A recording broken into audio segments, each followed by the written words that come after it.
engineer ẹ dìde wò ibi títí echo yẹn ẹ yí padà sí 0, ibi tí mic yẹn ẹ yí dé highest volume, ibi tí ẹ ṣáà yí ìkọ̀tẹ̀lẹ̀ yìí engineer ó ti yí gbogbo ẹ̀ lọ síbo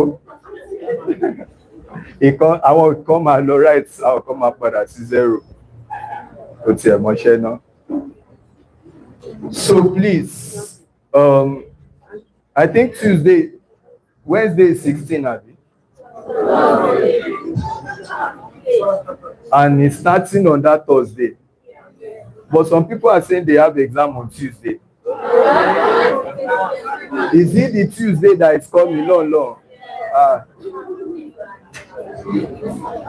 So that Tuesday is what, 20 something? But from the poll I put up, I'm going to do a video tonight. Maybe it's just going to be like some 5-minute video to tell you what you do 2 days to your exam. I'm going to talk about that so that it can just share it. That's what I used to do when I have exam. Although for someone like me, I've not really been, I don't always read when it comes to JAM, but you're expected to have been reading all this while. But irrespective of what you know, there are still some things you have to do 2 days to your exam. And I said 2 days because we need time to cover everything. At that point, you are not writing again. At this point, you are writing, you are solving. But when you get to that level, you will just have to. So don't let me waste time. That's not the purpose of this class. That's why I will make a maybe 5-minute video and upload it so that anybody that wants to know it can go and know it. And to everybody that subscribed on YouTube, thank you. God bless you. So all of you that have spent time to watch, even the ones you don't want to watch, you just open it down. Thank you. So I don't know if we have gotten to all the highest likes and this thing, but YouTube should start paying us.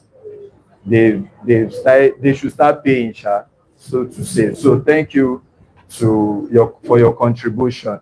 And to those of you that have not subscribed, please go and subscribe. I'm still going to teach you some things at your higher level on the channel. So go and subscribe.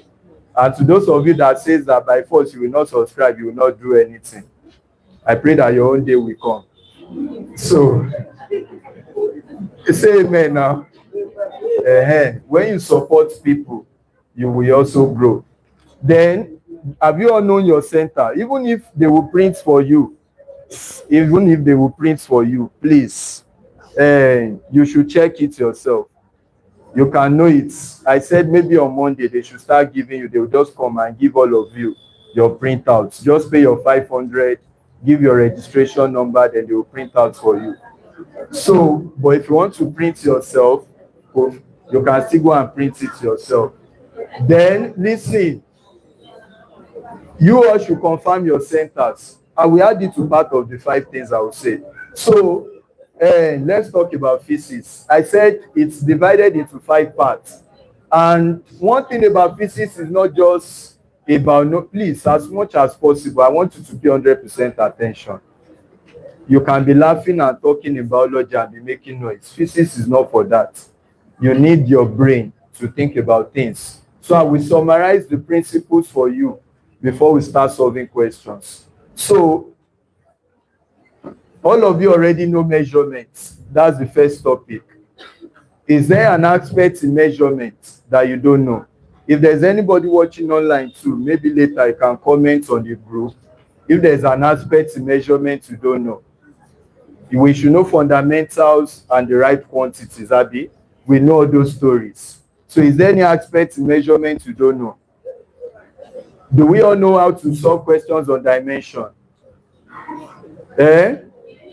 Yes. So then, if you don't know, you should talk. That's the purpose of this class. We want to, number one, brace things up or start. But I can't be starting from measurements with you at this level. But I'm still not trying to blame you for anything. I want to take it from beginning. So it will not be as if we just skip. Then, when you finish measurements, scalars and vectors, to some extent, do we know scalars and vectors? Then, from there, because we will apply scalars and vectors in some areas too.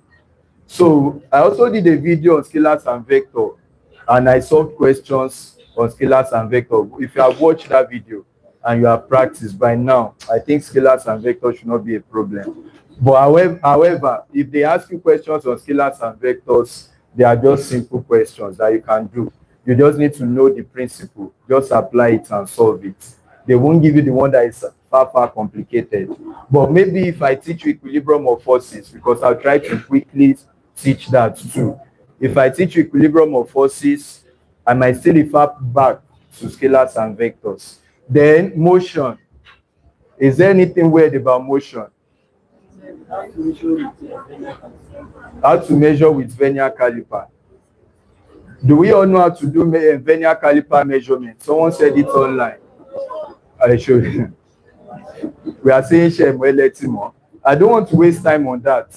So for Vernier caliper, number one, you know you have 3 instruments for measuring length. There are a lot of instruments. But we talk about meter rule, Vernier caliper, and micrometer screw gauge. Abi? So for the sake of the person that asks online, please, where is the duster? Let me quickly teach you how to use Vernier caliper. Now, in my exam, during my exam, they asked me for the reading accuracy of Vernier caliper. And they might ask you, they used to ask, what's the reading accuracy for meter rule?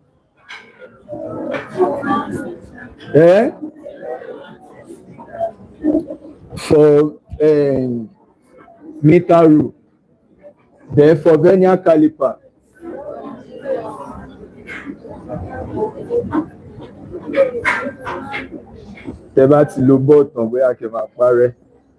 Before those things start sticking.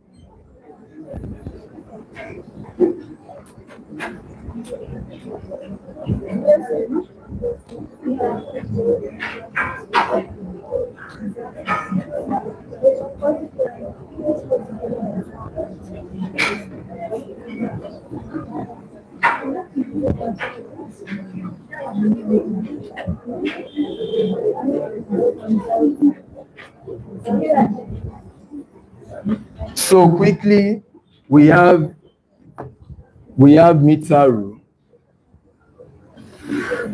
we have Vernier caliper, we have I even did a video on this too. We have micrometer screw gauge. These instruments, they are usually used to measure maybe length, maybe diameter, maybe thickness of something. So you want to know thickness. You know the uses, you can remember. So, but they have their reading accuracy that we call reading accuracy. Just remember that this is number 1. And number 1 measures to Emmanuel Otutunyo by this time. This one measures to 1 decimal place in centimeter. This one measures to 2 decimal places in centimeter as number 2. Why this one measures to 3 decimal places in centimeter. So you can convert it to any other thing. Those are called the reading accuracy of those guys. Now, your Vernier caliper looks like this. It's usually used to measure thickness of a round object and all of those things. So if you have a round object and you want to know the diameter of the round object, is this one used to measure internal and external? You don't. What do you use to measure internal and external diameter of an object? Vernier caliper. You should know that. So why you use micrometer screw gauge to measure external, for a thin or small object? Anytime you hear thin object, small objects, to measure the diameter of a small object, you use micrometer screw gauge. And micrometer screw gauge is more accurate than Vernier caliper. Is that taken? So now, if I have a test tube now, and I want to measure the external and the internal, so I will put it inside. It will hold it. So I will measure the internal diameter. Then I'll measure outside. Then it will help me to measure external. Then I'll do my external and internal to get the thickness of that material.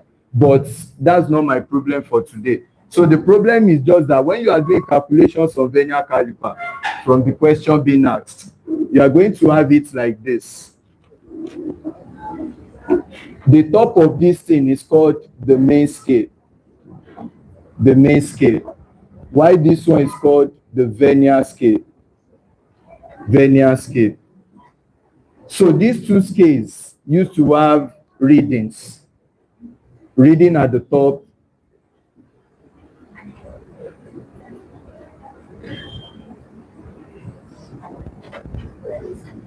and it goes on and on like that. Then reading below.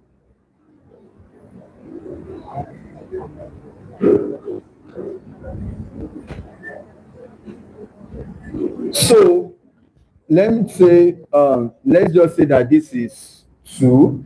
It must have been coming from maybe 0, 1, and all. But let's say this part is 2. Then this will be like 2.1, Abi, 2.2, 2.3, 2.4, 2.5, and so on. So meaning that this place will be 3, Abi. Now, when you are doing your reading, the reading of vernier caliper, the reading is equal to main scale plus vernier scale. That's the reading for a vernier caliper. Now, the main scale is what you have here. So you take your value. If this thing is in centimeter, which is usually in centimeter, then you consider this one. If it's in millimeter, you consider it. But most times, calculation here is usually in centimeter. We can't spend energy on everything. Physics is much. And as much as possible, I want to focus on some aspects you used to find difficult. That's what I want to spend energy on. This one is something that anybody can teach you within any time. If you are mingling with friends that have sense, it's something they can teach you before exam. Measurement is what anybody in this class should be able to teach you. So we should not be spending time on that. And if you see question on measurement at all, you will see 1. And 1 out of 40 makes a lot. So, but the main scale here, so you are going to read it. You see where this line touches this place. To those watching now, this is 3.1, Abi. You don't cross that line. So that means your main scale will be 3.1 centimeter. Is that taken? Then when you want to read your vernier scale is going to be, you see all these lines below, you count them. Then where they join together is where you stop. Where the lines below coincides or joins with the one above, that's where you stop. So if you start counting, look at this line. Does it join with anything at the top?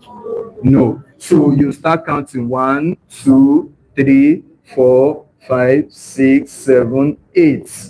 You will see that 8 now, they join together. So it is that point where they join together, you stop your vernier scale. And that means that is 8. But now, there is a calibration for vernier caliper. It is in between like 0.01, 0.02, but it will be much of a line. So instead of saying N1, 1.01, 1.02, 1.0, all those calibrations. So what you just do is, since you already know the vernier caliper, the accuracy is 0.01. So what do? You just multiply this one by 0.01. Do you get that? It's like having to count 1 in between several 0.01, 2, 3, 4, 5, 6, 7, 8. Then you multiply it by 0.01. Do we get that? Then that will give us what? 0.08 centimeter. So your reading, now that you have your vernier scale and the main scale, so your reading is going to be 3.1 plus 0.08, and that will be your answer. So that's how to do calculation of vernier caliper. So there are more questions in your past questions. You can practice that. So on motion, do we have problem on motion? Which aspect? Simple harmonic motion. But we know all the Newton laws of motion. We know how to do all those graphs and all. We can still come back to those ones later. But for now, those are basic SS1, SS2. And anybody preparing for JAMB at this point should know those aspects. They are the basic part of physics. But a lot of people used to complain about circular motion, simple harmonic. For your level, even if I'm going to teach you simple harmonic motion, I'll just tell you the things you need to know. There's nothing much there. Number one is, let me quickly teach you simple harmonic motion. Let me to wake the alaja up. Show no church.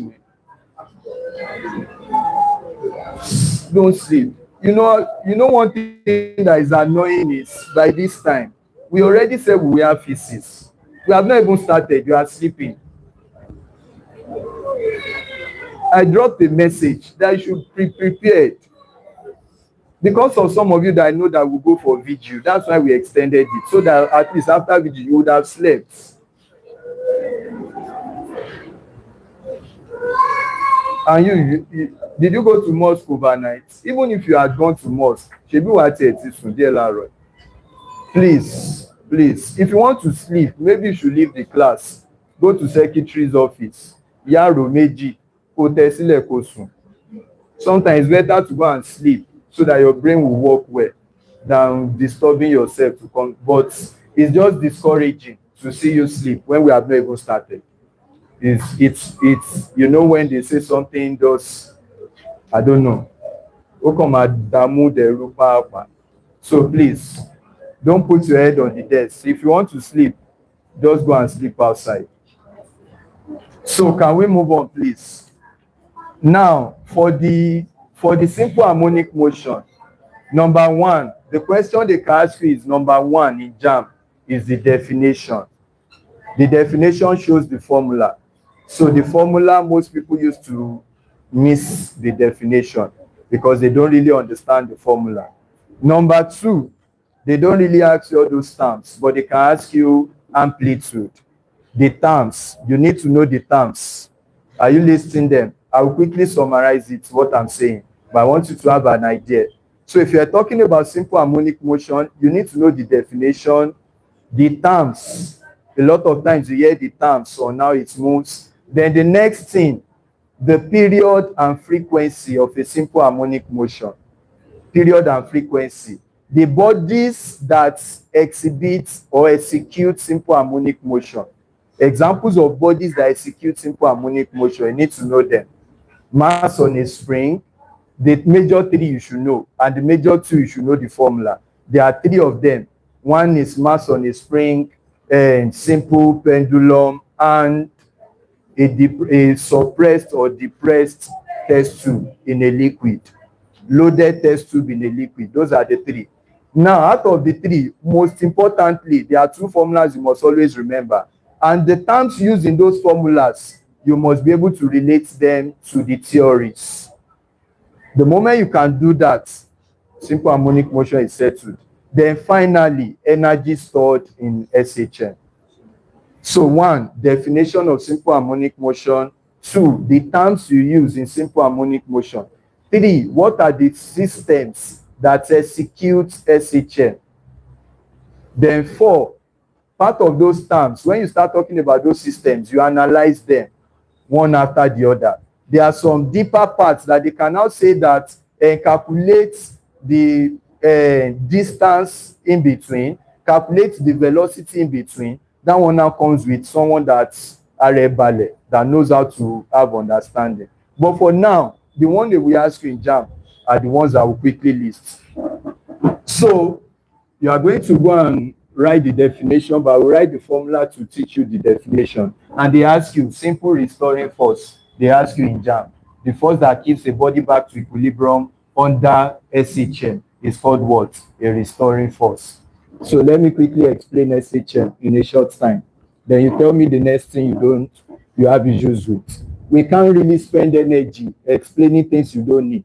But if there's anything, I will tell you some part of work, energy, and power too. Most times, these are topics that come out. Then I will explain maybe equilibrium of forces. I will explain density and pressure, and we'll solve questions on those ones. I can at least spend minimum or maximum energy on those ones. But there are some things that are basic that if you have been working with someone that has sense, what's more? It's not everything but if you know you have been working all alone, you should have read it. Your JAM is next week. And if you don't allow me to touch all those parts, then this class will be useless to some people because they would have been reading all this while. But as much as possible too, whatever I discuss now, you will gain. You will gain, even if you have not been reading all this while. But don't let us make this class too simple that people that have been reading will gain nothing. You that you have not been reading, you just gain little. And at the end, it seems as if we did not do anything. But if I touch all the parts I want to touch, and you can brush it up with some of your colleagues, after I've touched those parts, just pick your past question. Have someone that knows book among you that at least have been reading. Let the person use the past question to explain some basic things. Then join it with everything that we explained today. Then you will score very high in your physics. Physics is not hard, but you need practicing. That's why. And I want to solve questions as much as I'm teaching it. So please. So if you're talking about simple harmonic motion, I said one. What do you need to know first? Definition. So without wasting time, if you have a body that most of you have seen before, this body is here. When you pull this body like a swing, you pull it from here to here and you let it go. You will notice that the body will fall back to this level, Abby, then it will rise up again. And when it gets here, it will come back again and rise up again. And if there is nothing stopping it, it will continue like that forever. But one thing is that it will never continue because of air resistance. So when you push someone on a swing, the person continues to go. After a while, it will die down, Abby. But now we are focusing on what really happened in the system. So there are a lot of systems. If I also do something like this, I have a spring and I have a mass on the spring and I pull this load down. I pull it down, then I let go. Because of this spring, what will happen to this body? It will keep going up and down, up and down. You two don't sleep. You keep going up and down, Abby. Now, this is what we call mass on a spring. After a while, it will go back to its equilibrium position. So now, the definition now says that a body is said to undergo simple harmonic motion when it is slightly displaced from its equilibrium position. The acceleration of that body is going to be directly proportional to the distance, which you call displacement. If I move it from here to here, and I move it from, just look at the two scenarios. I move it from, let's say this point now, I'm calling it E because it's the position to come to rest. That is called the equilibrium position. Let's now say A and B. Simple harmonic motion is stating that in a simple term, if I pull this body from here to here, it will run back. How will it run back?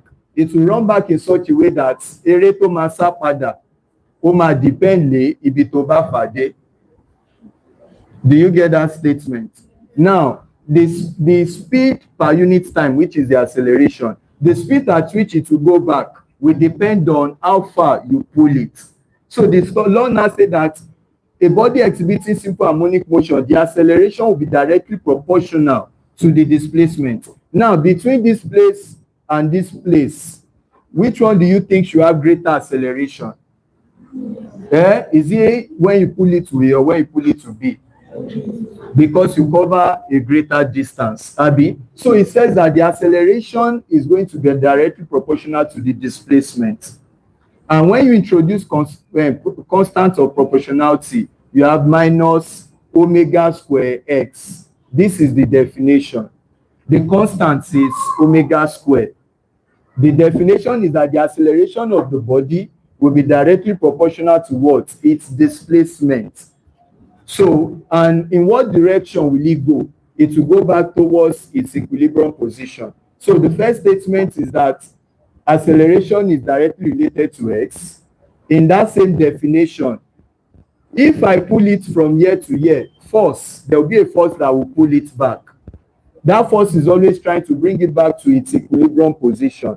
That force is called restoring force.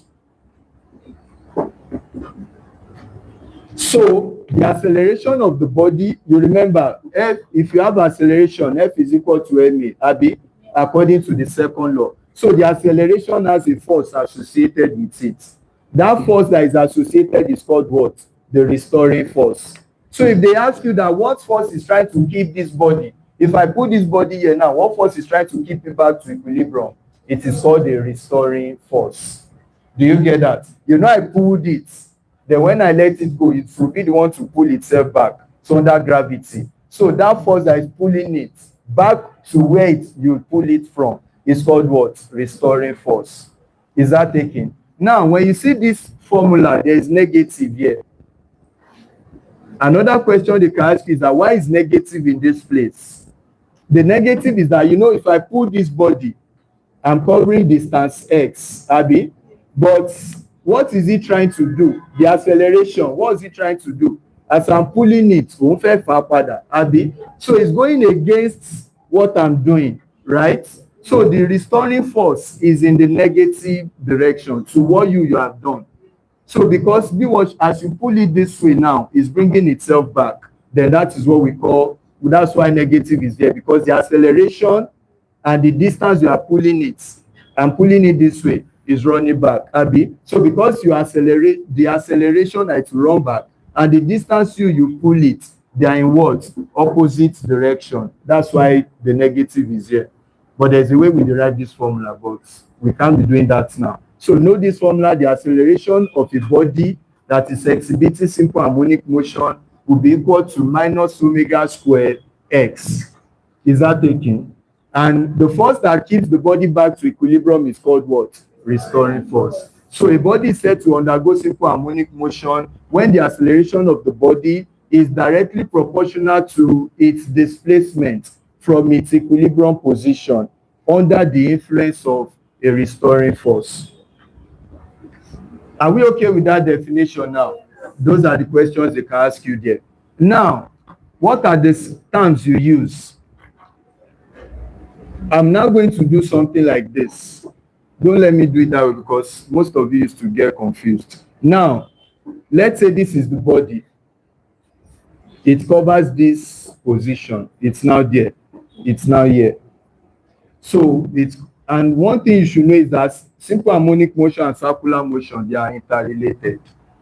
But for now, the reason is that by the time this body goes from here to here, that's half cycle. When it goes back, that's a full cycle. But don't be confused. Now, the terms you can hear, they are based on one, amplitude. And all of you have heard about amplitude before. Now, from here to here, if that is the highest position you pull it, that is called what? The amplitude. Amplitude is the maximum displacement. I said if it over pull a day is the distance, Abi. So the maximum distance is the amplitude. If it's day, that's the amplitude. Is that taken? And most times when you are talking about this, it must be at a small angle. Small angle. When you are talking about simple harmonic motion, your displacement must be at a small angle, very small angle. Oh God, or two day lodge you will not get what you are supposed to get. It will start going round and round and round and round. It will no longer exhibit this way, this way, this way. I don't know if you understand my point. So now, from what you have here, maximum distance here will not be the amplitude. Now, do you know that if the body moves from here, E now, it moves from here to here. This is the maximum position I can move it to. So the distance from here to here is what we call what? Amplitude. But do you know, when this body is coming back, there will be a stage that it will be around here. Abi, from here to here now, does that represent the amplitude?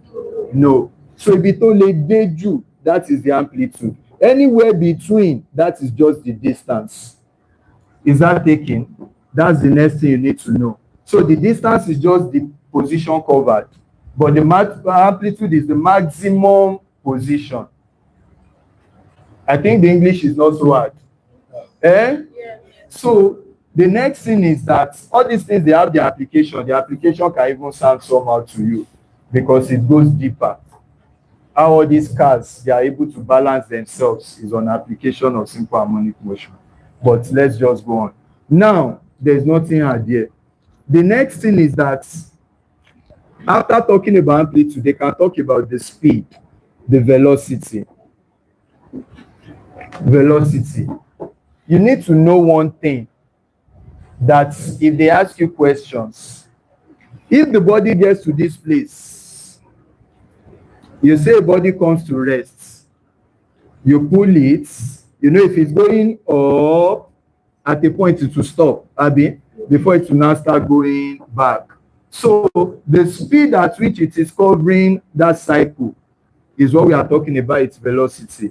The distance covered for a given time, Abi, that's velocity. How fast? Understand the basic analogy. How fast is it going? That is the velocity. Now, for the velocity, there are different questions they can ask you. But for the purpose of those just learning, so that you don't mix it up, I want you to note two major parts. They can ask you for at your own level majorly, they ask for maximum velocity. Just know that V max or V from circular motion, V is equal to omega R, Abi. Now, for simple harmonic motion for now, just know that V is equal, omega R is just like radius from here to here, Abi. So radius, if I'm talking about cycle, now I can say is equal to omega X, meaning that it be timber cover from here to here. But if I now say V is equal to omega A, you know the difference. Omega A is saying that I cover the whole length, Abi. And omega X is just talking about I cover from here to here. Do you get the difference? These are the basic things. So anytime you now see V is equal to omega A, so if a question say calculate maximum velocity, you are using omega A, because you will have maximum velocity when you what? Cover everything. Are you there? So that means this is going to be what? Please, we need a better marker. This is going to be V max. Show you. So anytime they say, these are the ones they can ask you in JAM. Calculate the maximum velocity. Then use this one. If they say acceleration, use this one. So V max. Now, another question they can ask you about this V max is that, at what point do you have the maximum velocity? Don't say at this level. You know that Oma sare to ba tin lọ, to ba tin gòkè, Oma slow down, Abi. But at this level, when a body stops or comes to a rest, what is the velocity? Zero. Shey get. So which means that if they ask you at maximum displacement at A, where is A now? Yeah, Abi. That is the farthest distance. At A, V is 0. Do we all agree to that? Why is V 0? Because the body will stop, Abi, come to a rest. Are you following? So bó ṣe ń lọ máa dúró, tí kò bá dẹ̀ ti dúró ṣó tún sáré mọ́ ni, kò sáré mọ́, it will be 0. So at maximum displacement it is 0. But you will notice something, tó bá ti ń bọ̀ ń sálẹ̀ báyìí. If you have tried a swing before, when you pull it, tó bá ń lọ sókè á slow down, Abi. But tó bá ń padà lọ sálẹ̀ á tún speed. Do you get that? So at E, what am I calling the E now? What's E? From the stories I've been saying since morning. E is called the equilibrium position. Important you can need that more for now here. At E, V is going to be maximum. So if they say at what position, now let's now look at let me finish the analysis so I will show you for all of them. So if you're talking about these terms now, amplitude, velocity, displacement, you know the difference. Displacement is your X. That's just the distance covered. Abi, amplitude is what? Maximum displacement. V is what? The speed at which it is covering the displacement. Maximum speed is when it covers the entire displacement. There can be speed in between. There are ways in which we do that. But for now, just remember this one for jam's sake. Now, this V is equal to omega R also comes from circular motion. But let's leave that one. Then, when you understand this, the next thing they can ask you is the energy. Energy. But before energy, what are the systems that execute simple harmonic motion? System 1, a simple pendulum. A simple pendulum. What I just said now. A simple pendulum. So if I say A, B, C, that is a simple pendulum. Thank you. At what position is the velocity maximum here? Everybody. A, B. Now, let me now test you again.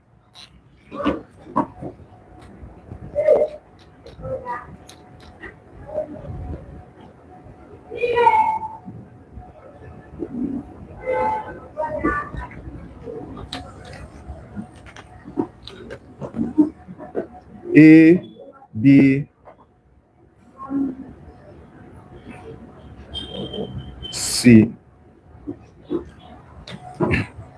At what position do you have a very high speed?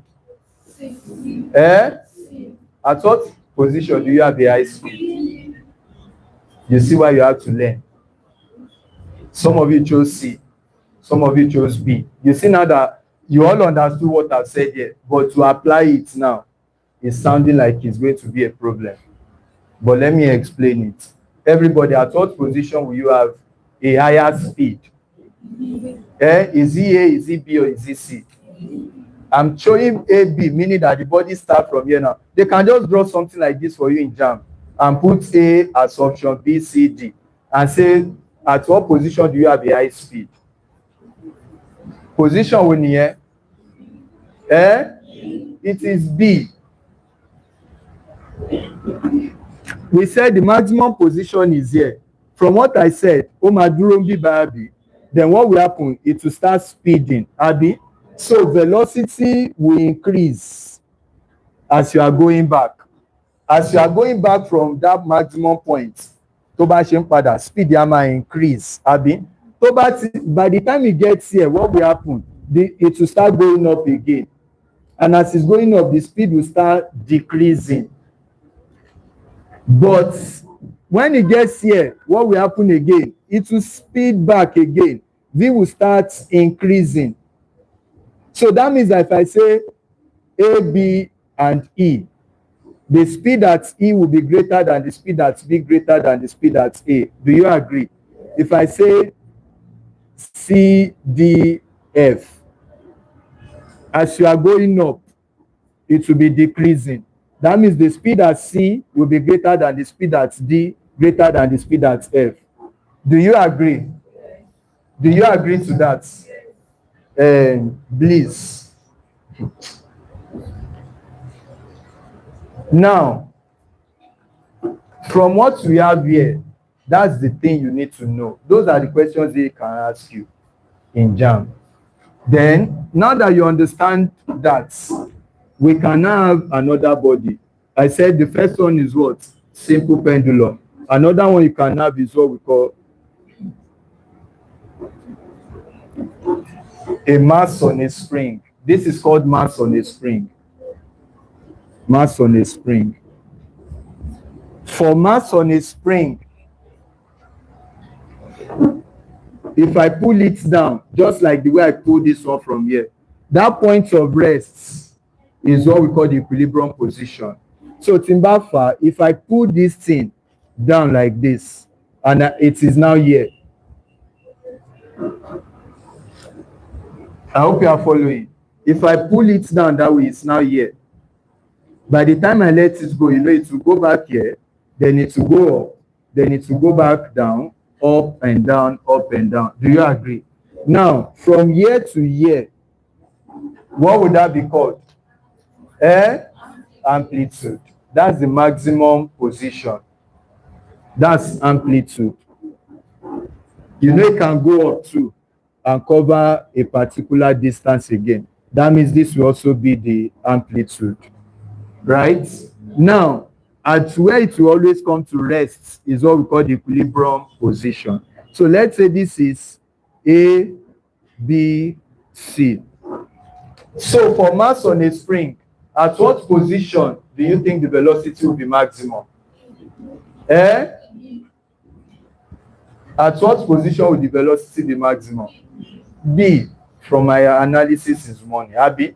Ibi tí ó bá ti jẹ́ equilibrium yẹn, that is where the velocity is always maximum.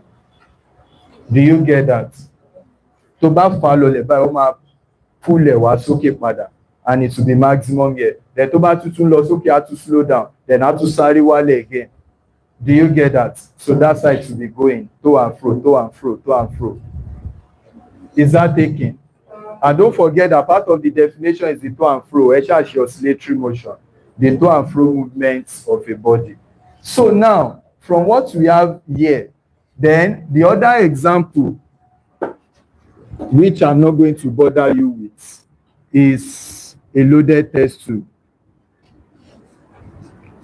So you have a liquid, then you have a test tube. Then in that test tube, you load it with a lot of heavy materials.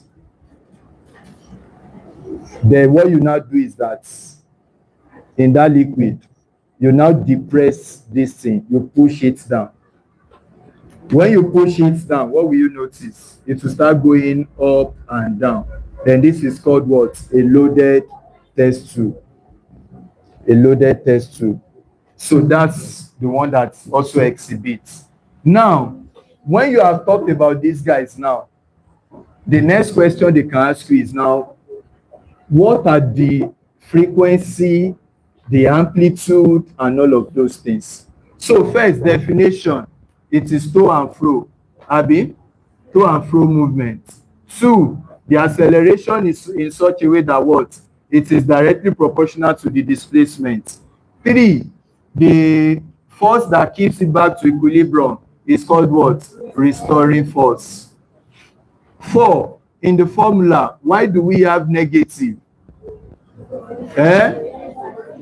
Because the direction of the acceleration and displacement are opposites. Abi? Five, when do you have what we call A? What is amplitude? Maximum displacement. X, that is any part you cover along the line. V, velocity. When is the velocity said to be maximum? At equilibrium.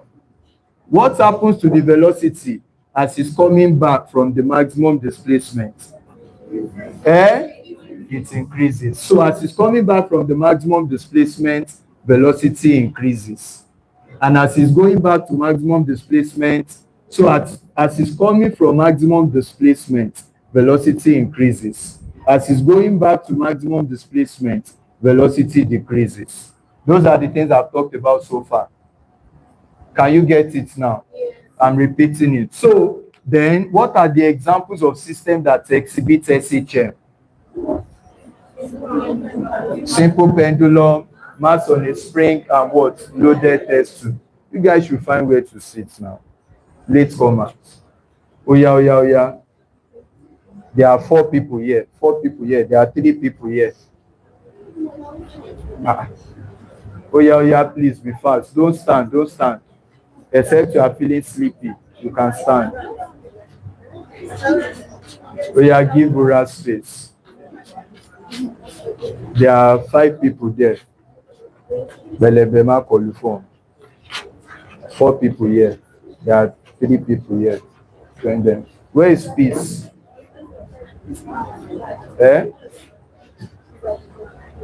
Is she sitting comfortably? Why did she not come to the front? She came late. So please, everybody standing should just sit. But if you are feeling sleepy, you can go and stand at the back. Opomulero. So if I see you sleeping, I will ask you to go and stand at the back. Maybe that will help us because we have not even started. So that someone that is not sleeping can come and sit. In continue, we will try to look for questions on SHM from your past question quickly, so that it will not be as if I could solve story and solve question, but we'll be late over end. Don't be scared, it's not hard. Can we move on, please? We are sorry, it's because of those that went for vigil. That's why I said we should start by 10. Because I can't afford to come here and everybody will not be sleeping because they went for vigil. And that's why I said let's come so that they will have time to sleep and rest.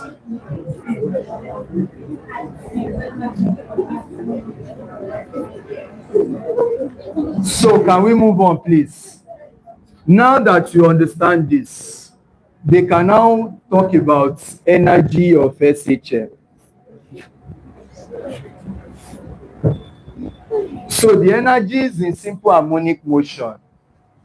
This is where, but for now, all you just need to know for now, I'm still going to come back to frequency and all. Just know that at E, for simplicity, let me tell you something. There is what we call mechanical energy. Abi? Mechanical energy is the sum of your potential energy plus kinetic energy, right? What is potential energy? Energy due to position. Kinetic energy is energy due to... So you are only going to have kinetic energy if you have what? Velocity. Abi? You are going to have potential energy when you have what? A height. And as this body is going, let me make it a bit taller. As the body is going from here to here, you need to cover a height. Do you understand what I just did? If I move it from here to here, if I drop it, now anybody that is here will know that something drops on him. At this level now, what's one? Balance, Abi, one level. So it's covered the height here. I hope you are following. But at this position, okay, let's say it is now here. You know it will be falling, Abi. That means from here to here now. It's also covering the height. Like let's say this way it is home pattern.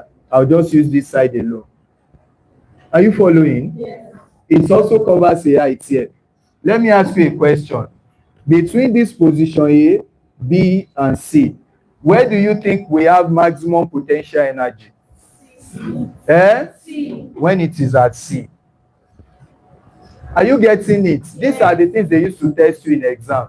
So, Nibi by Loti cover Bito Gaju. I'm sorry if you are not a Yoruba, but I'm mixing it. We are in Yoruba land. If you are watching, I know a lot of people are watching from Enugu, Imo, Port Harcourt. If I'm in Enugu, so I will use FLE Boye. So, but I'm still speaking the English. Have you seen most of those Indian guys teach on YouTube? They speak Indian, Abi.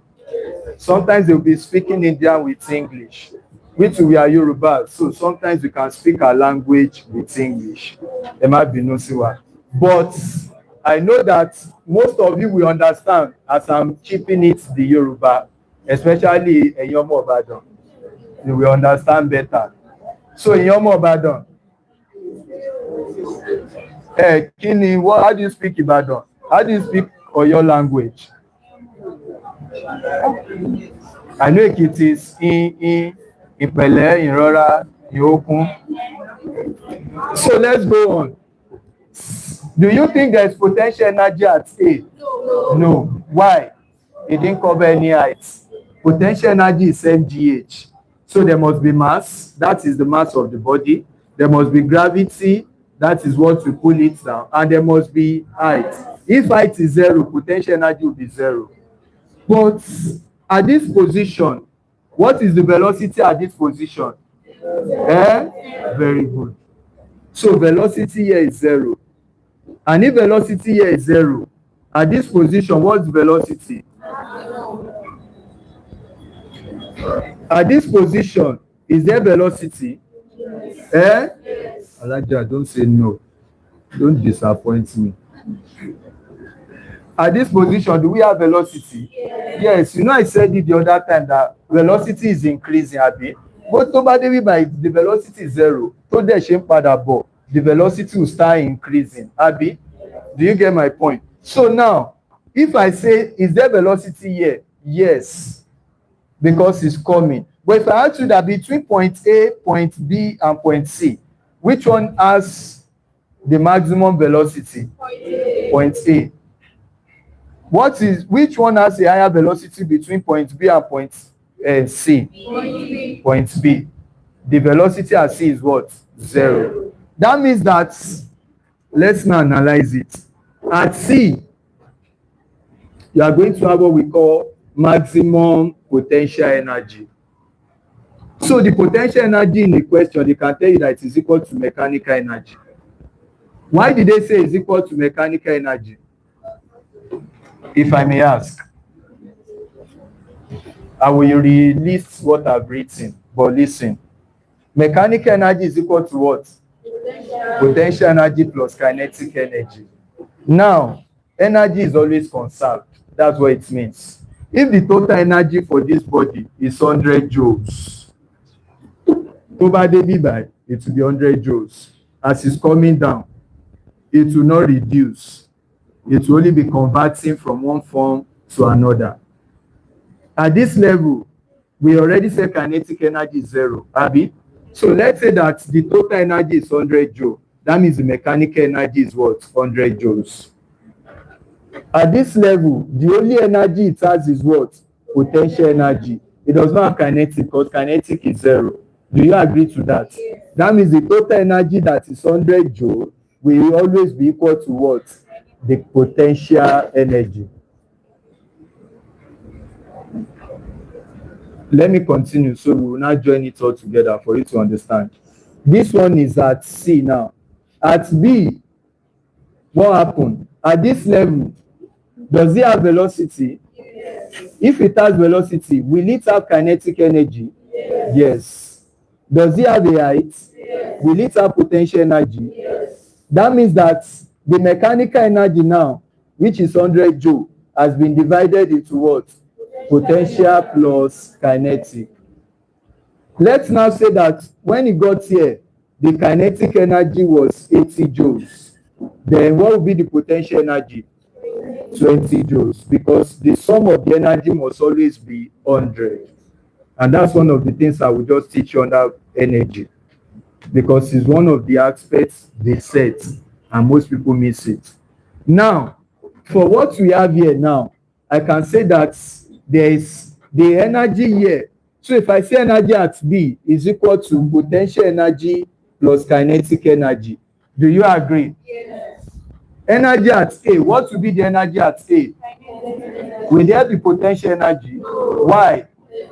There's no height covered. Oh, that's the same way they ask you questions. Why is there no potential energy at that level? At what level do you think the kinetic energy will be half? So if I ask you, for this motion now, at what level do you think the kinetic energy will be half? You don't know. Because I didn't say B is the middle position. It will be half at middle position between A and C. I don't know if you understand my English. You know, this place might not be middle. But at the middle position between A and B, that is where the energy will be half. Because motion law, the energy is not reduce. Motion will reduce, I'm law from potential to kinetic. So now, the question they can ask you under energy is that, let's now analyze it quickly again, and you'll be the one to answer the question. So this is a simple pendulum now, and in your own, they might not draw simple pendulum. The analysis is the same for everything.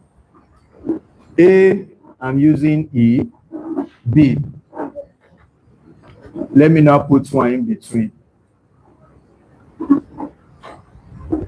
So brethren, I can still put it here because it's just that what is happening here is also happening here. She gets. And don't forget that if it goes from A to B and B to A, that is one cycle. This is half of a circle. This is half of a circle. So everybody at B, can you list what you have at B? In terms of displacements, what do you have at B in terms of displacement? Maximum displacement. In terms of velocity, what do you have? You people know book. Ewa Malole, Etimowe. What are you still doing here? At B in terms of energy.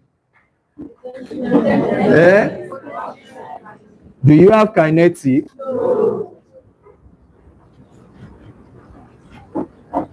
And don't make a mistake. In exam, they want to test you. They will say that at B, the mechanical energy increases. At C, the mechanical energy increases. At E, the mechanical energy increases. Does mechanical energy increase here? You see that you are all quiet. So what is happening to mechanical energy? It's constant. Mechanical energy is constant. It's the sum of the potential plus kinetic. If it's intelligence in world, it's not everything you will see in textbooks. It's not everything you will see in, you can read 3-4 textbooks. In a textbook, they want to give you 1 point. They now want you to use that 1 point in different scenarios.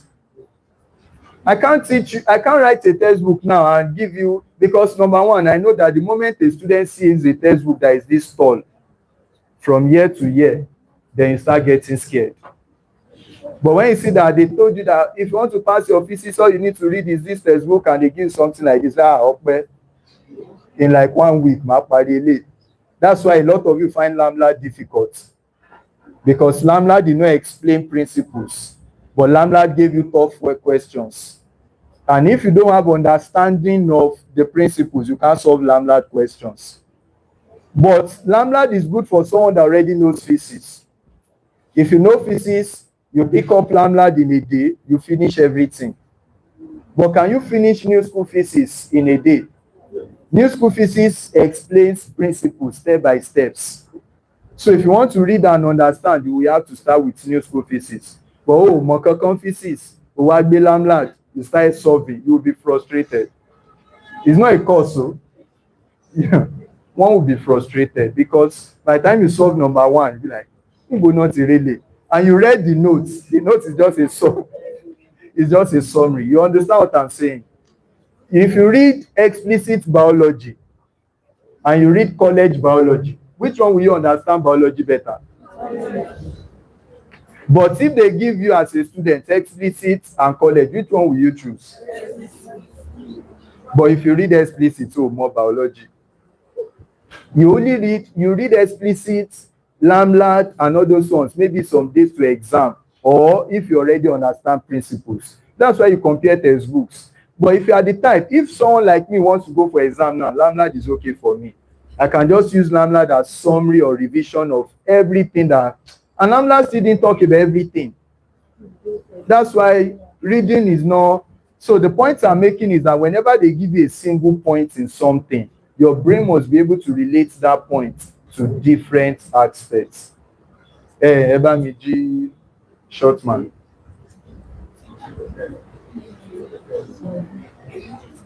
Ephraim Onigogon Pele. Much. Did you play Gongo? You didn't play today. Why are you not sleeping? You should have slept. When you didn't go to VG. You didn't go to VG. On the other, that has been weapon. So you should have slept after the video. But your team one effect to Jolo step. So now everybody at B, what will be the kinetic energy? So those are the common questions they can ask you. They can now relate them. At B, what is the mechanical energy? Constant. It does not change. Do you get the point? If you do it for A, it's the same thing. A and B are the same. If I say at D now, let me quickly do it.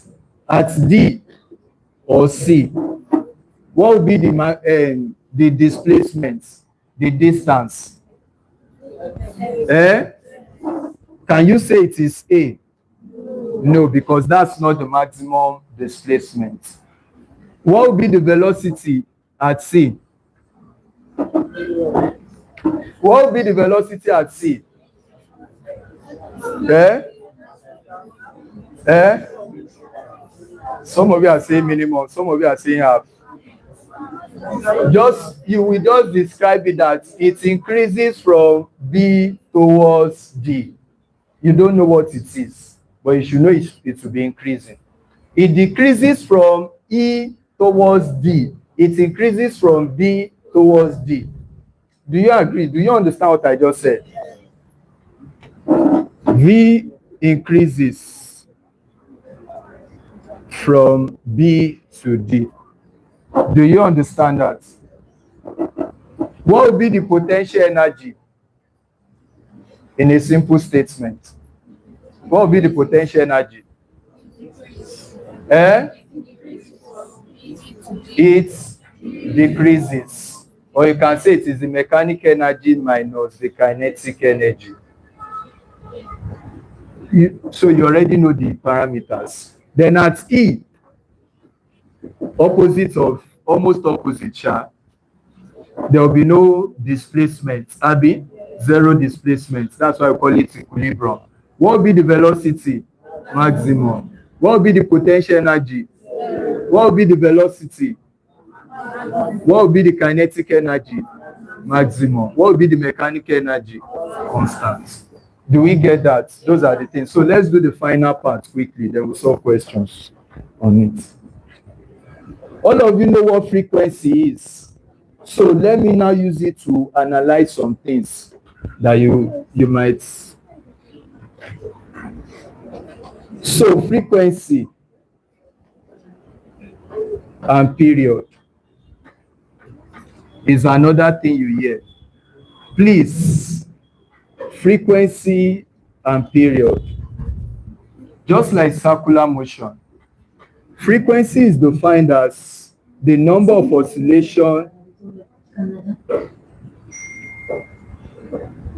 I don't know one of you that connected phone there. Frequency is equal to number of oscillation per unit time. Very low. Line in. So, from what we have, frequency is N over T, talking about number of oscillation in a given time. What do we mean? And I'm going to analyze something later. Nǹkan tí frequency ń sọ ni pé bó ṣe ń lọ tó ń bọ̀.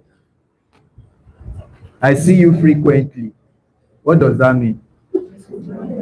I see you. Bó ṣe ń lọ ló ń bọ̀, bó ṣe ń lọ ló ń bọ̀, bó ṣe ń lọ ló ń bọ̀. I see you rarely. That means bó ṣe ń lọ ò padà wá. Do you get that? So now, what does that imply to this?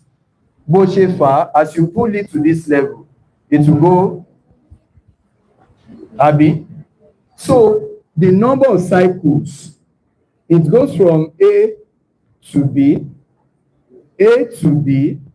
and B back to A. That is one cycle. Do you agree? Now, if it now goes in analysis,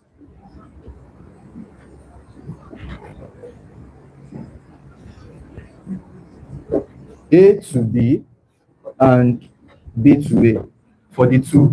In the first scenario and the second scenario, one of the reasons you should not forget the formulas, because when you think about it, you remember. I'm not going to derive it, but just trying to quickly tell you what frequency is saying. Now, In this one, A to B, B to A, and A to B, B to A. Between A and B, which one do you think will give me a higher frequency? Eh? Why do you think it is A? Now, I'm here. You go outside, you come back. You go outside, you come back. You go outside, you come back. I'm here. You went to Lagos, you came back. You went back to Lagos, you came back. Between the first scenario and the second, who do I see frequently? The one that goes outside, come back, because the distance covered is what? Is short. So this one goes from A to B, B to A to B, B to A in a very short time. The shorter the time, the higher the frequency, and the higher the number of cycles. N represents numbers. If you go, this one is 1N. Now, one cycle is like 1N. You get. You need to know these things so that even if you are solving questions, you know how to apply them. So, tó bá lọ báyìí, tó padà báyìí, N nìyẹn. Tó bá tún lọ báyìí, tó tún padà báyìí, N kg. That means the number of cycles it's covering. That is N. The time that it's used to cover those circles, that is T. Do we get that? So now that's frequency. This one we have a lower frequency because it will take time, then go again, then take time, then go again. Do you get that? Now, that is frequency. Period is time taken to complete one oscillation. If I now ask you, get this right. Your definition is one oscillation. And you hear the word to and fro. Oscillation. Oscillation. And what else do you hear? Cycle. Revolution. So it keeps going to and fro, so which means A to B, B to A is one oscillation or one cycle or one revolution. We use revolution. Now, time taken to complete one oscillation. Now, another thing people used to make mistake is that when you're talking about period, they look at, let me ask you this first. This one has a higher frequency, Abi. Between A and B, between scenario A and scenario B, let me first ask you, which one will have a higher period? B.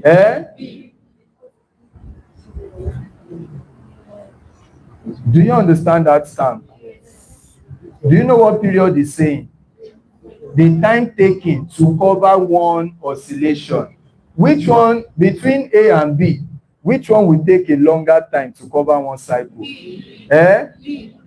Do you get that? So to cover one cycle now, this one will go B, A. So, but this one has a higher frequency, lower period, meaning that shorter time. It covers it in a shorter time. This one has lower frequency, higher period.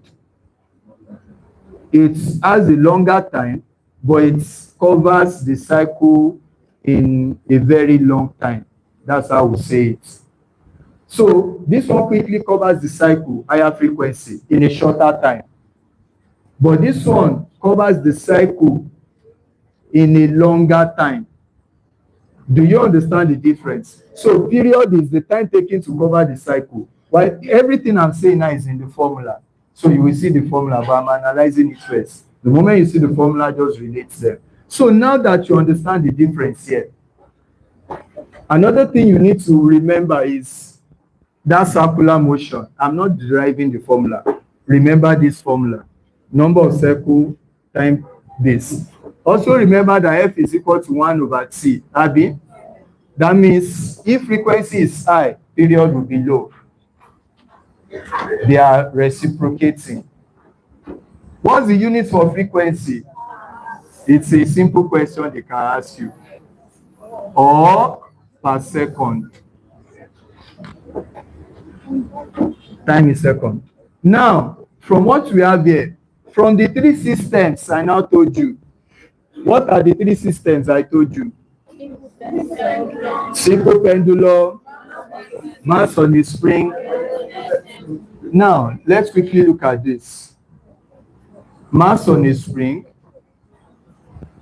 frequency and period for mass on a spring. Let me start with simple pendulum as a common question, and mass on a spring.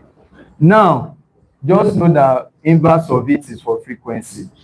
Period for simple pendulum is 2 pi roots L over G. Between this guy and this guy, which one has a longer period between A and B? It's the one that it took time, Abi. That means that the lengths and the period are directly related. The higher the length, the higher the time it will take to cover one cycle. Show you where you are. So that means that from this formula now, they can ask you several questions. I will give you soon. For this one, T is equal to 2 pi roots M over K. That one is for mass on a spring. Now, let me show you mass on a spring. Are you following? So now, if I put this load down, compared to, for the same spring with the same stiffness.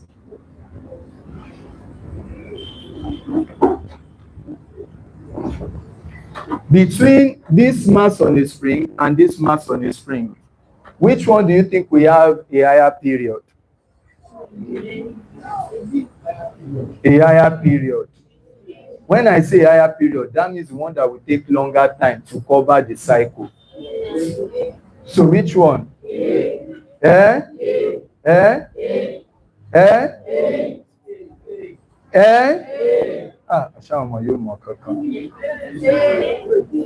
Which one we cover the longer period? We have a higher period.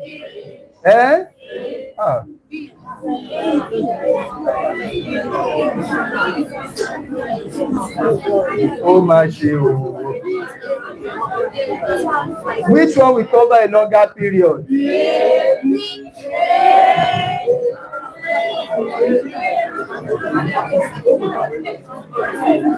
Which one will cover a longer period?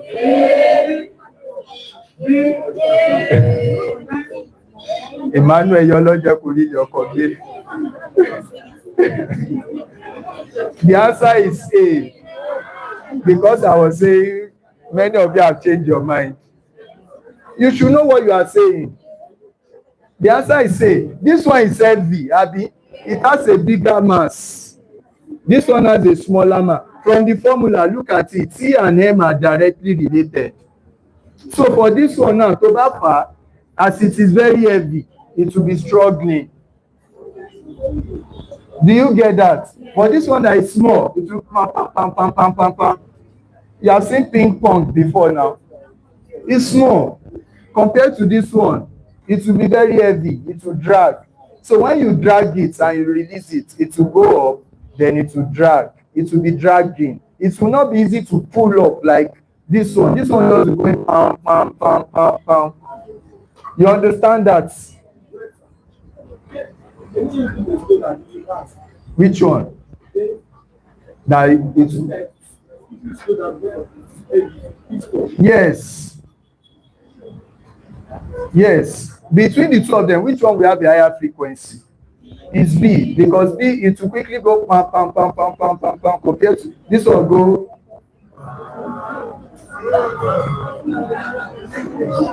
I know you did not buy toy when you were young. You can have fun.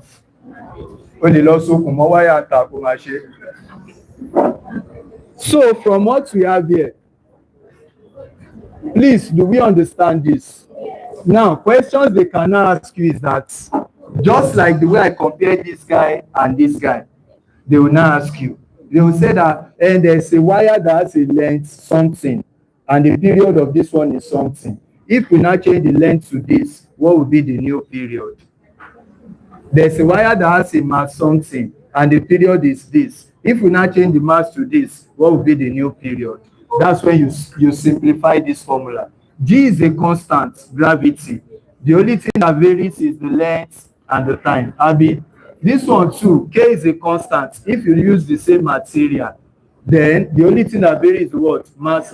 So for simple pendulum now, you can now say that for simple pendulum, you can say that T is directly related to root L. Do you agree? So you can say T1 over root L1 equals T2 over root L2. So this is saying that if the length is short, the period will be short. If the length is long, the period will be long. So I'm comparing two things now. For this one, from here we can say T is directly related to root M. Abi? So I can say T is equal to K root M, and I can say T1 over root M1 is equal to T2 over root N2. So from this formula alone, you can be asked a lot of questions, but that's by the way. So these are the basic things you need to know for basic level on SHM. To some extent, do you understand what we have talked about so far? Yes. Oh yeah, who said no? Oh yeah, let me know if you have no. I thought that someone said no. Is there anybody that has a question? During pursuit TME, there are some things that are still a bit deeper that they can ask you, but we'll talk about that later.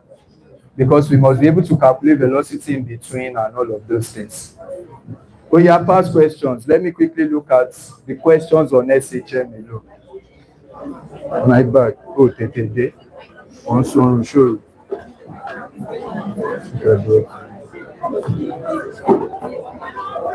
Please, we still have a lot to do today. The fact that we want to solve questions does not cause noise. And don't let me start begging you to keep quiet from this moment, please. We will have the first break around 3, but we have to cover a whole lot. I should be prepared. Just be prepared. That's why I said I wish that we have 1 week that we wake and sleep, we do the whole day. We have biology, physics, chemistry in 1 week. But oyè Ọlọ́run, ọ̀rọ̀ rẹ yé Ọlọ́run, Ọlọ́run nìkan ló yé.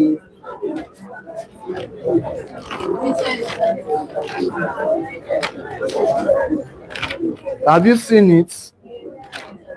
Èmi ò mọ ibi tí wọ́n fi sí. So please, let's see. Everybody, number 2. Okay, if you are not using fact sources, you might be using remix. So I will dictate the question. I'm not saying you should write to, but you should open your past question. So you look for past question where you see it. If in a simple, have you seen it? Yes. If in a simple pendulum experiment, the length of the is increased by a factor of 4. Have you seen that? Yes. Well, yeah, let's solve that. I don't want to waste time, so let's quickly solve it together. So when you have a question like this, they said that if in a simple pendulum experiment, the length of the blah blah blah is inextensible is increased by a factor of 4. So which means that you can say L1 is L, L2 is what? 4L. That's what they have said. Then let's move on. They now said that its period is increased by a factor of what? So you can now say T1 is T and T2 is what? Unknown. Shall you get? Don't always misplace the roots when you are doing your questions. So you can say T1 over root L1 is equal to what? T2 over root L2. So T1 over T2 is equal to root L1 over L2. And we are looking for T2, right? So I can say roots. You understand what I'm doing now? I can rub this guy. Please let me take it.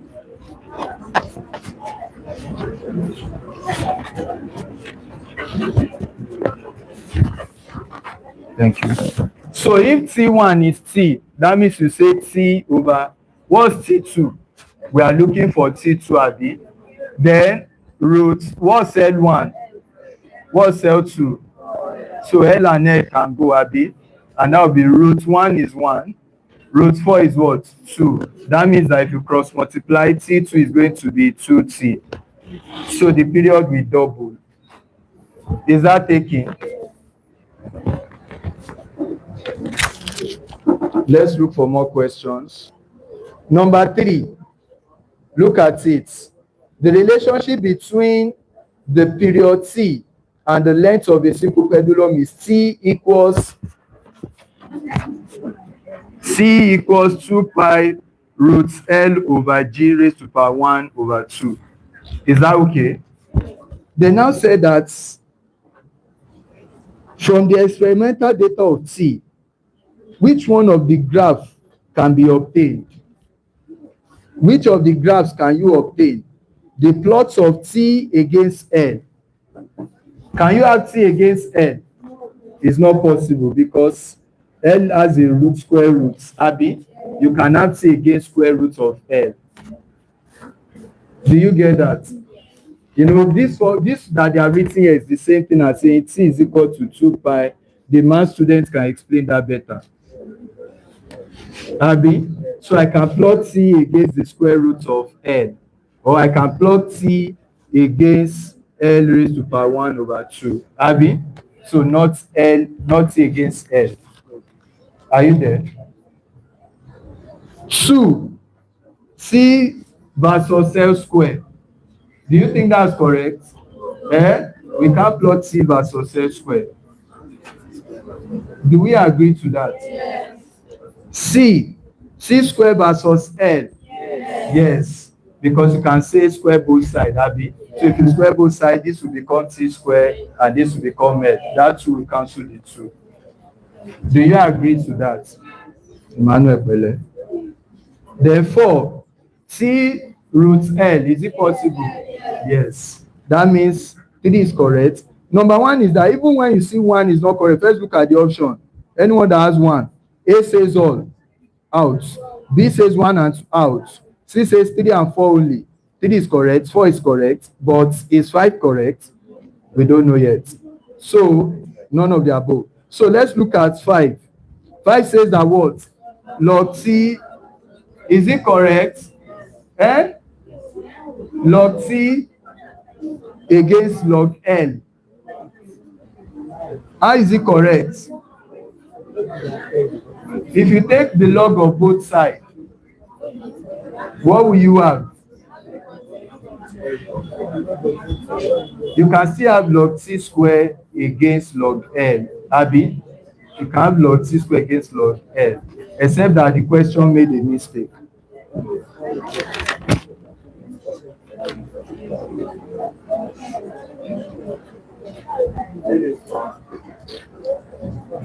Which question are we solving?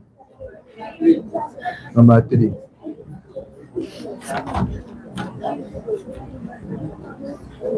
Three, 4. Well, let's look at it, Sha. Let's try it out. But I don't think that should give you. You know they said for a linear graph, Abi. So if I have C is equal to 2 pi roots, or let me say L over G 1 over 2, Abi. So if I take log on both sides, they want me to plot what? Log T against log L, Abi, and it has to be a straight line. For a straight line graph, I would say that y is equal to mx plus c, Abi. What must be my y now? Log T. And my L must be log L. That's my x. So I want to make this formula to look like this. So taking log of both sides, I can say log T is equal to 2 pi is a constant, Abi. Log L raised to power minus log is that correct? Log G raised to power 1 over 2. Is that correct? So that means that formula is correct. This is correct. log t now can be equal to, if we come down, mathematics students, are you here with us? That would be 2 pi over 2 log L. Abi? Minus, Emmanuel, you are saying yes. That would be log G over 2. Is that correct? Math students? Is that not 1 over 2 log G? Abi?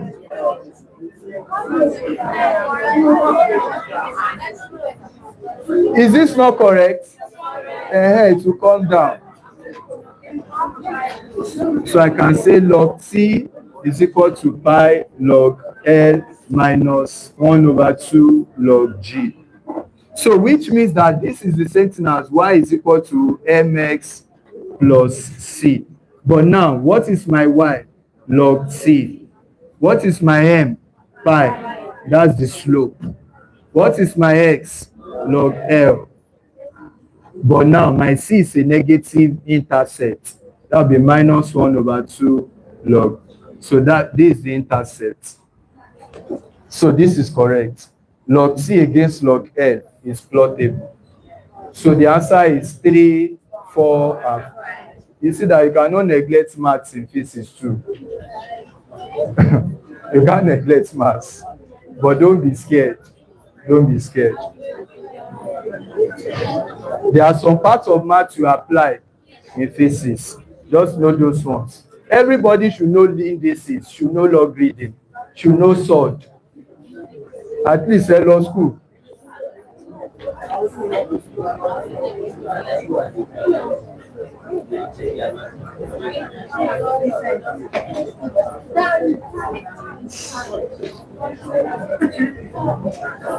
Are you there? Please, do we understand what you have done? So this is the general formula. Anytime you hear a equation of straight line, this is the general formula. So what you can do is that you are now given a formula. Make sure this formula looks like this. And they already told you what should be on your x.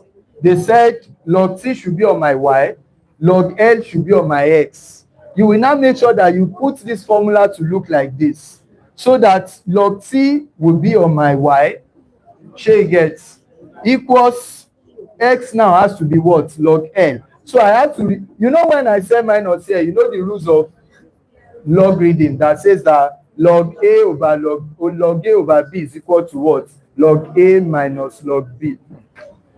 It's if it maths. Emma learn. You're gonna learn. Now, please, just make sure you know some bits of maths. It's not hard. And if you don't know some bits of maths, you can still score 98. But sense is required. Two balls, X and Y, weighing 5 grams and 50 kilograms, respectively, were thrown up vertically at the same time with a velocity of 100 meters per hour. How will their position be 1 second later? How will their position be 1 second later? This one is a question not in line with what we are doing. I'm not supposed to, but for the sake of, so that we don't waste time, I'm supposed to finish what I'm doing first. But you two might see the question. I don't know if it's your past question, but let's just check. So you have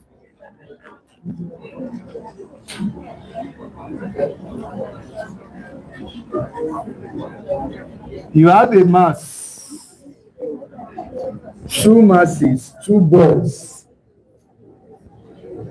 This ball is, one is 50 kilograms. That's like 5,000 grams. 50,000 grams. One is just 5 grams. They said that the two of them were thrown up vertically at the same time.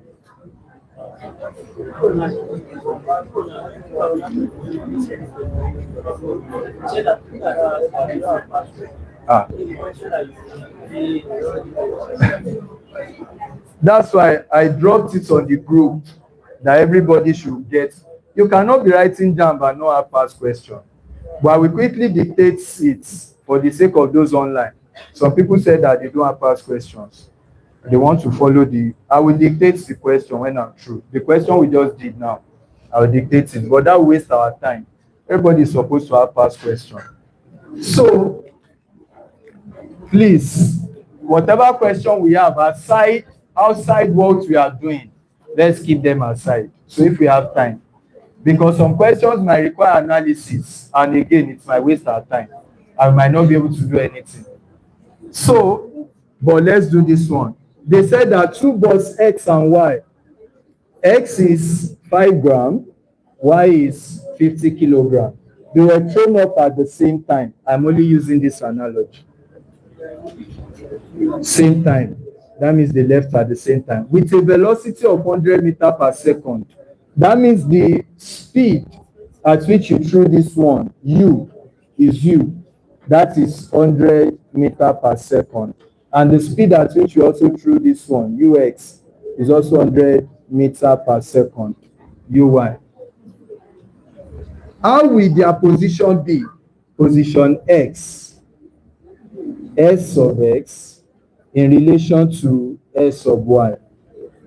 How will their position be?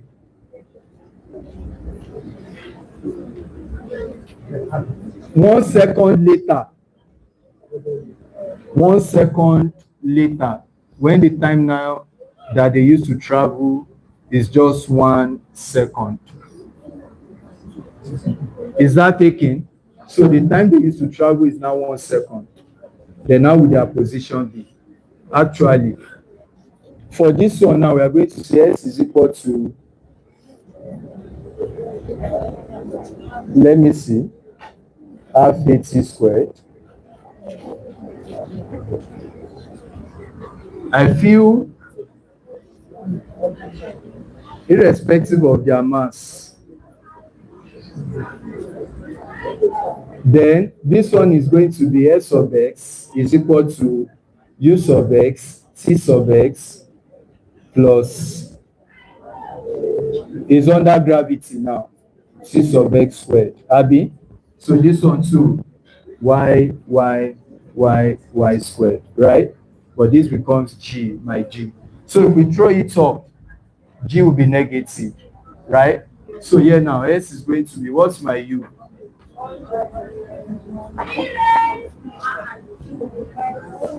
Is in meter. So we use kilogram. We don't even need that. Times what? 1/2 times 1 squared. So that will be what? 500. 2 times, that's 5 now. That should be like 95. Is that correct? Here it will be 95.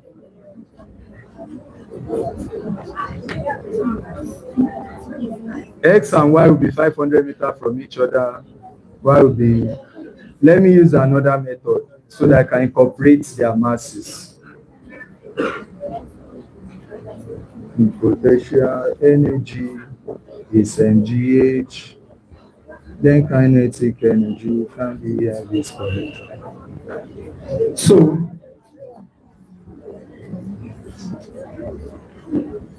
let me see another thing I can do so that their mass will be incorporated.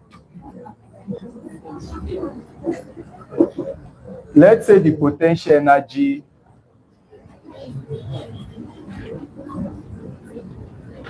or the whatever it is, the kinetic energy here, from here, since I have speed, will be converted to potential energy at this site, right?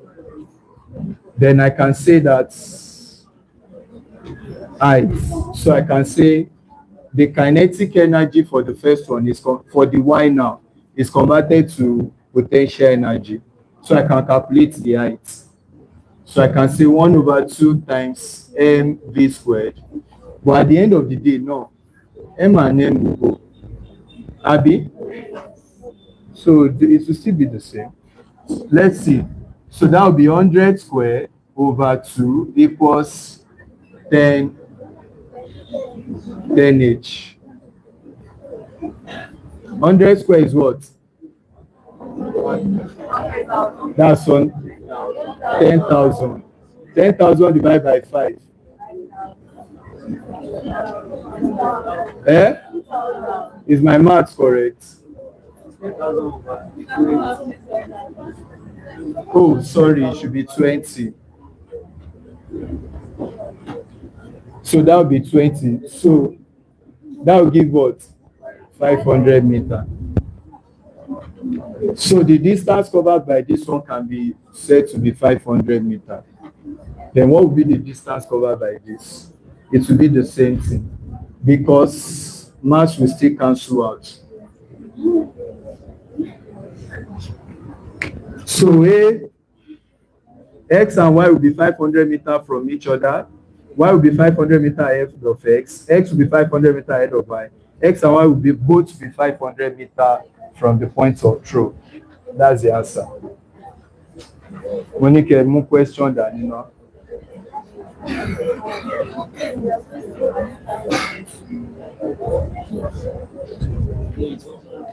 So please, for those online, where is the question again? We don't want to waste time, oh, please. Everybody should get questions, or else we will not cover anything. And there are a lot to cover, a lot in physics. So number 2 question we solved. I think I've dictated that. I'm only going to dictate it once if you're online. So try to write it quickly. If in a simple pendulum and at a level, you see when you get to this level, when they are dictating questions, you don't write the whole questions. You just write what you need and you solve. If in a simple pendulum experiment, the length of the inextensible string is increased by a factor of 4, the length of the inextensible string is increased by a factor of 4, its period is increased by a factor of what? That's the question for number 2. Number 3, which we just finished solving. The relationship between the period T and the length L of a simple pendulum is T equals, the relationship between period T and length L is given by T equals L over G 1 over 2. Then they now say that from experimental data of T and L, one can obtain the following graphs. How are you writing down that you don't have past question? One can obtain the following graphs. 1, T versus L. So 1, T versus L. 2, what's 2 quickly? T versus what? 3, T square versus L. 4,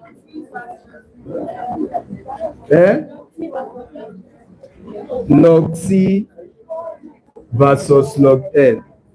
Is that all? 5, T versus root L. So those are the options given. They now say which of them is true. A, 1 and 2, B, 2 and 3. So from what we did, these are true. This is true, this is true, this is true. Here you can take square root of both sides. If you take the square root of both sides, this will become C square is equal to 4 pi square, then L over G.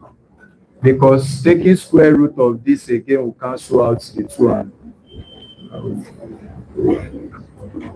so that means you can plot C square directly related to L. So that's why this one is correct. This one is also correct because this thing is the same thing as saying T is that proportional to root L. So that is also correct. Then we prove this one using the rules of log reading, and that is also correct. But these ones are wrong. So that's what we just did. Oh yeah, let's look for 2 more questions. Is that the one I was using? Oh yeah, 2 more questions. Or if you have any question on SHM, you can let me know. Oh yeah, number 4. Number 5. Can you all solve number 5? You have a simple pendulum that has length 0.6 then it has a period of 1. What is the period if the pendulum is 0.4 meter long in the same location? So you can solve that. It's like the number 2. You can solve number 7 too. It's like number 2. Number 8, you need to know the formula. The formula says it. Which of the following assumption is made in a simple pendulum? Suspended string is inextensible. Bulb has a finite size. Bulb has a definite mass. Initial angle of oscillation must be large. What did I say about the angle of oscillation? Must be small. So this they said simple pendulum. So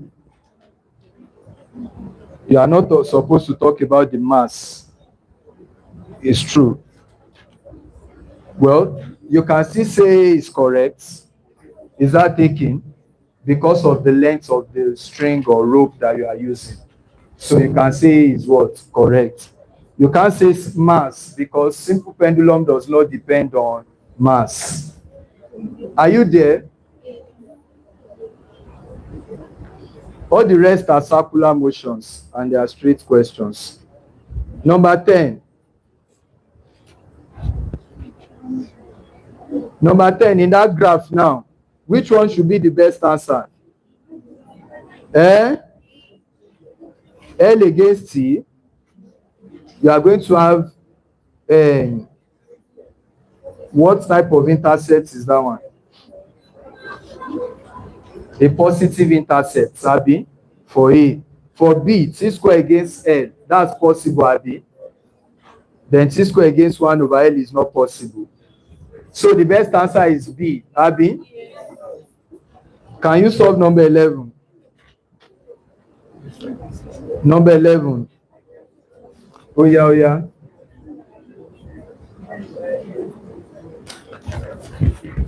Can you solve 11? Oh yeah, now. Let me solve 11, then we'll move on. But don't be lost. Don't be lost. I think I remembered I saw 11 in my exam. But don't be lost.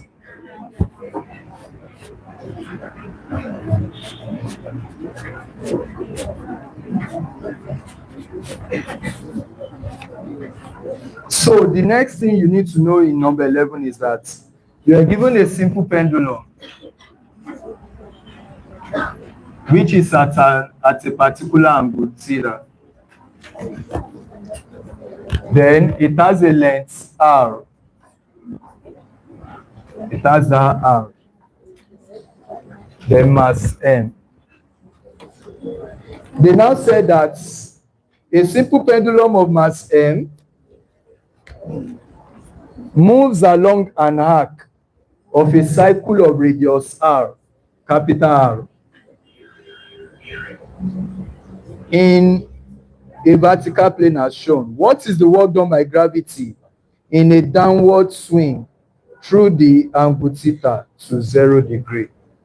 So what is the work done to bring this body back from here to here? What is the work done at this height? From the stories I've told you.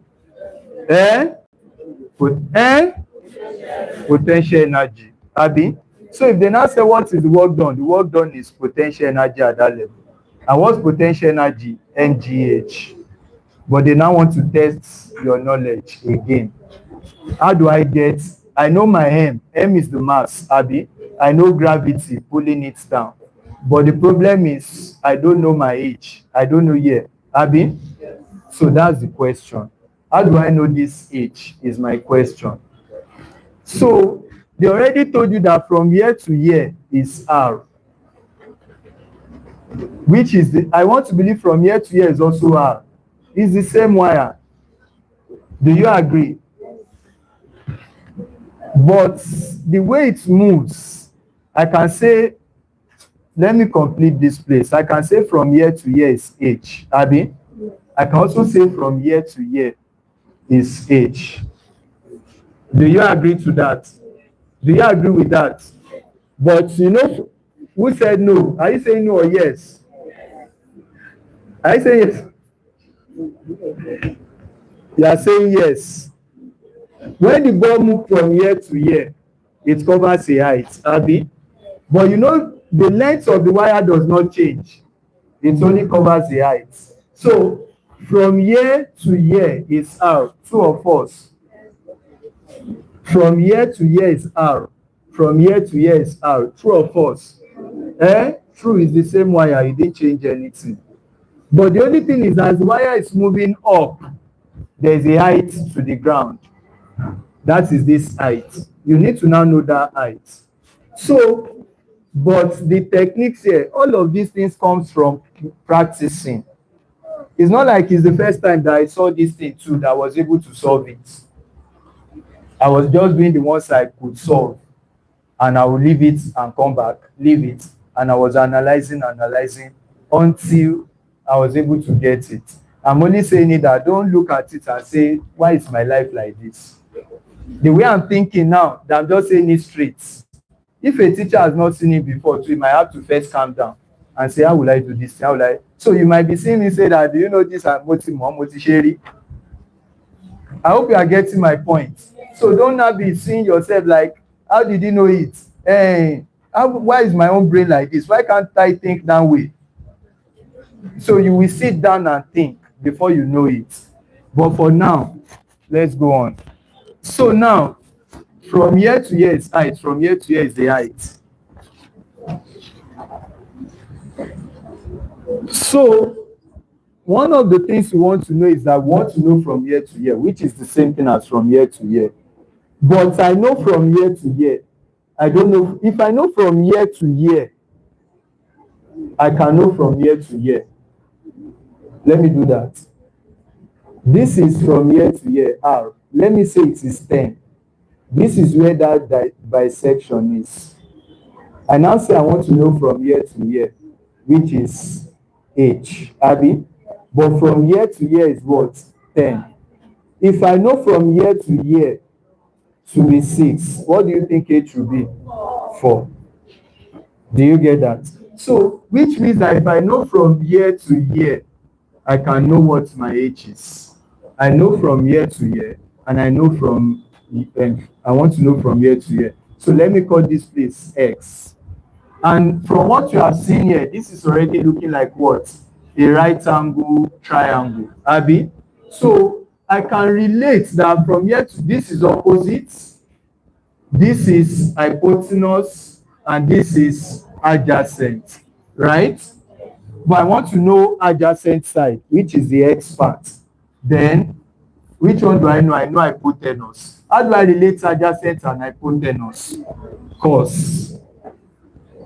So I can say cos theta is equal to adjacent, which is X, over hypotenuse, which is R. So X here can give me R cos theta, right? Now, if X is R cos theta, what is, look at this, X plus H is equal to R. True or false? X plus H is equal to R. Meaning that H is what I'm looking for. H can be equal to R minus X. What is my X now? R cos theta. So I can say H is equal to R minus R cos theta. What is common? So I can say H is equal to R into 1 minus cos theta. So let me now bring H here now. So I can say my energy, which is the work done, is equal to mg R into 1 minus cos theta. That's the answer. Do you get that? So please, you can just practice it in case you see it too. But if you don't know it, what we have done, you shall know those ones we have been saying. Leave this one. When you get there in your past questions, keep it. Still build confidence with the rest. You can still go back. And I didn't just apply this now. I'm applying other knowledge of work energy and power. Abi, I know that work done is equal to potential energy. But you shall know those things I've said in general before. It's not everything you just learn down. In case you don't have broad idea. So can we move on now to the next thing? So now we have settled simple harmonic motion. After motion, the next thing you talk about is, let's say, friction, work energy and power. Some of you said I should teach friction. Should I teach friction before work? You know work energy and power. So it's just one thing I want to tell you in work energy and power. But let me quickly teach you friction again. Let's quickly do friction. We want to do all those mechanics. Lights and waves are not hard. Can I rub the board? No.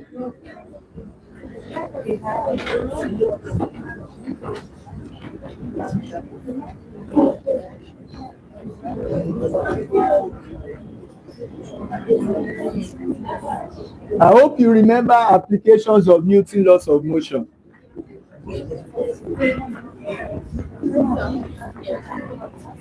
Because we will apply that in friction. But if you don't remember, you don't know, don't worry. So I'm not going to waste time on friction. I will summarize everything you need to know on friction, then deal with the aspects you might have problems. Quickly deal with that. Are you through with this? Oh yeah, right. Be fast, please.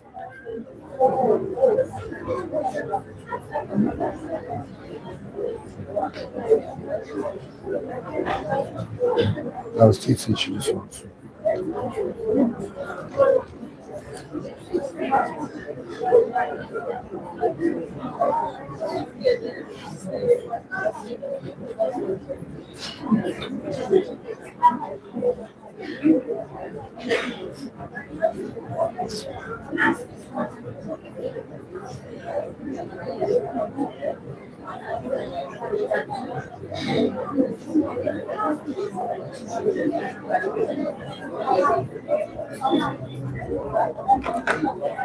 Sorry, Jeff.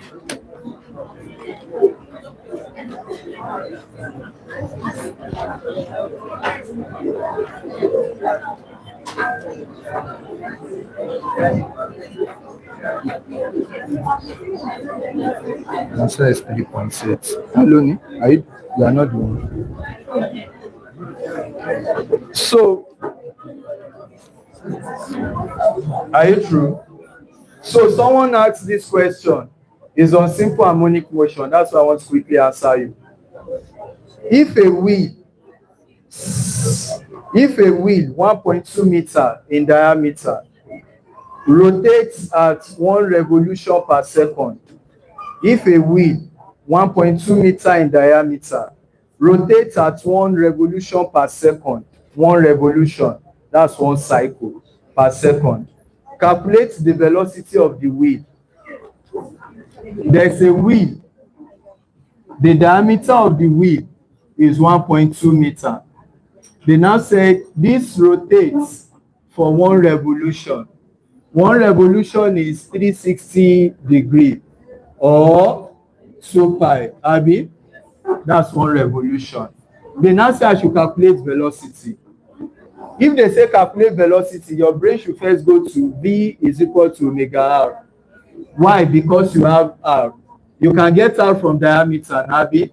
So that means R will be equal to diameter over 2. That's 1.2 divided by 2, and that's 0.6 meter. Abi, how do I now get omega is the next question.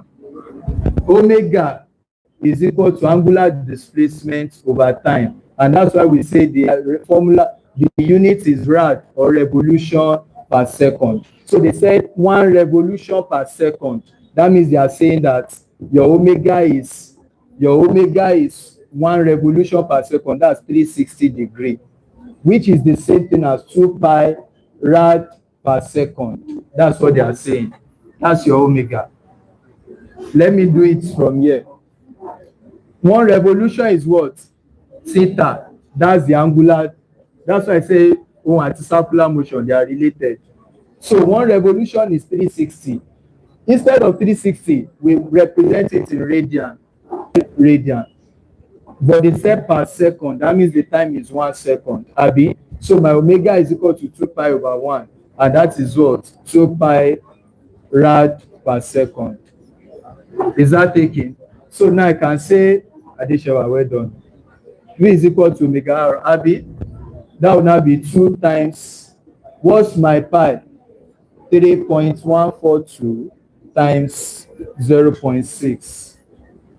So that will give you the answer. That's 3.6 meter per second. So to the person that gave the question, that's your answer. Which one are we talking about next? Friction. Is there any question online?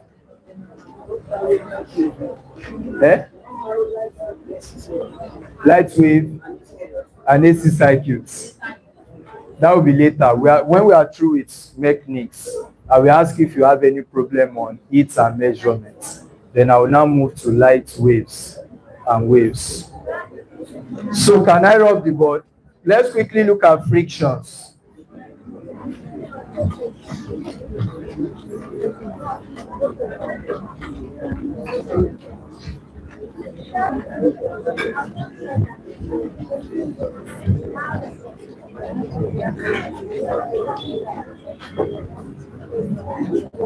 So friction. Now the first thing you need to know about friction is just the definition. First is the definition. Then number 2, I would have said loss of friction, but technically types of friction. So if you are talking about friction, you need to know what friction is.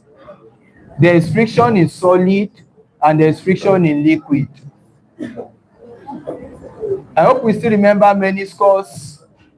Do we remember cohesion, adhesion, concave meniscus, convex meniscus, capillary action, surface tension, Stokes law?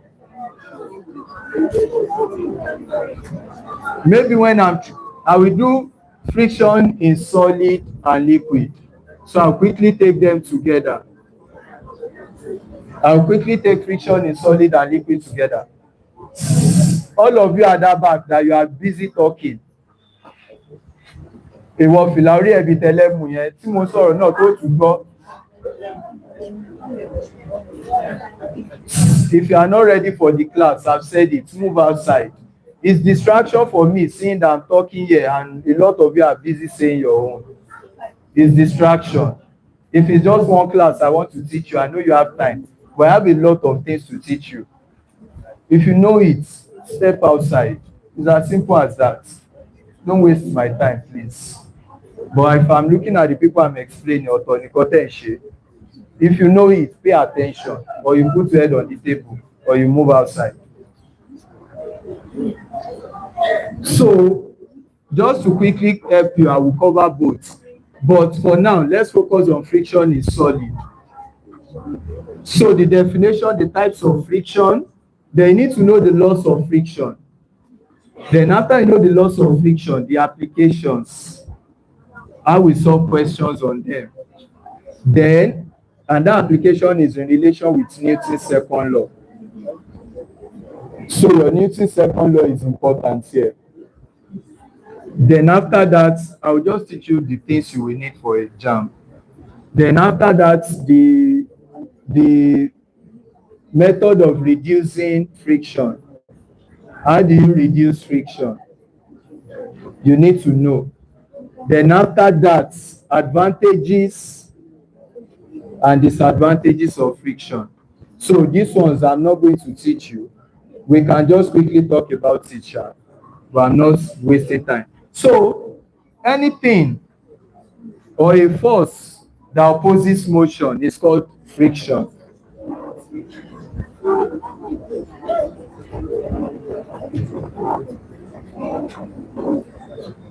So those are the things you need to know about friction. Now, the first thing is that force that opposes motion. As I'm moving, the floor is opposing my movement, and that's why I'm actually able to move. If the floor is not opposing it, I will slid, and that's it. So you are able to walk, you are able to do a lot of things. Your car is able to stop when you apply brake or because of friction. Everything you do in life, most of your machines are able to work. But as those things have advantages, they also have disadvantages. Friction will make your bata to jet. Friction will make the tire to la. Friction will make the belts of the machine to, so all of those things.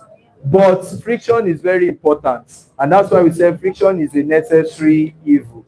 So for definition, don't forget, any forces that opposes motion, that's the definition. So if I'm going this way, friction, so there's what we call here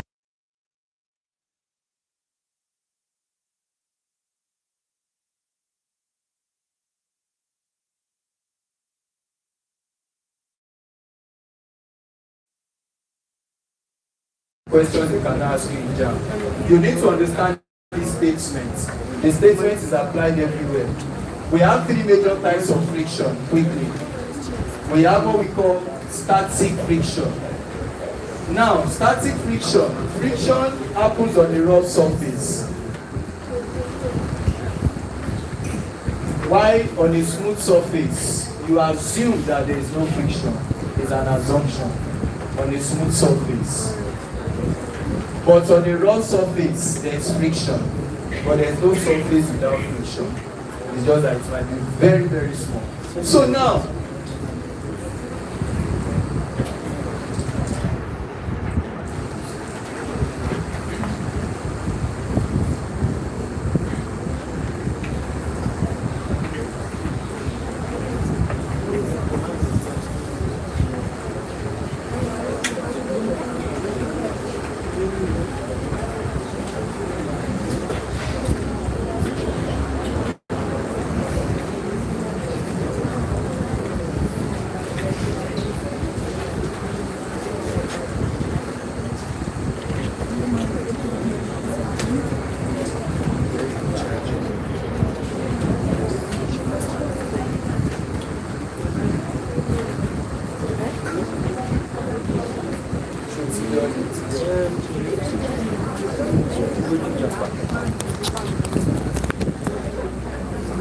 there are three frictions, and I'm going to quickly summarize it. We have what we call static or limiting friction. We have what we call dynamic or kinetic friction. We have what we call rolling friction. Rolling friction. Are you there? Now, everything happened on a raw surface. Let me show you the difference.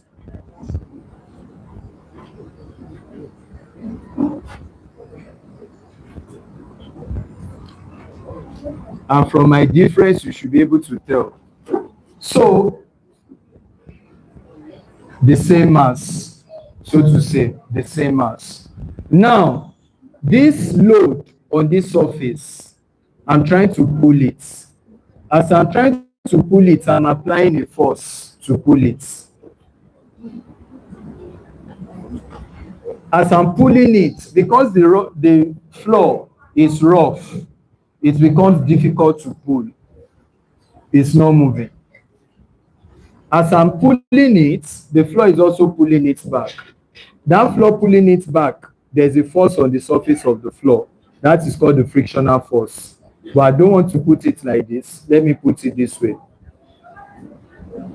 As I'm pulling it, the floor is also pulling it back. It's opposing my motion. But there will be a stage that the force I'm applying will be enough to pull it. But it is static because as you are pulling it, the floor is pulling it back. So it's not moving. Until you have a force that will overcome what the floor is doing. You will start feeling like it wants to shift at a stage. That means that you have overcome what we call the static friction. Now, the frictional force you have at this level, I will put it as F of S. It's called the static frictional force because the body is not moving. So in your question, when you hear on the verge of moving, kò tíì move o, something is about to move, you still have static friction. When here a body is resting on the surface and this body is on the verge of moving. When a body is not moving, what will be the acceleration? So every time you hear static friction, acceleration is treated as 0. I hope you are following. We are going to apply this principle, so you should listen carefully. This load is on the desk or wherever it is. As you are pulling it, the floor is also pulling it. You are pulling, it's pulling. You are applying more force. The floor is also applying more force. The more the force you apply, the more the floor to apply its own force. At a stage, you will have enough force that is equal to the maximum force the floor can apply. At that stage, the load is about to move. Then you say that the load is on the verge of moving. Then you now apply just little force now, then the load will start moving. So what I'm saying is, let's say the frictional force of this floor is 50 Newton in analysis. I apply a 20 Newton force. Will the load move? If I apply a 20 Newton force, what do you think will be the frictional force? The maximum you can take is 50. This is where students used to get the calculations and a lot of things wrong. If I apply 20 Newton, what will be the frictional force? Because it's not moving, it's 20. If I apply 30, the frictional force will also increase to 30. If I apply 40, it will also increase to 40. If I apply 50, it will increase to 50. But if I now apply 50.5, it will move. The total force the floor can apply for that load not to move is 50. So as you are applying it, that one too will be increasing. So at the end of the day, when the body is not moving and is static, then you have what we call static friction. Then when it starts moving, now note something. When this load starts moving, it becomes easier. When you want to push a car, you know what you always do? You'll be applying. But the moment that car starts moving, you don't apply enough force again. Then you even be running. But when that car was stagnant, it was very difficult to move. But the moment it starts moving, there's still friction. But now it's very easy. It's already in motion. So when it has been in motion, the frictional force the floor applies is now what we call dynamic or kinetic friction. When the body is in motion already. Static friction is applied when what? The body is at rest. And when the body is at rest, acceleration is going to be 0. But dynamic friction is the type of friction you get when the body is already in what? In motion. Are you listening?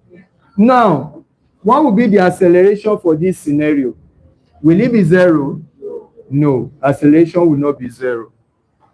I hope you can get me. But you remember I said something. Let's say that I apply 50 Newton force. Will this load move?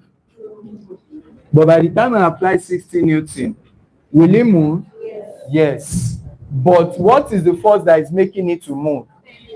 10 Newton. Understand these things very well. Now, do you remember this formula? If you don't remember, I will just tell you, in case you don't know before. This formula is from Newton's second law. FA here is called applied force. FO is called opposing force. FR is called resultant force. All of you know this formula. F is equal to MA. That FR here is what is MA.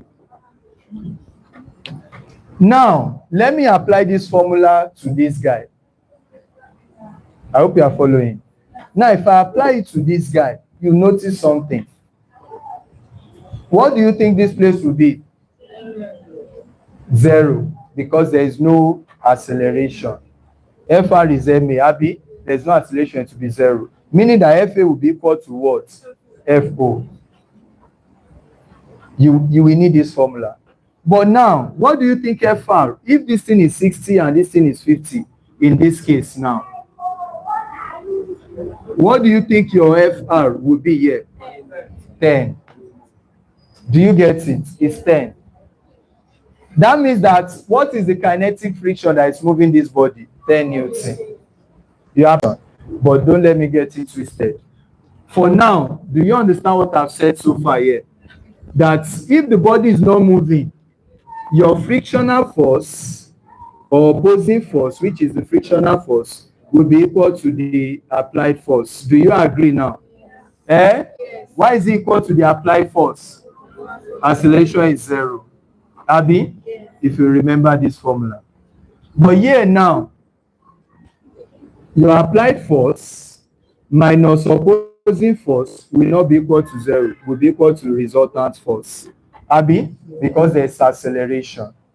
But when you subtract, when you say 60 minus 50, it gives you what? 10. So just note this statement too. Note it. Then the next thing you need to know here is that the comparison. I'm going to go back to the laws soon, but just understand what I've said so far, so that when I'm applying the laws, you understand it clearly. When do you have dynamic friction? When the body is moving and there is acceleration. You have static friction when the body is not moving and there is no acceleration. Now, let's now compare these three in terms of which one is the strongest. How many Newton force do I need to move this load when I give you 60 and 50? 10. How many Newton force do I need to use to overcome friction? 50 from the analysis I gave you, Nabi, to overcome friction, 50. I know I'm saying that so that you understand what I want to say next.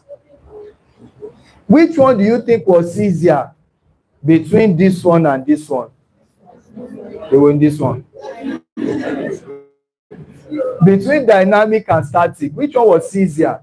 Dynamic. When the body is in motion already, just apply small force and it moves with you. Even though there is still frictional force, but you have overcome that frictional force. I hope you are getting it. Now, let's say I'm now pushing a car and you are rolling a tire, or you are pulling a box and you are rolling a tire on the same surface. Which one will be easier to move?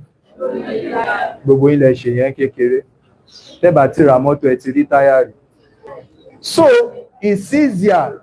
So they cannot now listen. The frictional force for static friction is greater than the frictional force for dynamic friction, which is greater than the frictional force for rolling friction. The force you apply on static friction is going to be more than the one you apply on what? Dynamic. And it's going to be more on the one you apply for rolling. You apply more force when it is static. You apply less force when it is moving. But you apply far less force. You can even do it like this and it will be moving itself. Do you get my point? That I want you to get those concepts clearly before we move to the calculations. So that is the difference. So there's higher friction here, there's lower friction here, there's far lower friction here. And those are the surfaces. So now, what are the laws of friction? Let's now apply the laws in solving questions. Number one, friction depends on nature of the surface. It depends on nature of the surface. Are you there? A rough surface has friction. A smooth surface, we assume frictional force to be 0. But for a rough surface, frictional force is never 0. Is that taken? Number two. Did you get that? Number two. Frictional force is independent of the area. Independent of the area of the surfaces in contact. Independent of the area of the surfaces in contact. It only depends on the surface, not the area. Let's say that a road that let me even just say this, that a road that is rough, wide, the same road now, but one is wider, one is smaller. The frictional force you experience on a smaller road is the same you will experience, provided the surface of the road is the same. It's the same you experience on a wider road. And let me say this, let's say I have this guy. If I want to get the area of this guy, I'll use my length times breadth, Abby. But now, if something is moving here on the surface, does it depend on this side? It only depends on the surface where it is moving. Abby, it only depends on the surface that is moving. It does not depend on the shape or the area or anything, or the entire volume. No, it only depends on surface. You all should know this. I'm actually not supposed to waste time on that. Then, let me just give you the one I need. Frictional force is directly related to the weight or R, normal reaction. Frictional force is directly related to normal reaction. And you must have heard, your normal reaction is also a force, Abby, but normal reaction is always perpendicular to the surface. Now, listen to this statement. R is called, have you written this? R is called what? Normal reaction. This is a surface. We will apply those principles now. Then we'll put it to questions.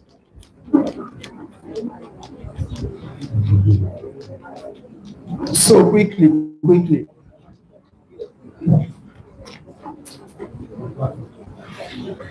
Now, this is a surface. When you put a load on a surface, the load it has a weight, and the weight is resting on that surface.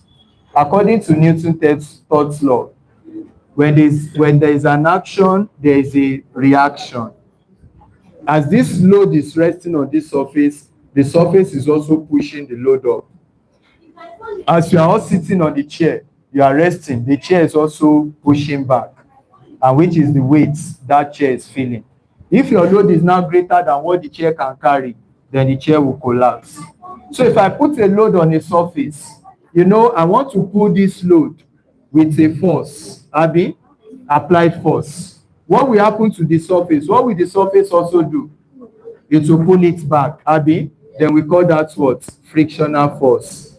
We now say this frictional force depends on the reaction of this load. What that means is that if I have a smaller load, the weight will be small, and the reaction will also be small. I hope you're following. So if I put this one, it will be on the same surface as this. It will be easier to put this one than to put this one.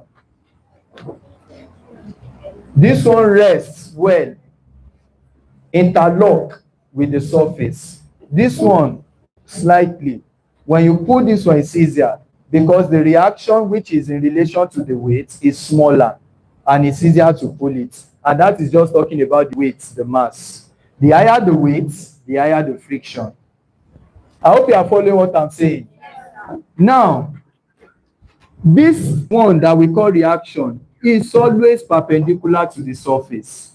When you have it on the surface, it's always perpendicular. So now let me show you what I'm saying, because we will apply it. Now, for the column we swim.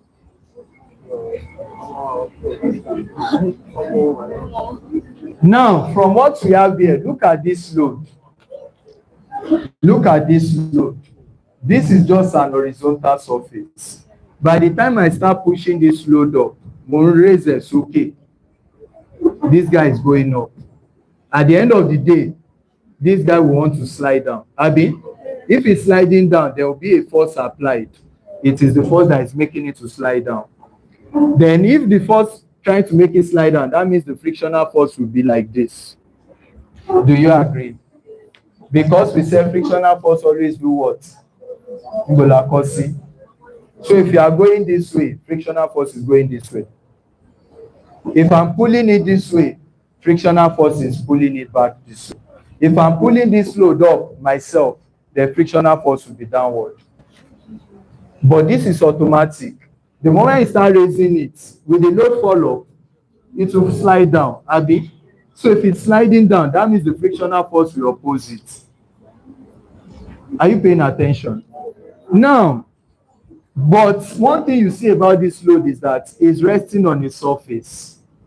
Then, how will I now get this R in that scenario?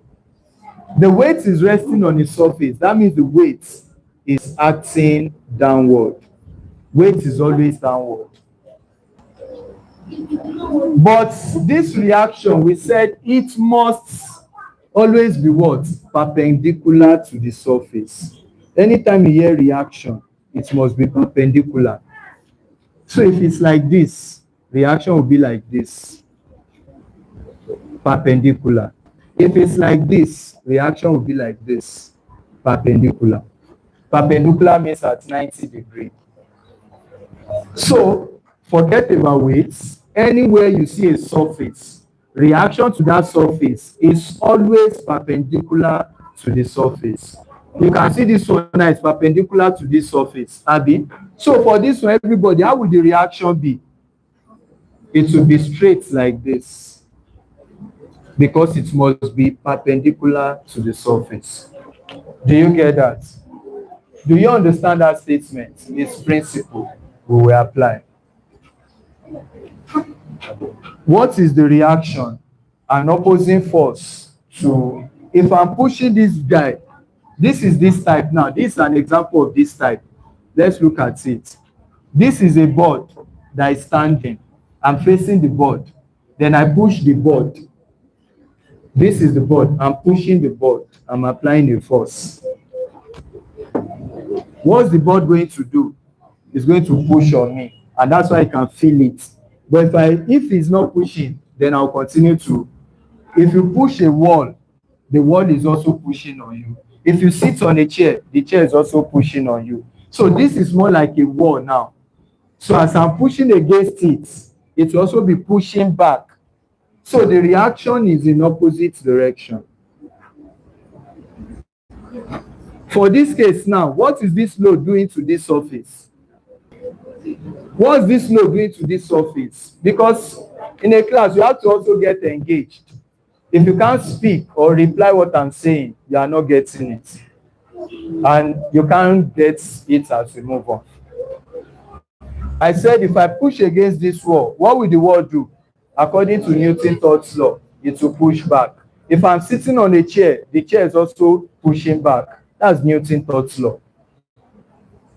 For this now, if I put a load on the surface, am I the one pushing on this surface now?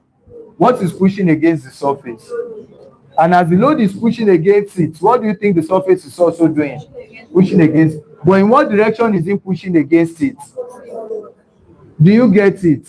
Even though the load is weight is down, but it's pushing against the load, it's also pushing against its back.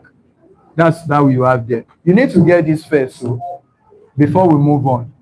Now look at this part now. This is the surface.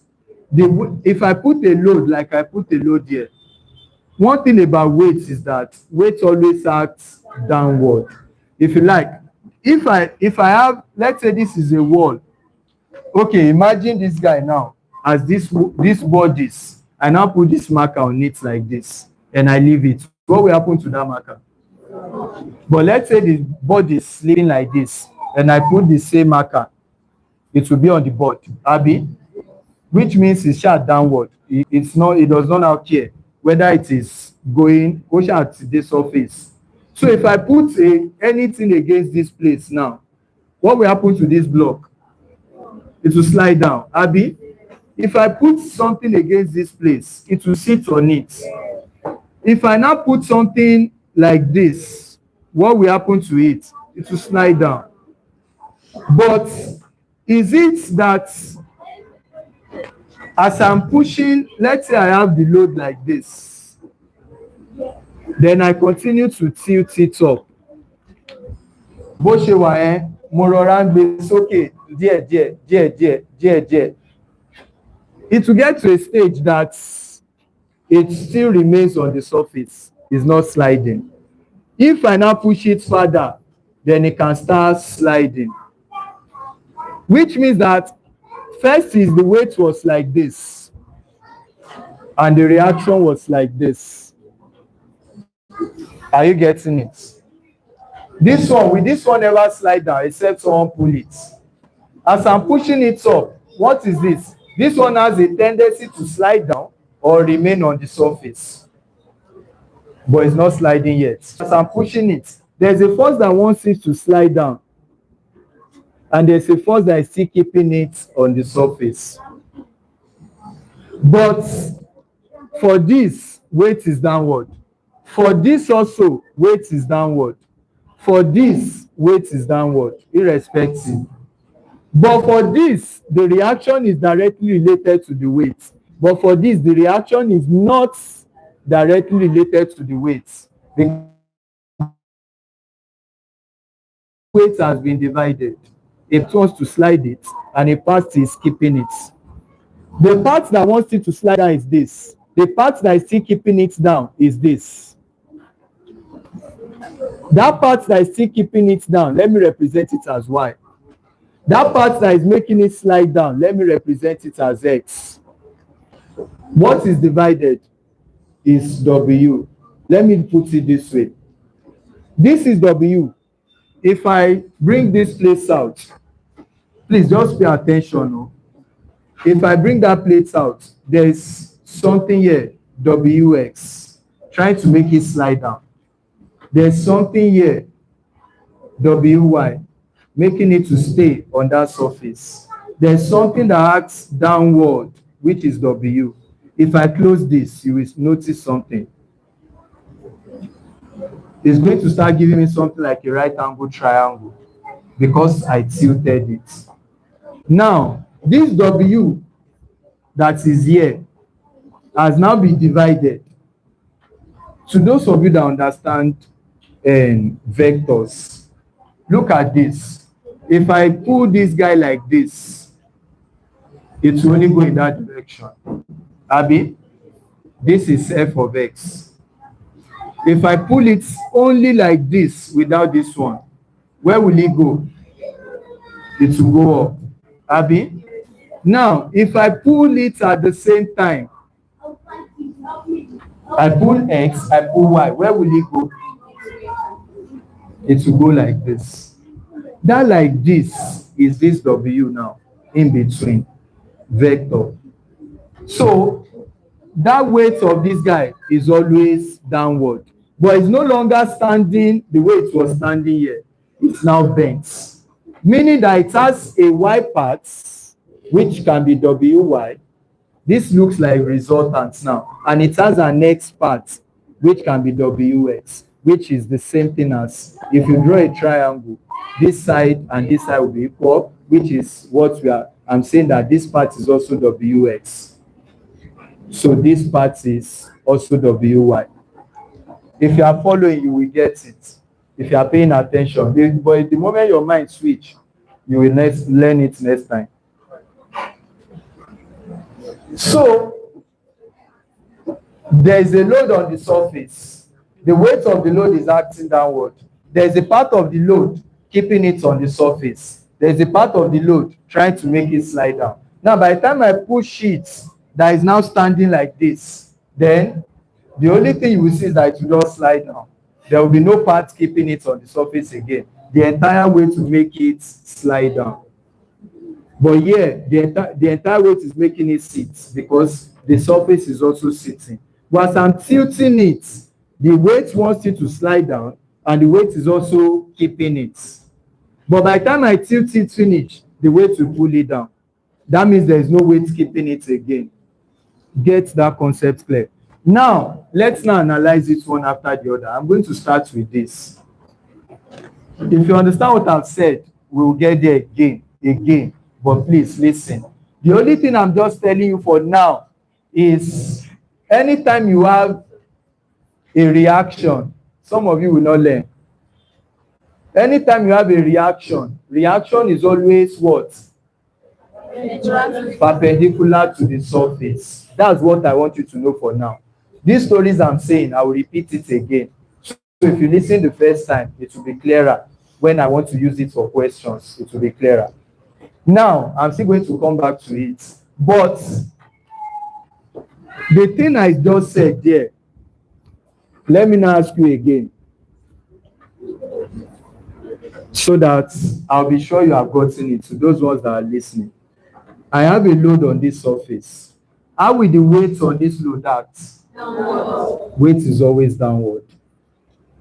Forget how the load is. Weight is always downward. That's one point you need to note. Number two, how will the reaction on this load act? Perpendicular to the surface. So it does not mean that R and W have to be the same all the time.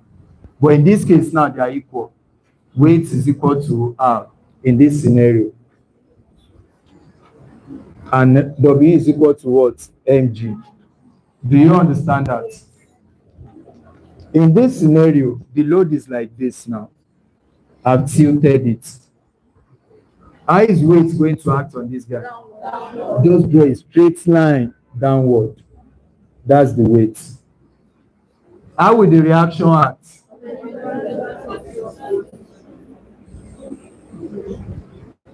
Is this how the same thing as this W now? They are no longer the same.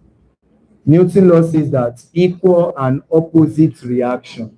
These guys are no longer equal and opposite. But there's something that is equal to this guy. That is the part that I was explaining there that will make it to be on the surface. And which one is that one? What did I represent it with there? That means that's part of this weight that is keeping it on that surface. So that means in this case now I can say R is equal to WY, but R is not equal to W. That's why people used to have problems. But the moment you can pay attention to what I'm saying, it will be very clear. And we'll just apply it in solving problems. Are you following? Forget about this other one for now. So,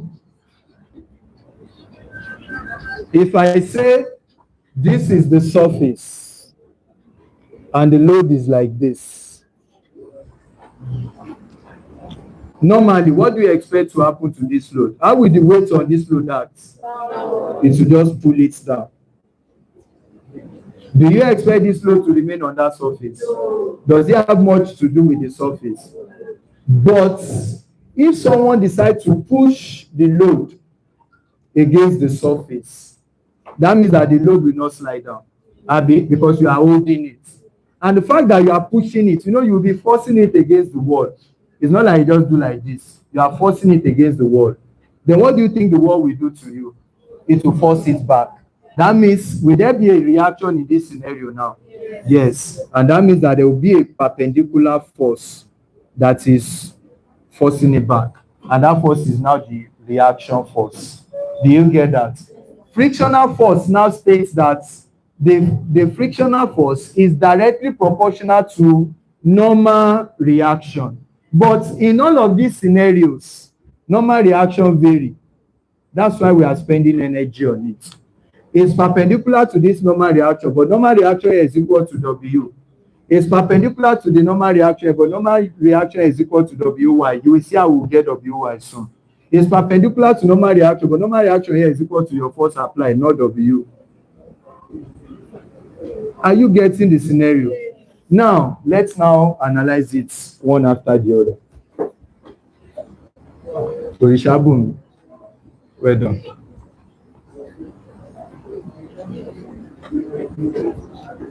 Gbogbo òru ló ti fi jó, àbó lọ ṣòro, ò ti jó. Did she dance? Does she always dance?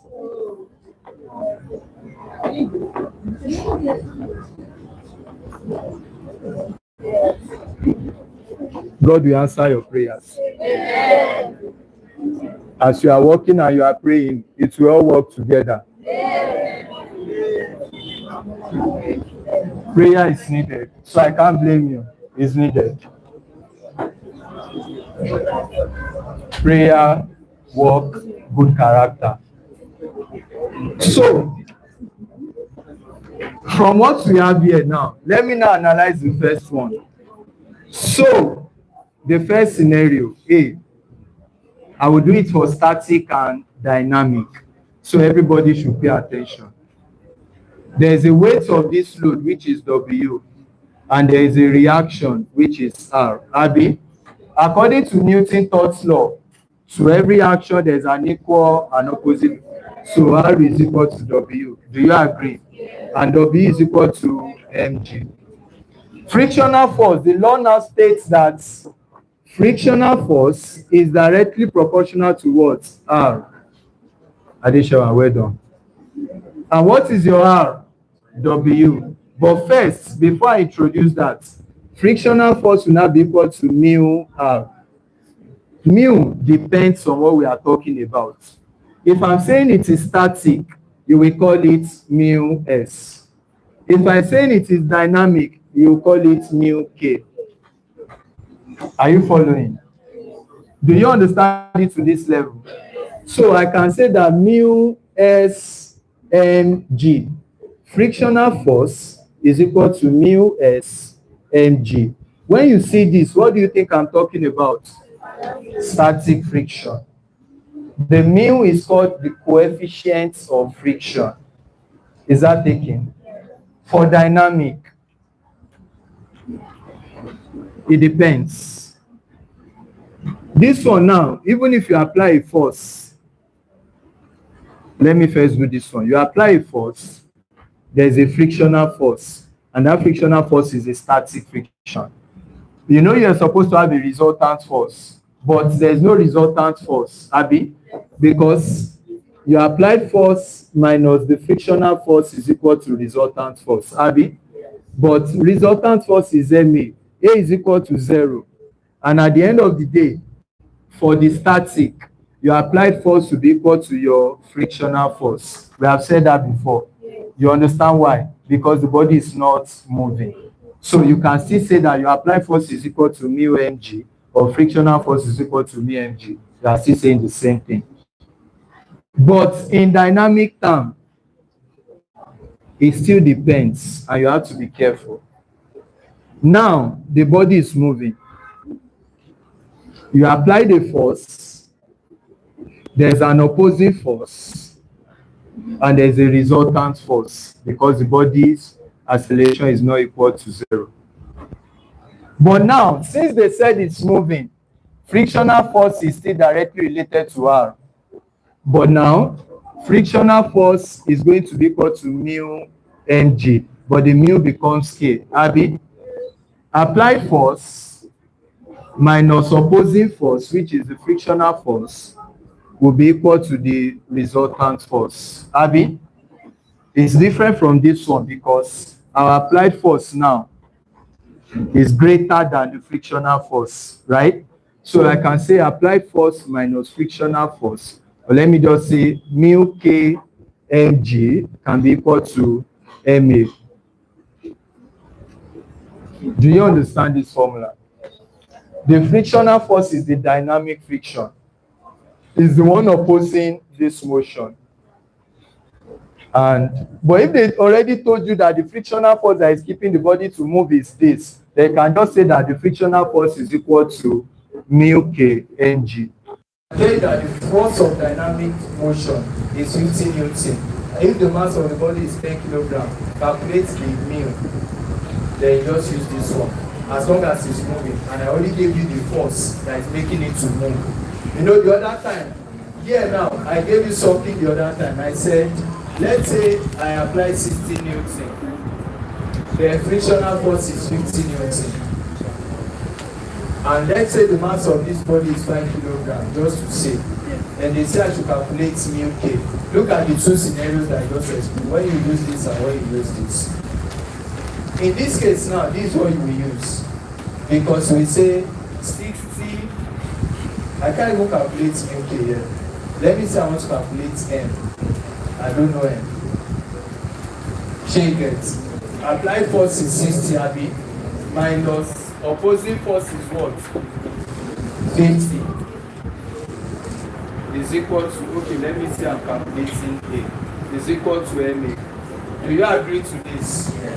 Eh? My applied force 60.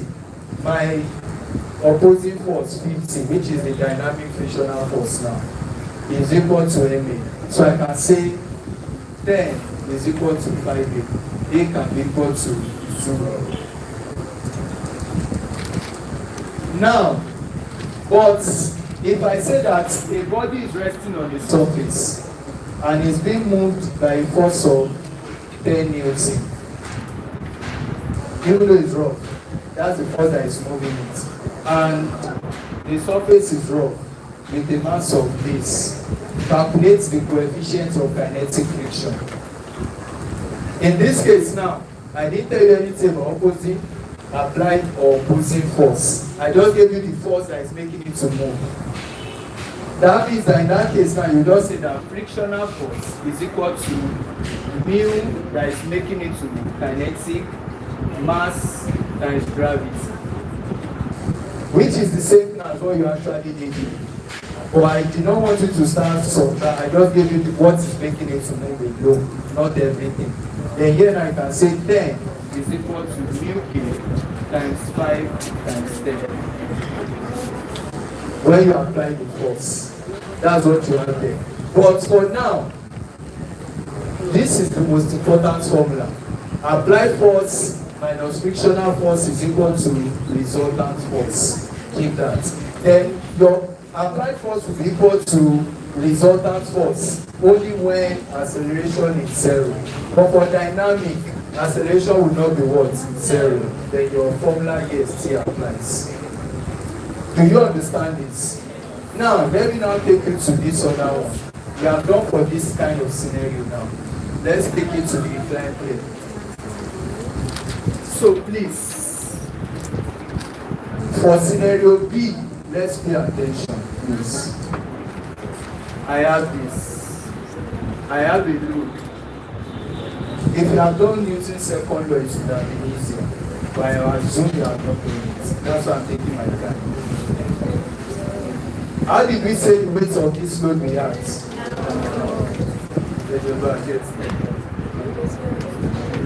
The weight is downward.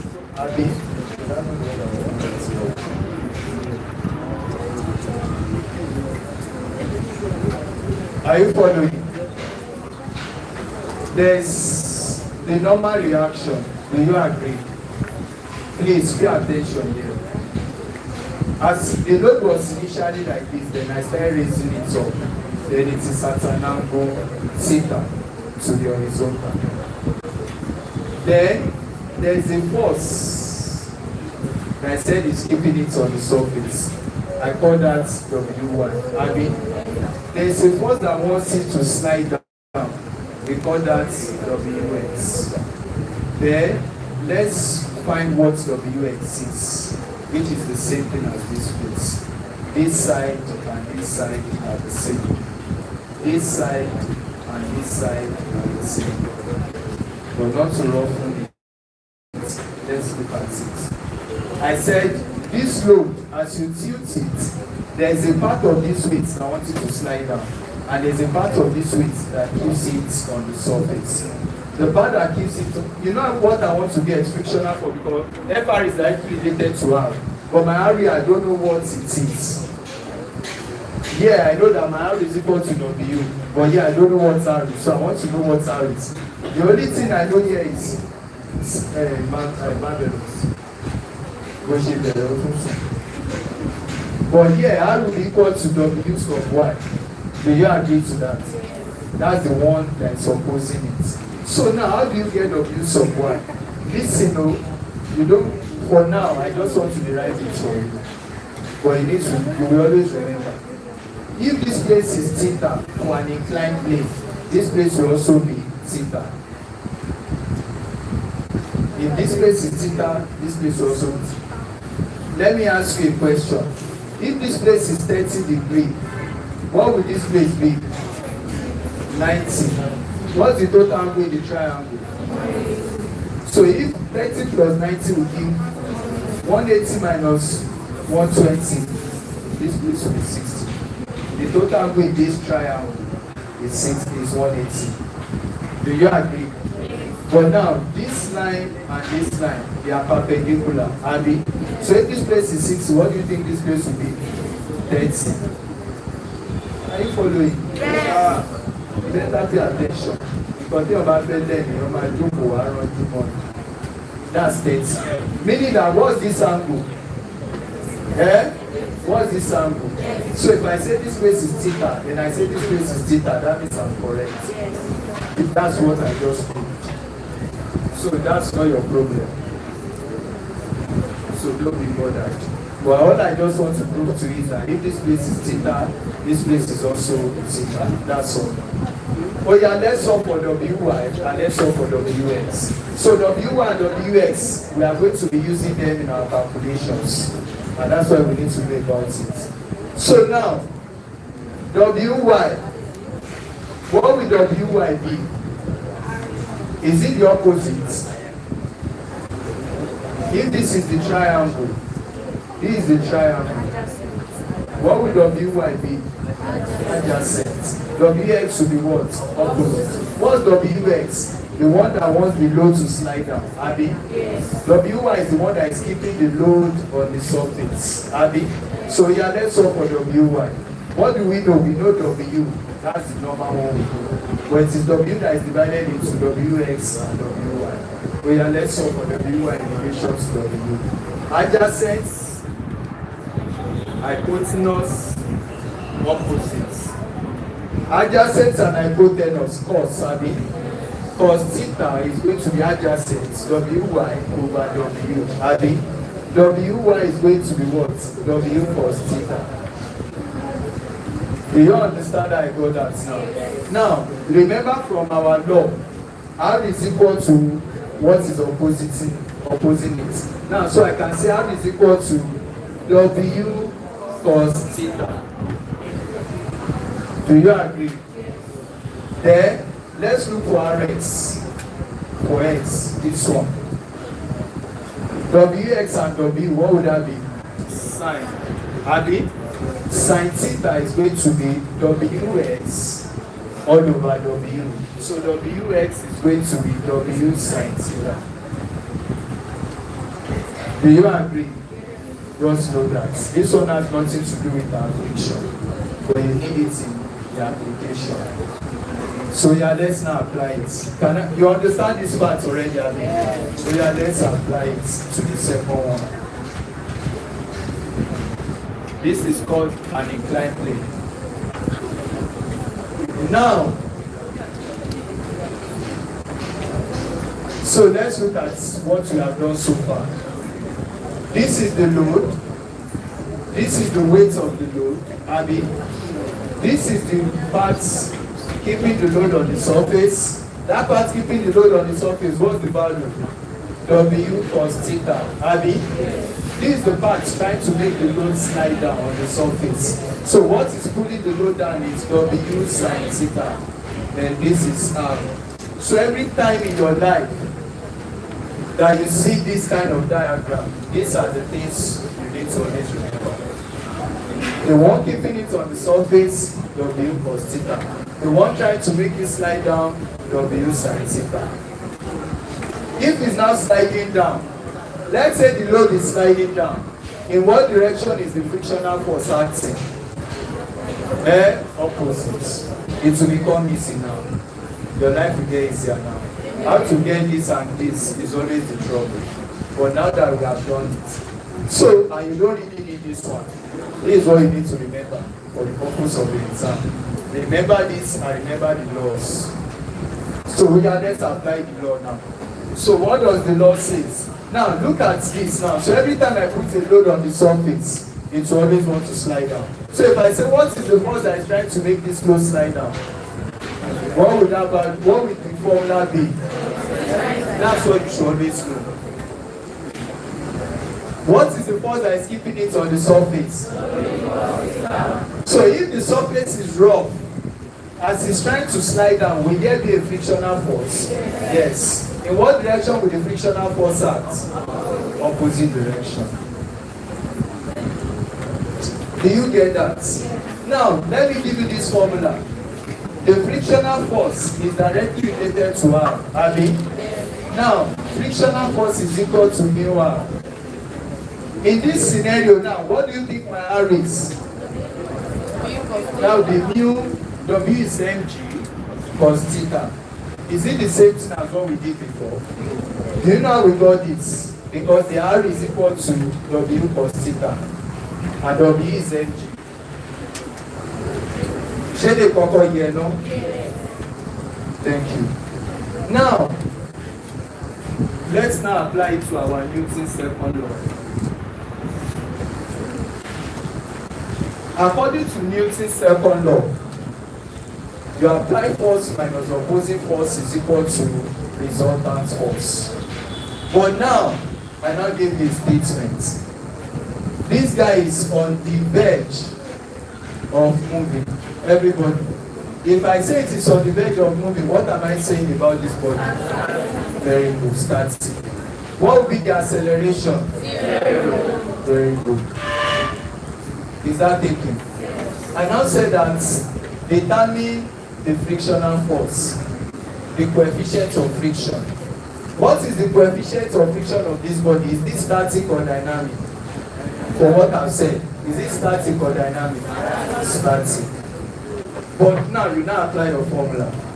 Applied force minus opposing force is equal to resultant force. On the verge of moving, what does that mean to this guy? And if that is zero, that means applied force becomes what? The opposing force is now what? I hope you are following. What is your applied force in this scenario?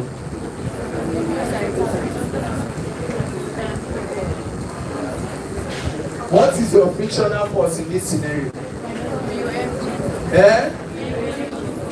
Mu mg cos theta. Do you understand that? Let me go back again. I gave you a load resting on a declined plane. And I said that that load is on the verge of movement. Let me to calculate the coefficient of friction. The statement is on the verge of movement already told me something. That this load is not moving yet. It just wants to move. Abi, it's not moving. And if it's not moving, that means my acceleration will be zero. It's not moving yet, so acceleration is zero. Is that thinking? And if acceleration is zero, I apply my formula. I'm going to have an applied force minus opposing force equals what? Resultant force. That's the first thing. But now, when I analyze my diagram, I know this is the one trying to make it slide down. I know this is the one keeping it on the surface. That's what I must do every time. You don't need to go through this. I just proved it. So that you don't have to know that where did this one come from and where did this one come from. So this is what is keeping it. That's part of this weight keeping it. Part of the weight making it slide down. At the end of the day now, from what we have here, this applied force, in this scenario now, which one will serve as my applied force? So I'll write that. I want to write it as mg. You know that W is mg, so I can write my applied force as mg cent. What is opposing it? What is opposing my applied force? That's the frictional force, Abi. And what is the frictional force? Mu mg cos theta. That's mu mg cos theta. Equals, what will be my FR? Why is it zero? Because it is static. Do you get that point? That's zero. So I can now say that my mg sin theta is equal to mu mg cos theta. mg. Mu is going to be sin theta over cos theta. And that's tan theta. So mu static is equal to tan theta. So they can tell you that your body is resting on a smooth inclined plane at 30 degrees, calculate the coefficient of static friction. Just use equals tan theta. That's your answer. Some things are not difficult, but the process are difficult. But the questions are simple. We will quickly solve questions on everything. I told you, physics is, you don't have a choice. If you want to understand physics, you need time. You need time. That's the sincere truth. Physics requires time. After you learn principle, you still spend time solving questions. So, but for now, let's just do all the parts that we can do. Oh yeah, this is it. If I now tell you the body is moving, let me now give you different scenarios. How to reduce friction and rub. There's still another scenario. This part is more than one. But everything is the same. Look at this now. For dynamic, you are not doing anything. So let me call this scenario A. This body wants to slide down. It's now moving down with an acceleration. What is the force that is moving it down? Everybody must always know that. What is the force keeping it on the surface? If they told you that it is rough, that's why you'll be doing all this. If they told you that it is smooth, just know that your acceleration is equal to sin theta. But you apply it to see. Now, here, what is keeping it on the surface is energy. But why am I applying this? There is a frictional force. But remember now that it is sliding down. So my applied force, mg sin theta minus opposing force, mu k now, mg cos theta is equal to what? Ma. So I can look for anything. They can give me mass theta and they said I should look for mu k. They can say I should look for acceleration. But it's not equal to 0 yet because it is dynamic. It's the same thing we did here. The only difference is that this one is not equal to 0. Are you there? Now let me give you another scenario. This is where you just need to. For scenario B, can I rub this? Oh yeah, let's look at B. I'm the one that wants to pull the load now. The load is resting. In this scenario, this load is resting, but I want to pull it up with a force. Let me call that force F. I want to pull it up. I'm the one pulling it up. Naturally, how will this load move naturally? But I want it to go up, so I will drag it up. But in dragging it up, there is something that wants it to go down. It's not friction now. Force that always wants it to go down is mg sin theta. But aside mg sin theta that wants it to go down, there is still something that is opposing it because it is wrong. So as you are pulling it, you are overcoming two forces. The surface force, which is what? Frictional force, acting in opposite direction to your pull, and the force that is trying to make it slide down. So in this scenario now, you still apply your formula, apply force minus, but now I said it's accelerating upward. Minus frictional force is equal, minus opposing force is equal to resultant force. What is my applied force here now? That's just F. What's my opposing force? That will become mg sin theta plus F. Those are the two forces opposing what I'm doing. So this place and that analysis is not hard, but just understand this formula and know which ones are opposing and which ones are applied. That's all you need to know.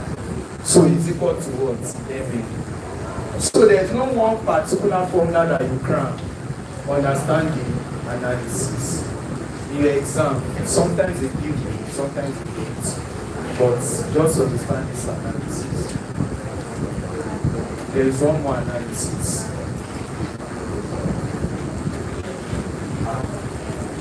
I don't want to see how you tired because we are not supposed to be tired. We are doing physics. You should understand that it should have something for you. It's everything like this. You are not so good as I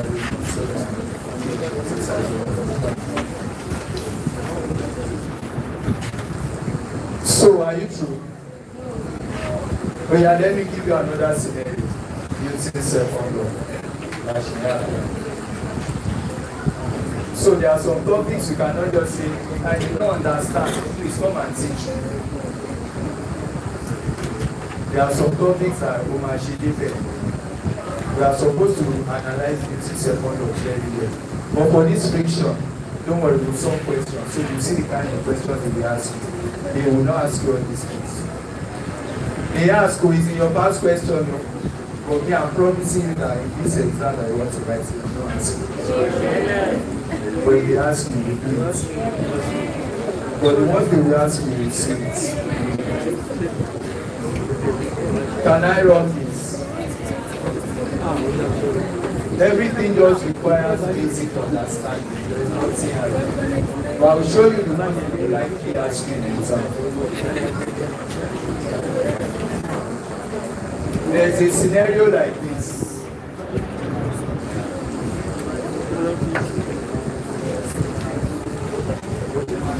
The load resting on the surface and the surface is rough.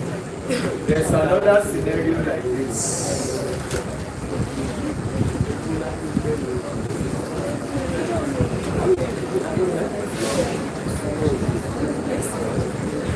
And there's another scenario like this.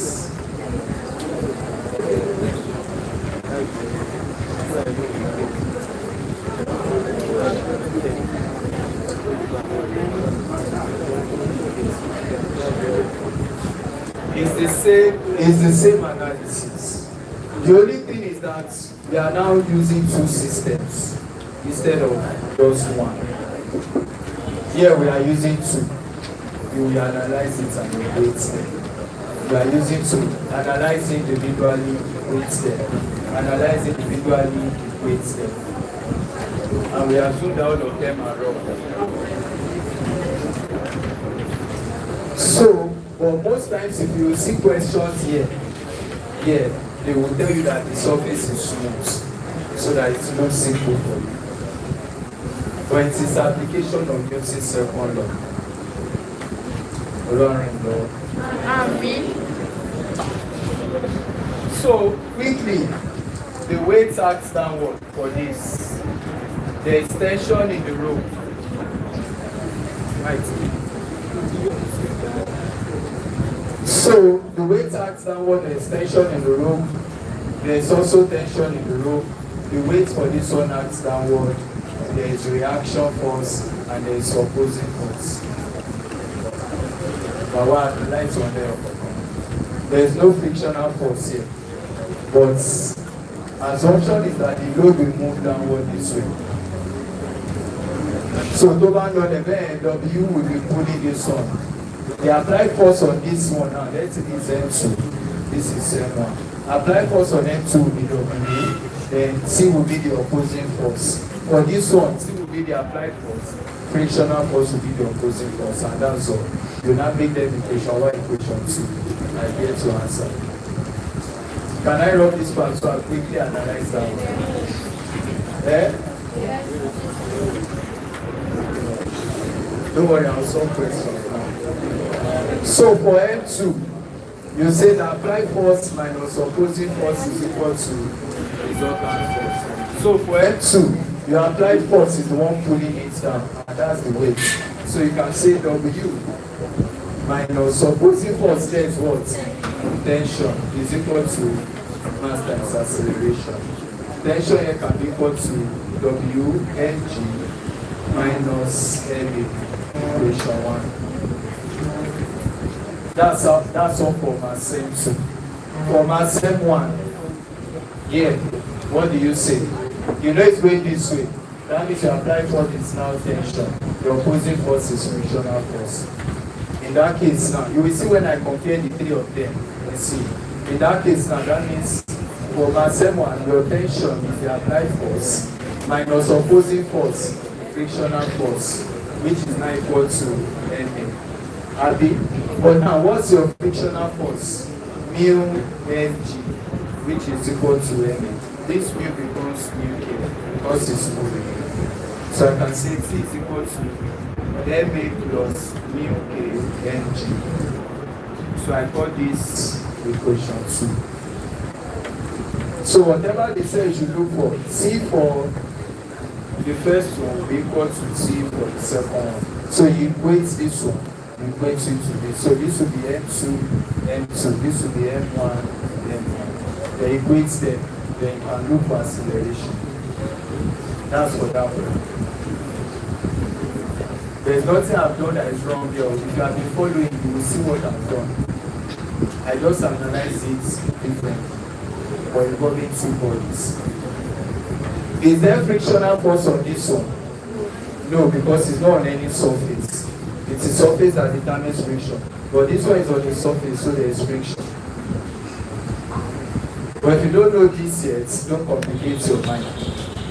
You know when they say Emma Bawakalo, just follow.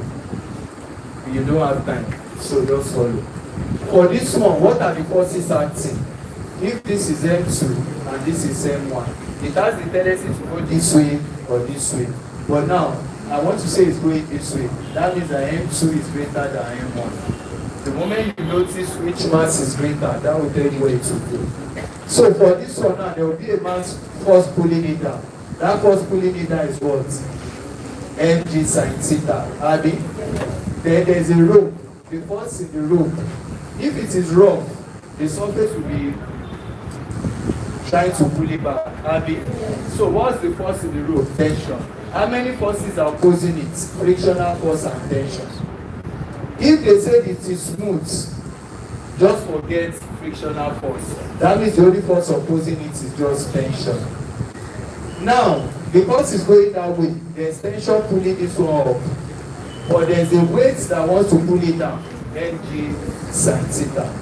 And there's a rough surface. Frictional force. That's it. It's not hard. I already gave it to you. Life is not hard. So you will now look for the first scenario. Which one is the one pulling now? M2 Abi. So you can say for M2, what do you have? That's going to be applied force minus opposing force is equal to resultant force. Abi, what's my applied force now? Mg sin theta. What's my opposing force? Tension plus frictional force. That will be equal to the M2A. Abi, that's all. Equation 1. That's all. Then you now say T, which is the applied force for this second one, Abi, minus Mg sin theta plus frictional force is equal to M1A. Equation 2. Then whatever they say you should look for, equate them and look for it. They won't ask you. It's in the long. When you look at this one, the weight is downward. I mean, just know the acceleration can be described as going up, can be described as going down, depending on the mass that is there. So if this one now is going this way, then that means the applied force is going to be W, then the tension will be the opposing force. For this one, the applied force will be tension, then the opposing force will be Mg sin theta plus what? And friction. And that's all. It's the same thing. It's the same thing. I only did that so that when you see it on Newton's second law. The only difference that they might make you not of is when they let you know that the surface is smooth. Just get rid of all of the Fr. If they say the surface is smooth, that's the only difference. And those are the ones they are likely to ask you. Just get rid of Fr.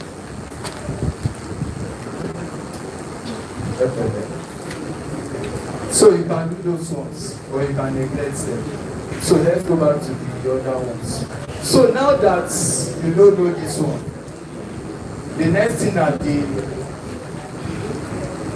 advantages and disadvantages of friction. You can read those ones on your own. When we start solving questions, you see them. Then, how do you reduce friction? Lubrication, by rubbing it with paper or engine oil or anything. So, let's solve questions on this aspect. So you can see where they are likely to ask you questions and how you apply your brain to it. Then I'll teach you density and no pressure. Oh yeah. But that one is not much true. The only thing about that one is just that questions are the problems. But the teaching is not long. But the solving questions is long. Which is not also long, but requires brain. Oh yeah, let's solve questions on frictions, please. We are here for physics. Physics should have been for 3 days. 3 days. This is not what you do in 1 day. But for me, if you are a primary student, all these things not you're getting. I taught you every part of magnetism. I taught you every part of electricity. Sam taught you waves and lights, which I'm sure that all the B factorial taught you all these aspects. Then Mr. La taught you all these heat and temperature. Abi, so you're getting more.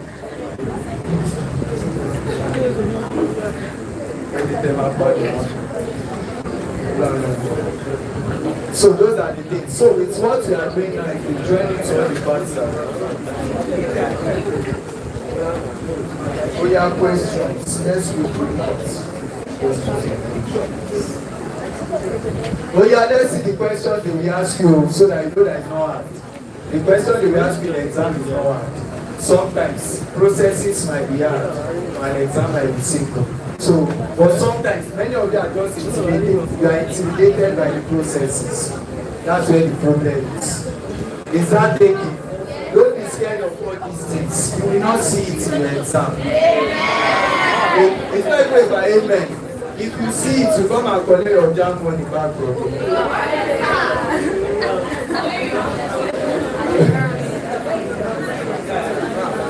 But you can remove the friction parts. Say it's like smooth. Then you can sit down. Oh yeah, number 1. Are you there? If you are using fat sources, open to friction. If you are not using fat sources, open to friction.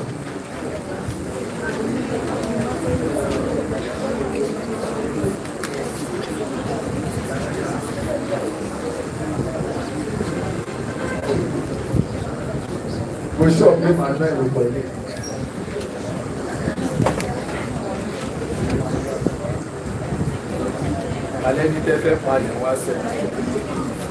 Sir, can we do the class overnight? I'm in the mood for learning.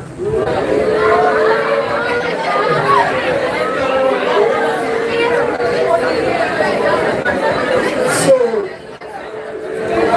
since last year, that's why, you know, most times, especially when we are advancing you.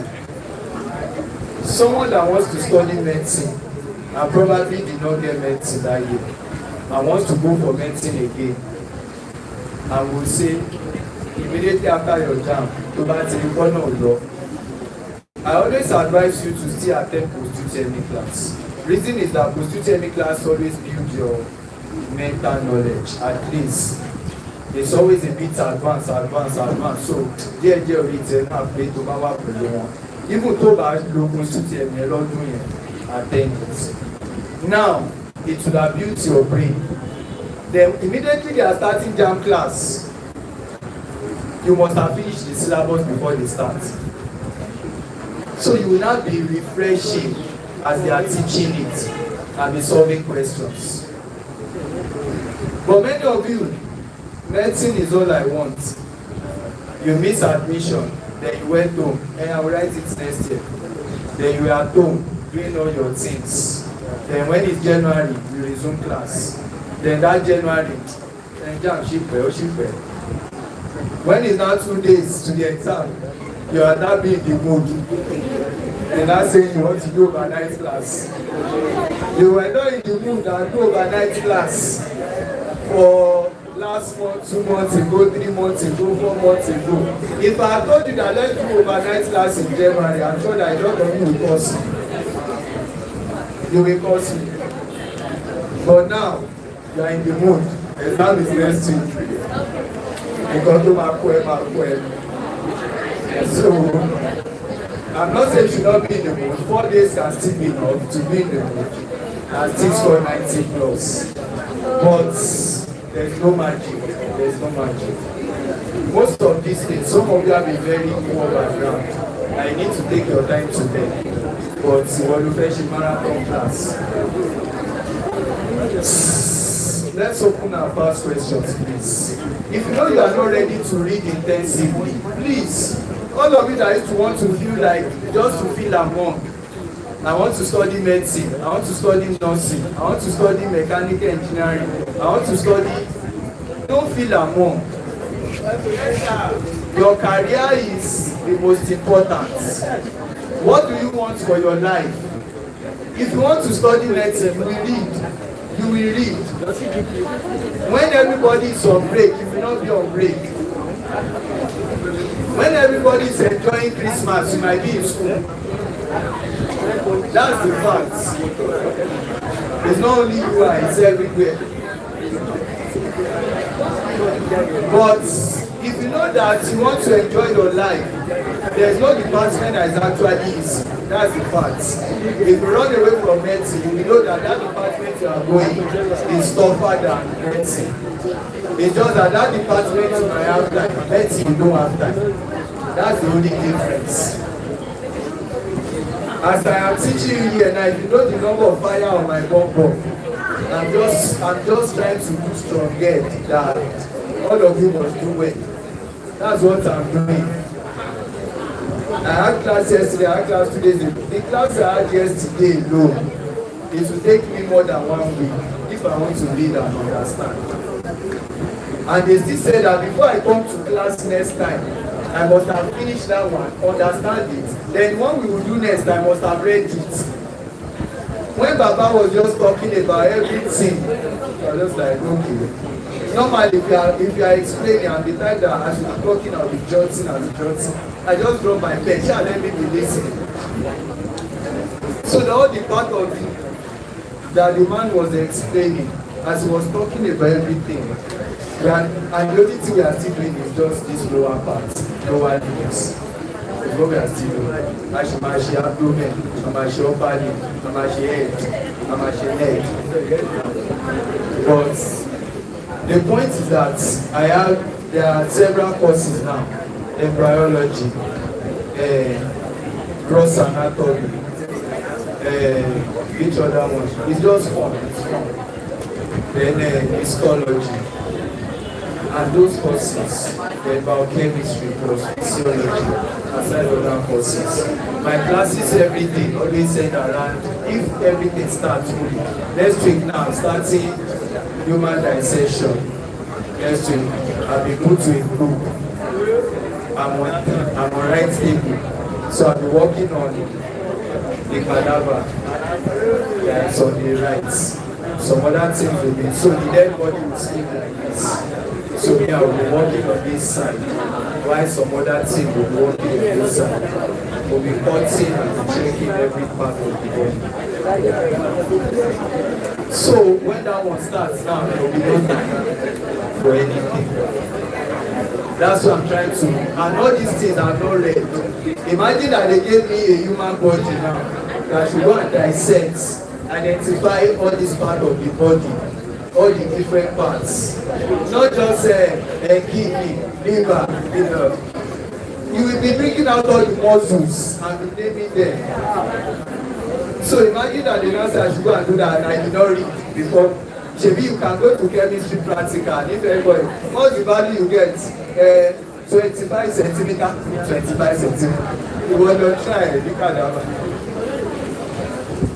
So please, if you know you cannot read and you are not ready to even fight or go through a lot, don't choose medicine or nursing. Nursing is still manageable. Nursing is very easy. They don't give you time. If you come late to my class, they will not allow you to enter. Class starts by 8. Our lecturers are still being nice for that. They will tell you that you are a medical doctor. You have a patient that is on ground. There was a time that the lecturer came and he was looking for someone in the class and the person was not there. And he sent the person away. And he said that Sheba went to hospital done in Vernier. So sometimes when you are studying the medicine, you look at yourself now. Because you want to be responsible for people's life. If someone dies, they will blame you. Even though you are fighting to, it's not like they blame doctors, but they made us to know that you are the head of the whole health team. So if anything goes wrong, you are the one to. So a lot of training we go through. But at JAMB level now, you cannot read. You fail JAMB once, you give up. You have fellowship medicine, you don't see. Please, go and study a course that fits your lifestyle. Social media type, you like WhatsApp, you like, just go and study communication and language arts. And then moving on with your life. But all these things are the truths. You can't study medicine and be in the mood 1 week to exam. But you have to be in the mood every day as a medical student. You end your class, they tell you to 5 o'clock. Now you start by 8, you end it by 5. The difference between 5 and the next day is your life. You will have to read overnight. And sometimes you can read like 3 before you sleep. Then you go again the next morning, you read again. If you miss 1 day, just know that some of us, our efforts, me have been in school before. So this medicine I'm doing, it's not like I'm practicing, but it's just freestyling. But you can't freestyle with medicine. Please, walk out. Yes. You know how many dead bodies they bring in every day? Where did they used to sell it? Where did they used to see the dead body? All the dead bodies. The funniest thing is that when you get to the convention, I'm not supposed to be talking about some things. But even if we're in class like this, I've been feeling someone. Every time you just say a cow will just bring dead body. Every day. And a lecturer said it that most of the dead bodies they see, they are from Lagos. They are from Lagos. The dead bodies are bodies that, number one, maybe they have been left in the hospital, they didn't come and take them. Number two, the person that died, and they could not trace the person's family. And our lecturer said something that there was, I've heard about that before, but he said it in my own class so that the very first time he tried himself was when one girl was working on the dead body, the caliper. And when she was working, in UI, we used to start from the leg. So the only thing we do first is the leg, to the stomach, before you get to the head. So the girl has been working. She has been working on that body. On getting to the head after a very long time, she now saw the head and realized that it's like that. The lecturer said that was the first time he cried. That the guy that has been missing for a long time. That's and they brought the dad. And they were using the dad for practical. But she now saw her dad. So imagine calling home and say that when you have been working on my dad, so now it's in it. It's not funny. When you get there, you will see that some people will not believe again. But I'm waiting for that day. When you first enter like this and they show you several people, So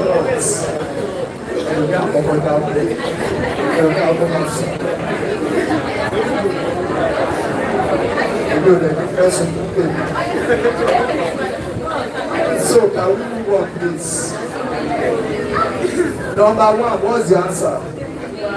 So if you're online, you can listen. The frictional force between two bodies. So please, if you are studying medicine and you are studying nursing, if you are the type that easily give up, you easily give up on things. Please keep quiet. Please keep quiet. Please keep quiet. If you are the type that easily give up on things, or you are the type that you can't be strong enough, although you feel that one. But if you easily give up on things, please don't go and study. And if you are the type that always like to keep things to yourself, you are selfish. You are not the type that a lot of you have terrible characters and some courses do not fit you. Do not fit you. You are selfish. It can hurt you. You need people to work with. You always work as a team. But if you are the type that one song go well, but on one mama song, it's wrong. Some people that kill themselves because they don't have friends too. They don't have people they talk to. They are always isolated. So please understand that some of these things require hard work. And you start from here. If you are strong from here, you will get better. But the reason we say in Nigeria you can study medicine or sing is just that we know that there is sure opportunity of jobs. Even if you want to travel abroad, it's very easy.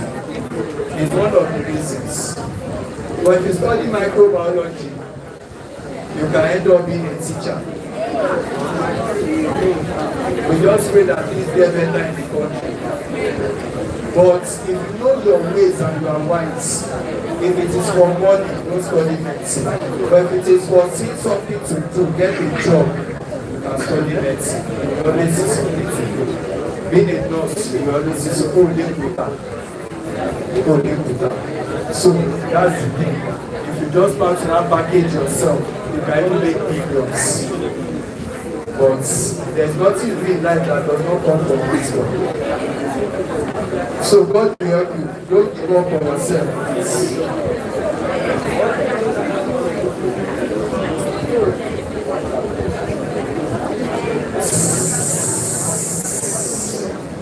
Which of the following statements are true about frictional force? One, it is always a disadvantage. True or false?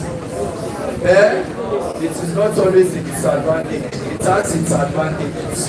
So option A and option B are automatically out. 3, it always exists when there is a relative motion on two bodies that are in contact. When there is motion between two bodies, that's when it exists. It's correct. It is sometimes very useful. Yes. It is sometimes very useful. Number 1, 5, okay. That's 3 and 4. It is sometimes a disadvantage. Yes. It is sometimes a disadvantage. Yes. And it is sometimes very useful. Yes. So the answer is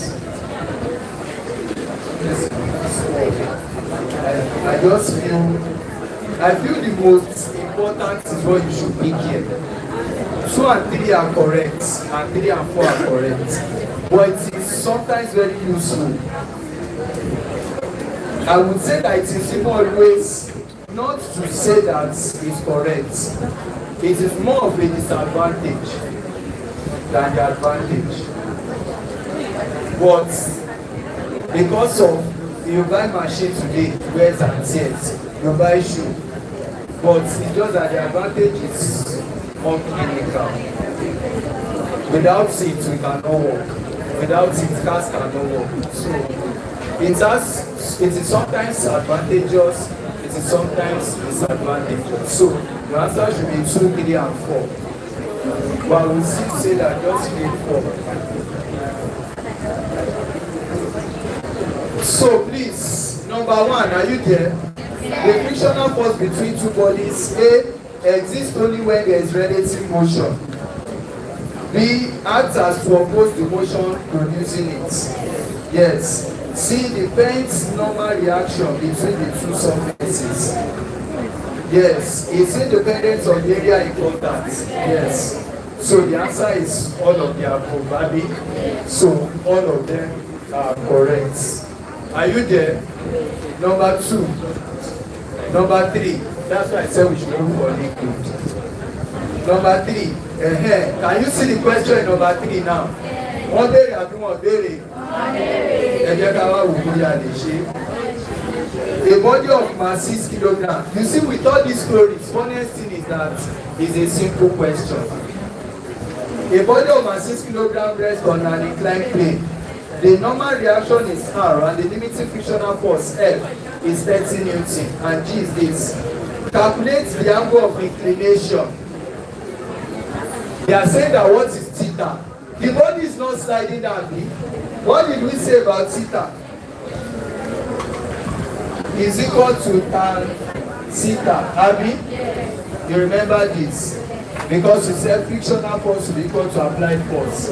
So mg cos theta is equal to mu mg cos theta is equal to mg sin theta. Remember this. mg went away. Then we have mu is equal to tan theta. You remember that? Yes. So, but now let's look at it. What are we looking for?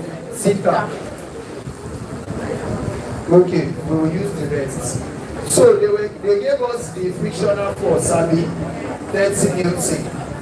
They gave us G and they gave us mass. And they said we should calculate the angle of inclination. So let's look at that diagram.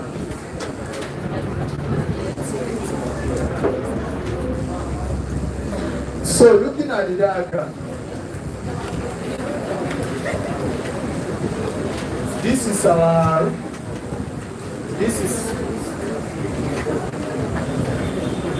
the frictional force. Then this is applied force. Abby, right? Yes. So they said we should calculate. They gave us the mass to be 6 kilograms. Then they gave us this one to be 30 Newton.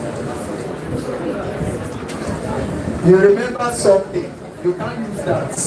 Why can't you use this? You are looking for theta, Abby, and you don't know this. But you can use this. Since it is static, applied force is equal to frictional force.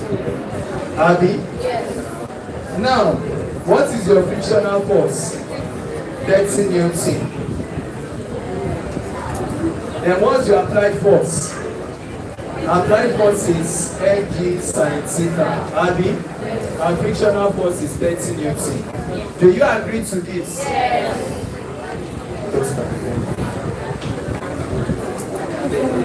So we can say 60 sin theta is equal to 30. Abby?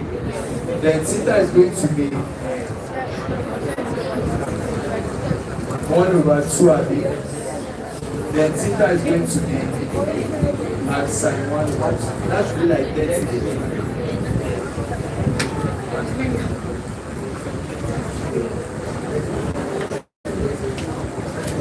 But 30 degrees is not in your option. Yeah. Okay. Option A, there's no B here. Option A says 50, option A 6 says, so there's no option B here. Do you understand what we have? You can see that it's not hard. That's what they can ask you. Why did I just use F is equal to FR? Because it's not moving. Is that taking? Can you solve number 4? You see that they ask again. Should we quickly solve number 4? Yes. So number 4, if you are online, this is the question.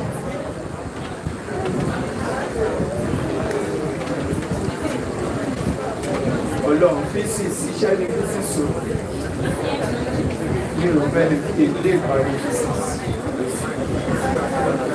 But physics is the easiest to pass. But it can be intimidating, but it's very easy to pass. Eric Otombirisi, when we got there, when they did not pay. So that's why I go back to some question man that we pay this. So they gave us this. This is 4 kilograms, Abby. Then this one is 2 kilograms.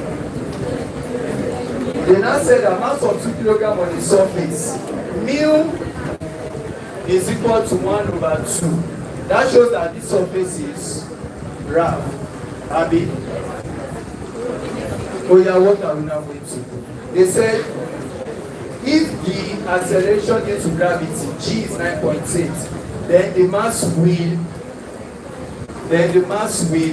they said we should calculate, will it accelerate at what value? They said we should calculate the acceleration. Will this body move? Will it move? Yes, now 4 kg, 2 kg. So in what direction will it move? So it will accelerate downward. They gave us that G is equal to 9.8 meters per second. Oh yeah, let's see how we solve it. What did I say we will do? Analyze it based on the way it is, Abby. Weight reacts downward, Abby. Then tension. Tension here. Then what will be here? Do you agree? God bless you. It's not hard. Say it's not hard. It's hard. It's not hard. It's hard. Now me just be scared. But right now, don't dey fear again.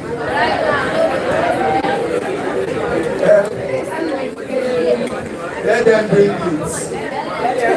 We gather there. Are you ready? Can I run this part?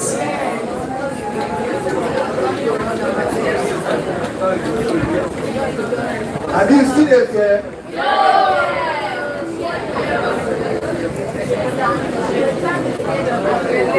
Is the exam that is scared of you now?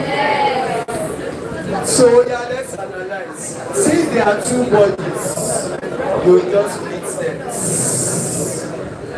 The principle here is that the tension here is the same thing as the tension here. That's just the principle. So you will now first analyze this one using your same law. Your law is apply force minus opposing force equals to resultant force. In this scenario, what's your applied force? You need to know that which one is pulling it. W. So you now say for 4 kilograms, the applied force is WRB minus what is opposing it? Equal to mass that is using to move. Do you get that? Then mg, that's 4 times 9.8, Abby. So that will be 4 times 9.8 minus 3. You don't know. Equals 4. Then make C the subject of the formula. That will be equal to, what's 4 times 9.8? 39.2. Then minus 4. For this equation 1. That's what we have done. You understand what I've done to this level? Yeah, let's go for the second one. What's the applied force here? Tension is the one pulling it. Then the opposite force is the frictional force. It's as simple as that. So you say for the 2 kg now, then you say your applied force is T minus opposing force, frictional force, will be equal to MB. But now, T minus your frictional force will be mu mg. You know we got that because there will be a reaction and there will be a heat. And frictional force is directly proportional to that. That's how we got this one. Equals that's just the difference. Oh yeah, let's go on. So I can say it's equal to MA plus mu mg. What's my M? 2A plus what's my mu given? Times Oh yeah, everybody, what's the total answer? 9.8. So 2a plus. That's your T. Equation 2. So you will now say that substitute equation 1 into equation 2. Don't give up. It's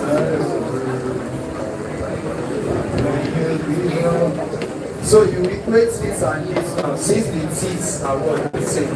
So you say that 39.2 minus 4a is equal to 2a plus 9. Show you there. Let's collect the black terms. 39.2 minus is equal to 2. What's the subtraction? 29 equals 6. So here is going to be what? 4.9 meter per second. So it will accelerate at the rate of 5.9 meter per second. That's the acceleration.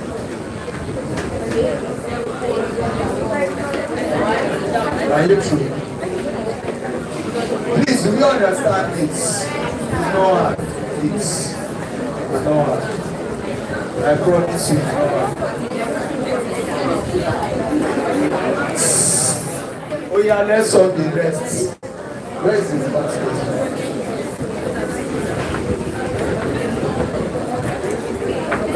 That's number 4. Oh yeah, everybody, at least all of you should know number 5. Go back to believe. Oh yeah, let's look at number 5 quickly. Which of the following statements about friction is not correct? Oh yeah, everybody. A. The force of kinetic friction is less than the force of static friction. True or false? Eh? Very good. Do you agree to that? Force of kinetic friction is less than the force of static friction.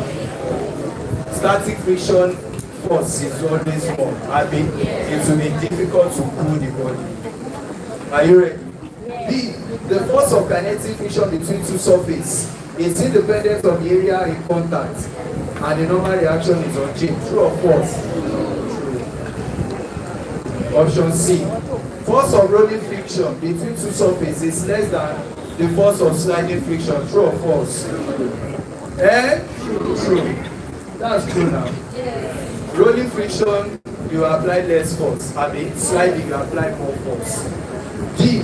The angle of friction between the normal reaction and the angle of friction is the angle between the normal reaction and the force of friction. True or false? False. Is there any angle between the normal reaction and force of friction? That's not the angle. The angle is the angle. You know, if this is this now, this is normal reaction. I mean, force of friction can either be this way or this way. But the angle we always use is where? Is here. Shey gets is between the horizontal plane and the inclined plane. Shey gets. So not the one between. It is always 90 degrees between these two. So you can say theta is always the angle between. Was theta the angle between R and FR from what we have been saying since morning? It's the angle between the normal plane and this one. So this is wrong. Do we agree? Yes, sir. Option E. Friction may be reduced by lubrication. Very good. Oh yeah, number 6. We are given a block. People that are online. I don't know why you don't have past question. There's a blank.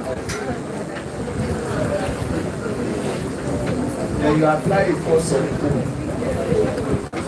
Yeah, this is important. So they are now saying some statements here. So let's look at the statements one after the other. A brick at rests. The brick is at rests. On the horizontal table is pulled by a horizontal cord. as shown in the diagram. Force of friction on the brick. A, please listen, no. A increases in the pull, in but the brick does not move. Eka, kí ló kọ sí ti? Okay, increases. In my own book, they wrote E. So a brick increase in the pool increases, but the brick does not move. I don't understand.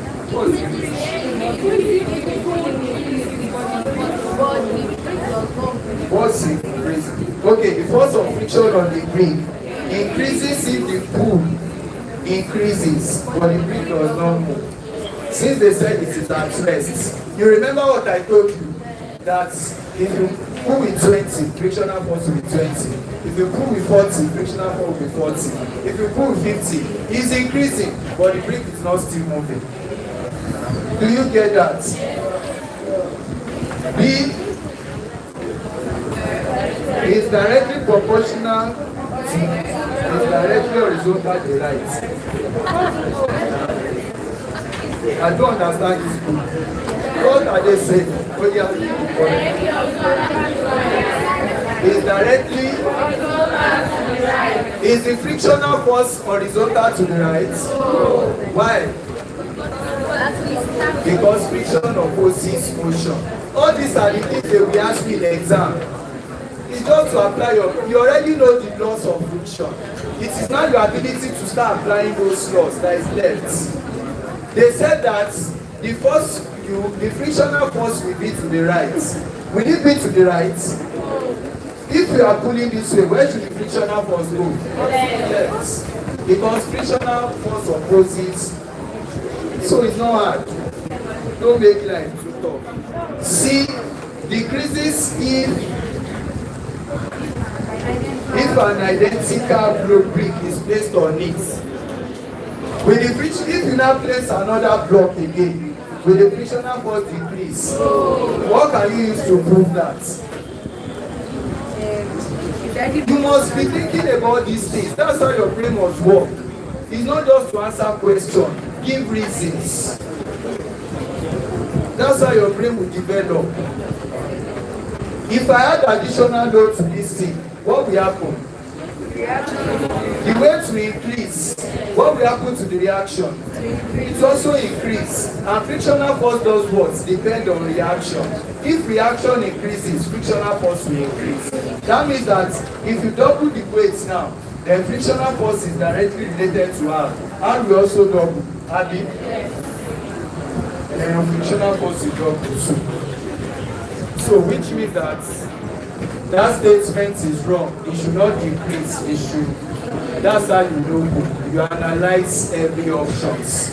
So when you get to exam, irrespective of how you come, you will know what to pick. It's not just to pick answer and move on. It's to pick answer and know why you have chosen the answer and why the rest of the options are wrong. Are you there? I might not solve more than 10 with you, but at least let the 10 make sense. E, change if the brick is turned on its side. If you turn the brick, does it change it? It's still the same thing. It does not depend on area. It only depends on the surface in contact. So the Sherry Mama, the race frictional force depend on area. Depend on they are applying it. They want to see if you can apply it. So both men will let combine. One far, but you change your by. Is it not the same? So nothing changes. Do you get my point? So that means it does not depend on area. It only depends on what the surface is made up of. When they have told you that the surface is smooth, then you now change it to rough, and you should know what to say about that. So our answer is what? That means they are looking for which one is correct. So only option A is correct. Is that okay? Let's see number 7. You have it. Then change it. Oh, D is 0 if the brick is pulled hard enough to make it slide. It's not 0. By the time it slides, then you now have what we call dynamic friction. It's no longer zero. The friction will still exist. It's just that it becomes easier to pull. We are number 7. That girl. Is she a science student? Her name is Enola. She's not serious. Abby. She's not serious. The last time we were having biology, ìtàlólọ́jọ́ kò sí tó bá everybody to enjoy how well they have to go to the chair to jáde. So I thought she's an art student. We are still having physics today. She's coming inside, calling all of you that are serious. She's laughing. I want to talk, she ran outside. She should be going to their hostel or their home. Because it's a waste of time to come here. Can we move on? And funniest thing is that in the night when we were going, I saw her when they were recording videos. But they were be later that day just to come and waste your time. Sitting outside, walking up and down, not even listening to what they are saying.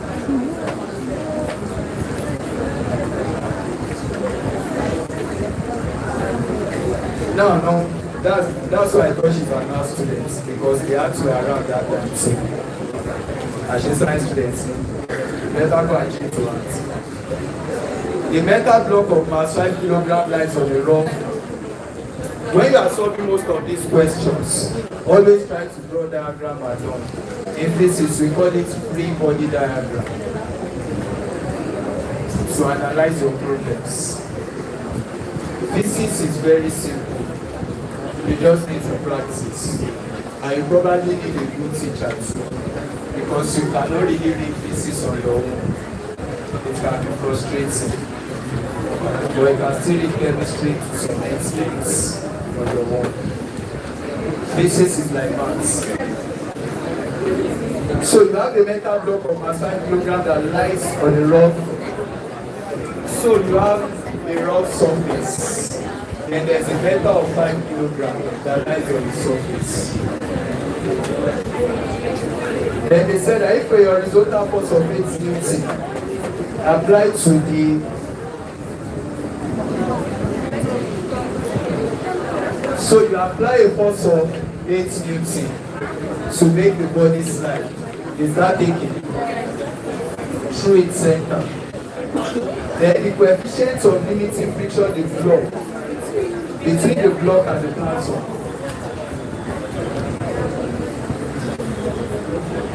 Now, they are saying limiting friction. So that's it's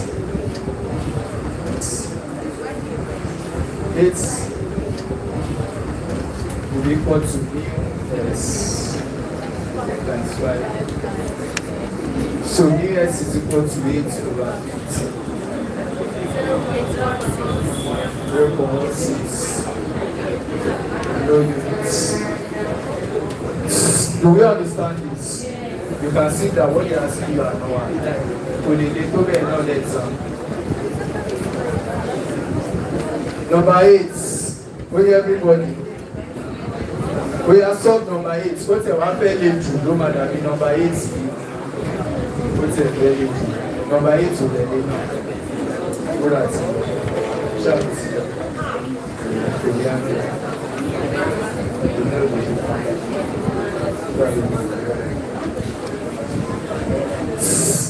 Are we together? I'm just talking to myself. Are you solving questions? So number 8. A box of mass 40 kilograms is given an initial speed of 5 meters per second. It slides along a horizontal floor a distance of 3 meters. Let's analyze that so that you know what to do.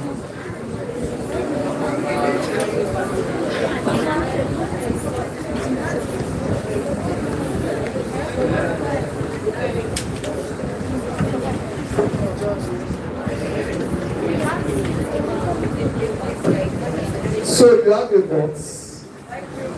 They said that the mass of the box is 45 kg. It's given an initial speed u.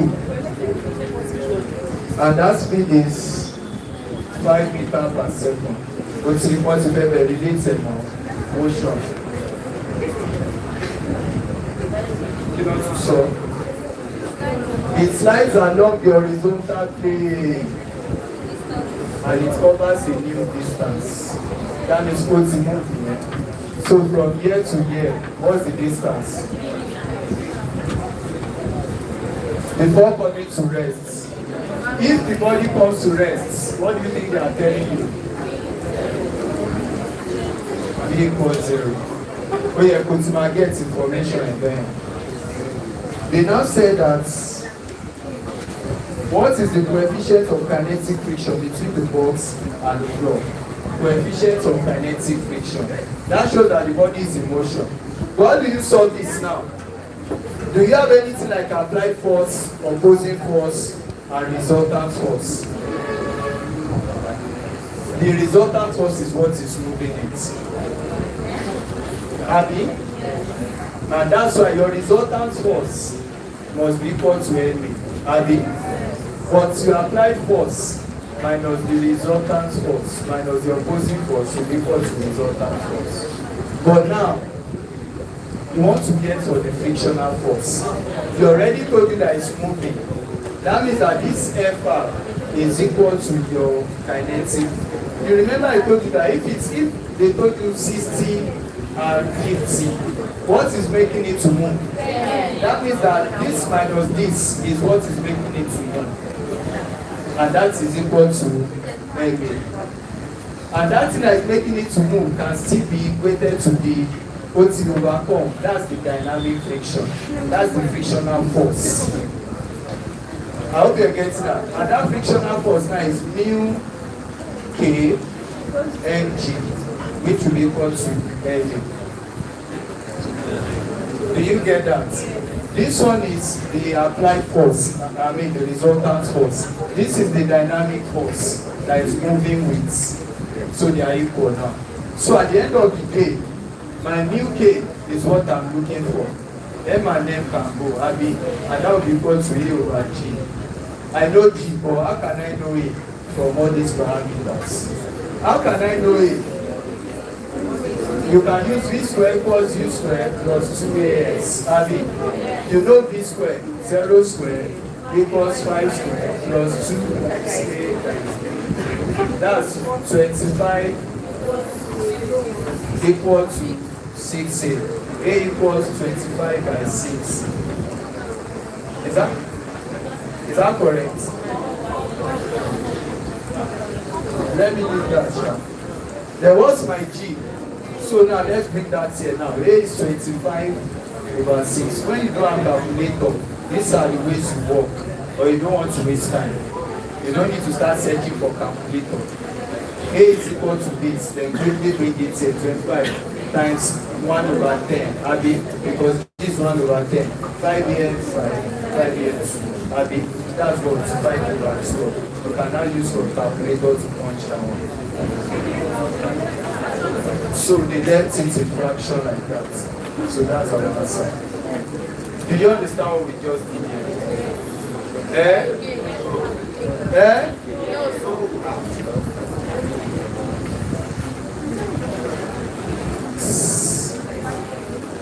The body is moving already. If the body is moving, what is making it to move? What force is making it to move? And that resultant force will be the same as the dynamic frictional force. You remember that if it was static, you start applying force. What will not make it move? Like I said the other time, 50 Newton. When you apply force up to 50, this force is called your static frictional force, which will be equal to the frictional force. When I move it to 60, what will happen?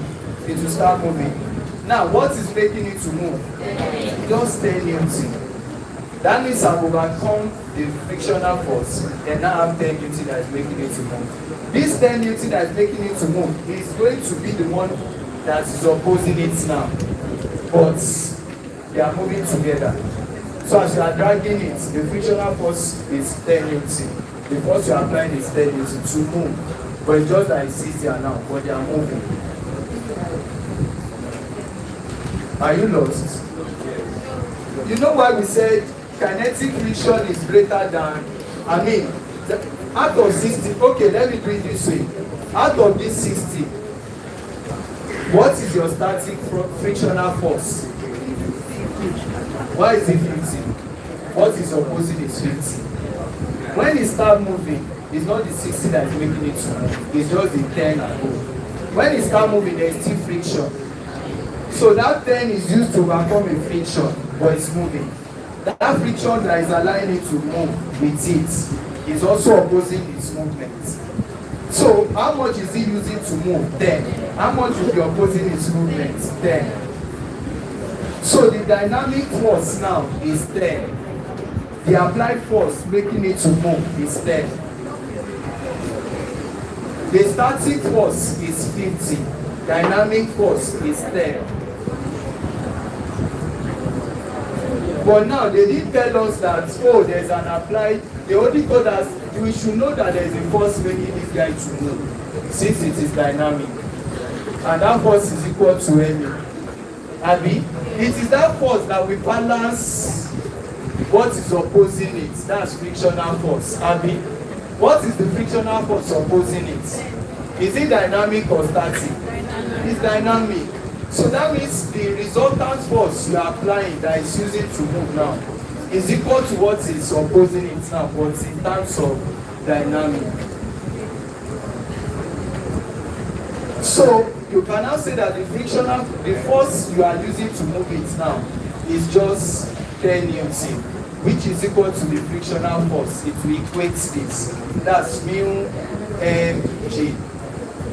Abi? I've just said 10, but let's say MA. MA, Abi, which is equal to mu mg. What is this mu mg representing? The dynamic force of friction when the body is already moving. But if they did not tell you this, you might need to first solve for that dynamic friction by just saying applied minus opposing. In this case now, it's moving.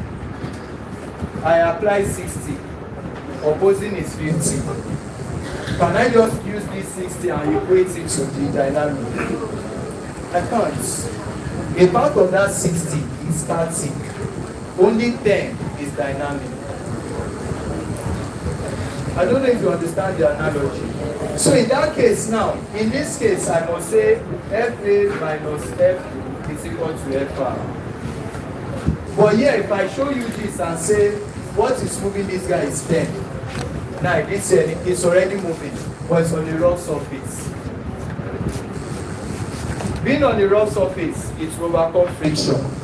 That friction that is overcoming is now dynamic because it's moving. But what is the total amount now? 10 in opposite direction. It's opposed the motion. But forget about that. We just know that the force is equal to MA, which can also be equal to the frictional force. In this case now, no longer saying FA minus F naught equals FR. I'm saying that I'll be given this one already, which equates to this one. But now, this is the same thing as this. Because I don't know what to tell you. What is making this guy move is just 10. So if I say this place now, what will it be? 10. What will this place be? 10. It will be equal. But now, I will call this one my resultant force because this is my resultant force is equal to 10. But is my resultant force equals 60 here? Is it equals 50 here? But here, what's my resultant force here? 10. Does it equal the dynamic force? That's the frictional force. Yes. They didn't tell me anything about it, but I should know. Because as it's going, the frictional force that is acting when it's moving now is dynamic. So I must know that my frictional force will be equal to 10 when I solve it. So I can say mu Fg is equal to 10. Or I can just say it's equal to MA because that's the resultant force. That's what we need here. Do you get it? Is there another way you can solve it? When you have solved it, I should have allowed you to try first before I solve it. So that you will get it. What I've done here is not hard. They've already told us the force that is moving it, so I don't need to say FA minus. They've told me already that's MA that is moving it, and that will equate whatever I'm subtracting. It's the same. So I can now say that MA is equal to mu NG. M and M will go. Then A, I can solve for my A, and that's what we have. Do we get the point, please? The only slight difference is that this one will tell you the applied and the opposing. But here they are not telling you that. They are giving you both applied and opposing. They subtracted it for you. What they just did is that they wanted you to first use equation of motion to get that force, which is as simple as that. So please, when you are solving questions, practice and let your mind follow it. You will see that all these things are not working. So you really want to solve this yourself. Only everybody. That's number 8 that I solved. Oh yeah, solve number 9 and explain it very well. Oh yeah, for those online. Number 9 is the coefficient of starting friction between the 40 kilogram crates. The coefficient of starting friction between the 40 kilogram crates and the concrete surface is 0. You should be solving it, so I just want you to tell me your answer. The coefficient of starting friction between the 40 kilogram. I used to look at some of your faces in class. Some of you are not learning anything. And I don't know how you do it.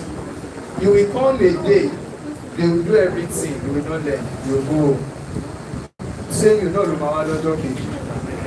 You will still be like that, you go. Say you Lumawalo joketa, you go. And you are not even making effort. It's not about you learning or not learning. Because I know some of you in this class. Every time I'm teaching like this, I know the way you are. I know if I ask you a question, I'm just deceiving myself. I know.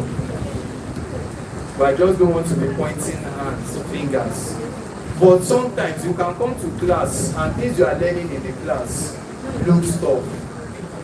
Not your fault sometimes, which I understand that. That's why I don't point fingers. I'm not comparing you with anybody.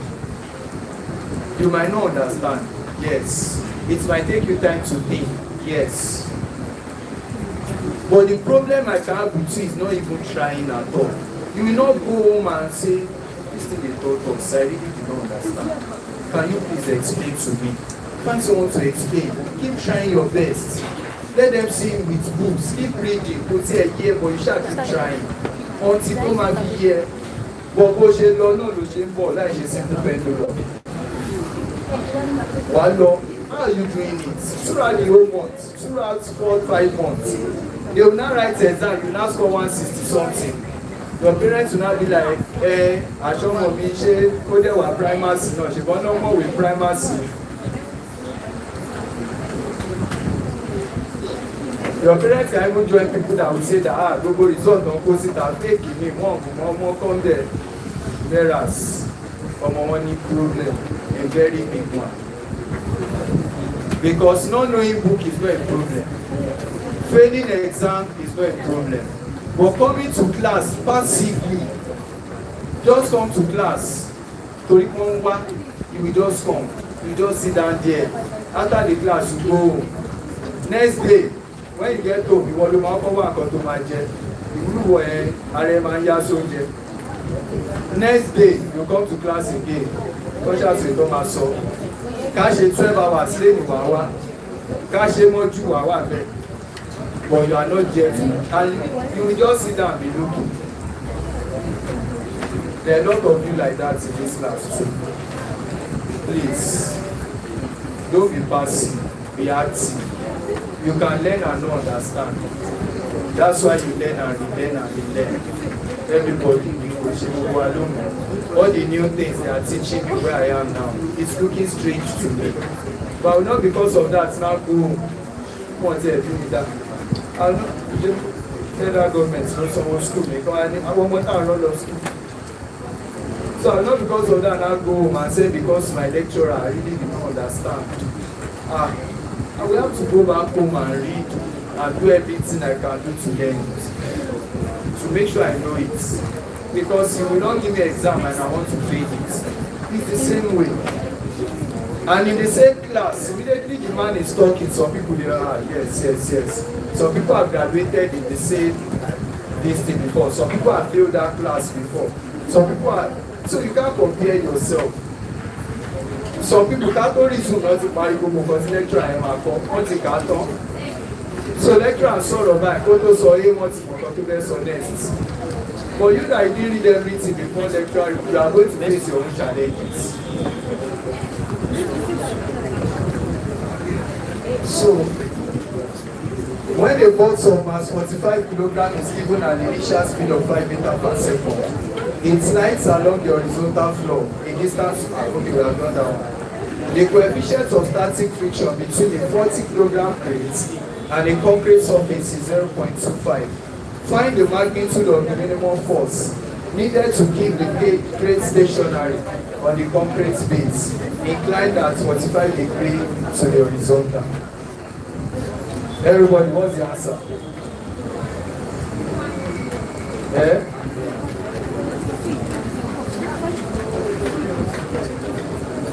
Are you not getting it? Who has gotten something? Should I call someone to come and solve it? Oh yeah, let's look at it. They said that the coefficient of static friction between a 40 kg crate and a concrete surface is 0.25. That's US, Abby. They now said that if the magnitude of the minimum force needed to keep the crate stationary on the concrete inclined at 45 to, okay, we have to calculate the minimum force needed to keep it on the surface. Abby, what do you think that should be? Is that not supposed to be equal to mu ng cos theta? Eh? Yes. But you are not getting it. The mass of the body is what? Is it 40 kg? Abby. They now say that the coefficient of static is equal to what?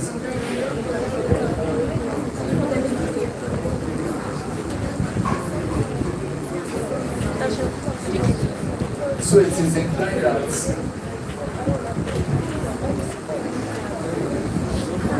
however,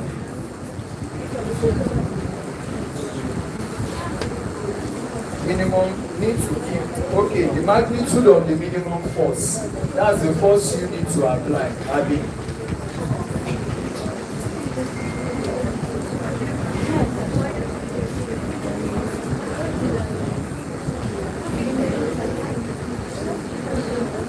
Either way, is going to move this way, then this is going to apply this way. Abby, this is ng sine. So we have to calculate the minimum force to keep it on the surface. That means our applied force will be equal to the frictional force. Abby, and the frictional force, do you understand this first? Why is the applied force equals frictional force? Because it's stationary. Abby. And what's our frictional force? In this case, is it going to be ng sine theta? Eh? You know that the frictional force will be opposing this guy, Abby. Frictional force is going to be mu R, Abby. And what's R? Mg cos theta. Abby. Yeah, and that will be mu Mg cos theta. That's the frictional force. So don't just say it's equal to this. This one is the applied force.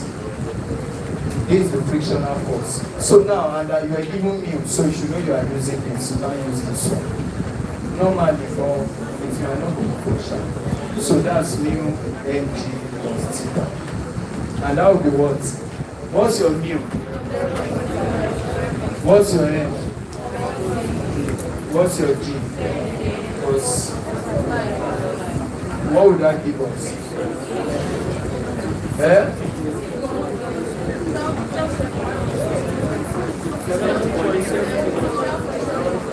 70 point.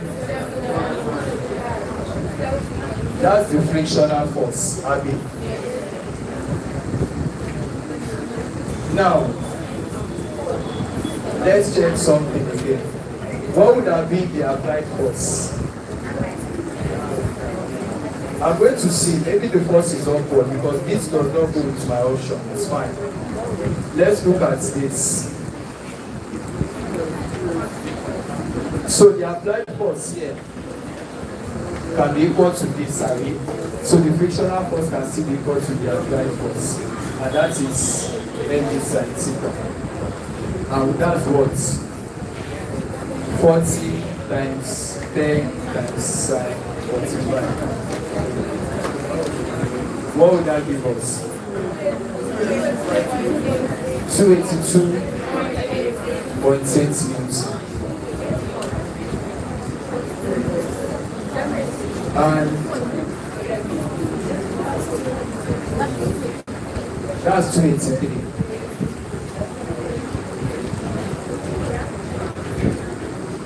There's still one more thing. The question, listen. The question says that find the magnitude of the minimum force needed to keep the brake stationary on the concrete base. This is not the answer. Neither is this the answer. Now look at our applied force. Look at the frictional force that exists. Do you think this body will not slide? That's why you have to understand the principles. Look at, normally, if it will not slide from what we have done, this should be equal to this. But now, I calculated the one that will keep it on the surface is this. The one that will make it slide down is this. And they said I should not let it slide. So which means when this one is keeping it on the surface, I must apply another force. That force I must apply to not make it slide down will be between this one and this one. The minimum force I must apply in order not to make it slide down is going to be the applied force minus the frictional force that I put here. That's the force here we apply to make sure that it's not sliding down. Now, I'm still coming back. We have gotten that to. That's going to be. Listen, you will see why it's correct now. That will be 282.8 minus 70 points. What's that? 0.1 is your answer. Now, let me tell you why this is your answer. Let me now reanalyze it. Look at it. If I put this, if this guy is pulling it down, and I put a force, let's say force F. If I want to analyze this guy, this can be my opposing force, Abi. This can be my applied force. And my applied force must be equal to opposing force if I don't want it to break.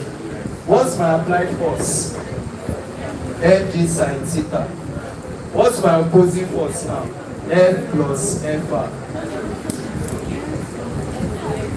Mg sine theta is one that gave me.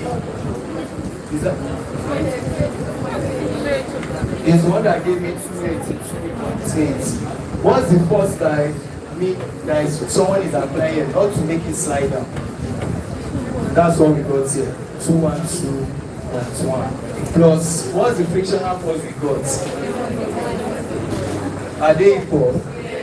Now the question says, calculate the minimum force. The minimum force to make sure that this body does not slide down. Normally, the body will slide. What will make it slide? This one.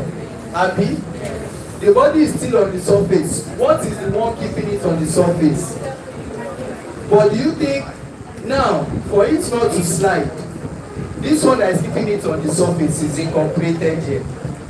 That's what we saw there. Forget about this one now.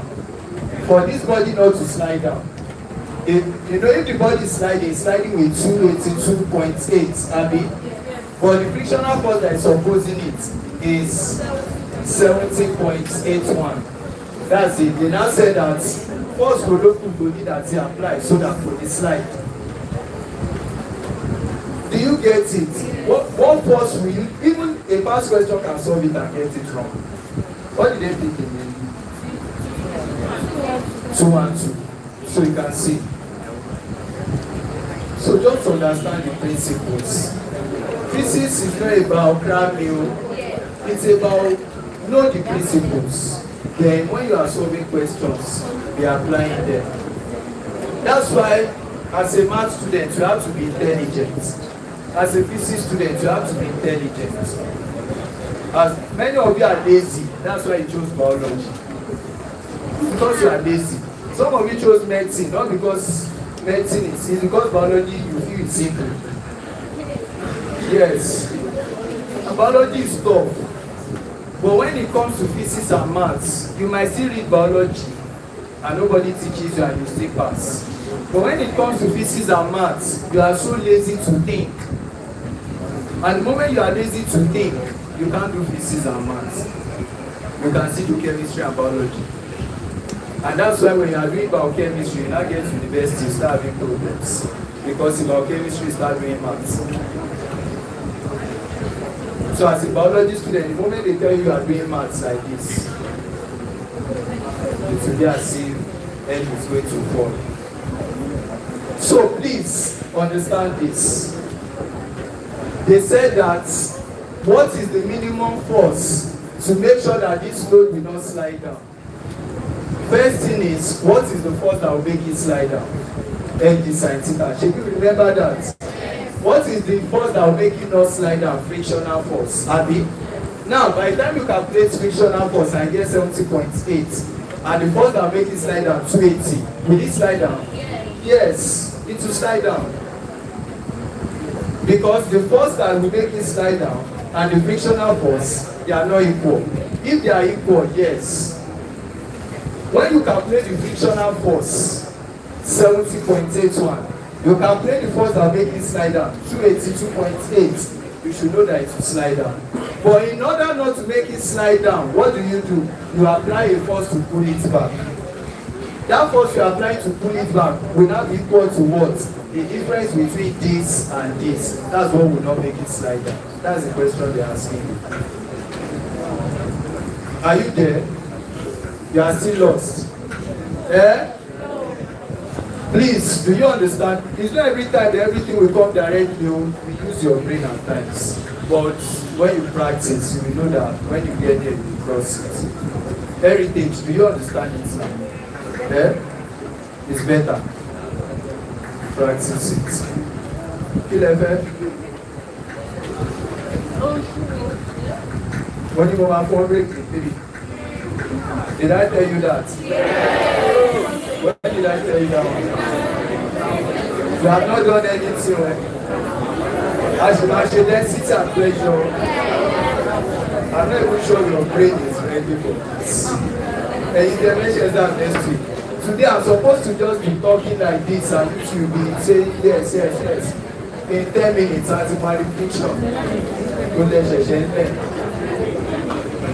Check people sticking to teach you this information. Don't let you change them. Ẹ̀mọ̀ pé tó bá dé stage kan, àfọlọ́n sí la máa ń ṣe. Ọlọ́run nìkan ló kù tàbí kìí sí. Some of you, what have we done today? Simple harmonic motion and friction. Friction yẹn gan kò tún ti wọ̀rì. Ó skip lórí. But it's not hard. How do you now want to do density? The questions they ask you on density too are not hard. Don't be scared. A lot of times you get to exam hall, most of these guys they just say calculate up thrust. Up thrust is equal to rho VG. That's the answer. Those are the things you see. All these ones are saying a body at the surface of water, below the surface of water, calculate the pressure in between, and now they are motion long. All those ones are just practice questions so that your brain can develop. I can bet you that out of 100 jam questions, you might not see anything that looks like this. But once in a while, you will see it. But out of 100 of jam questions, you see everything got to real energy. It's not always that.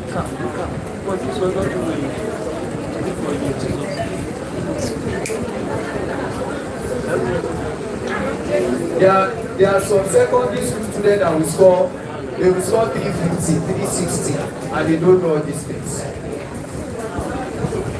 You are saying how? Because they know all the normal thing. This thing is just in your past question for practicing at times. Maybe it was in 1978 they asked them, and they are not asking you. But the moment you see it and you can't solve it, you start getting scared. You just close your physics textbook and you give up. Whereas the secondary school students would have practiced all the normal about you, would have practiced all the new school physics, all the basic things. Still what you can put here, that work out. But you will be ignoring more, and that one will be intimidating you. You now get to example, the question is just if the coefficient of dynamic friction is 0.5 and the mass of the body is 5 kg and G is this, calculate the dynamic friction. That I want you to do. Make sure you know. Make sure you know. Whereas it's straightforward. Do you want a break now? Eh? It's alright. We'll continue by 3:30. Go and find something to eat. So please solve the questions on friction. We will do, I don't know what you want us to do next. If it is density and contrast, if it is right, if it is equilibrium of forces, when we come back and trust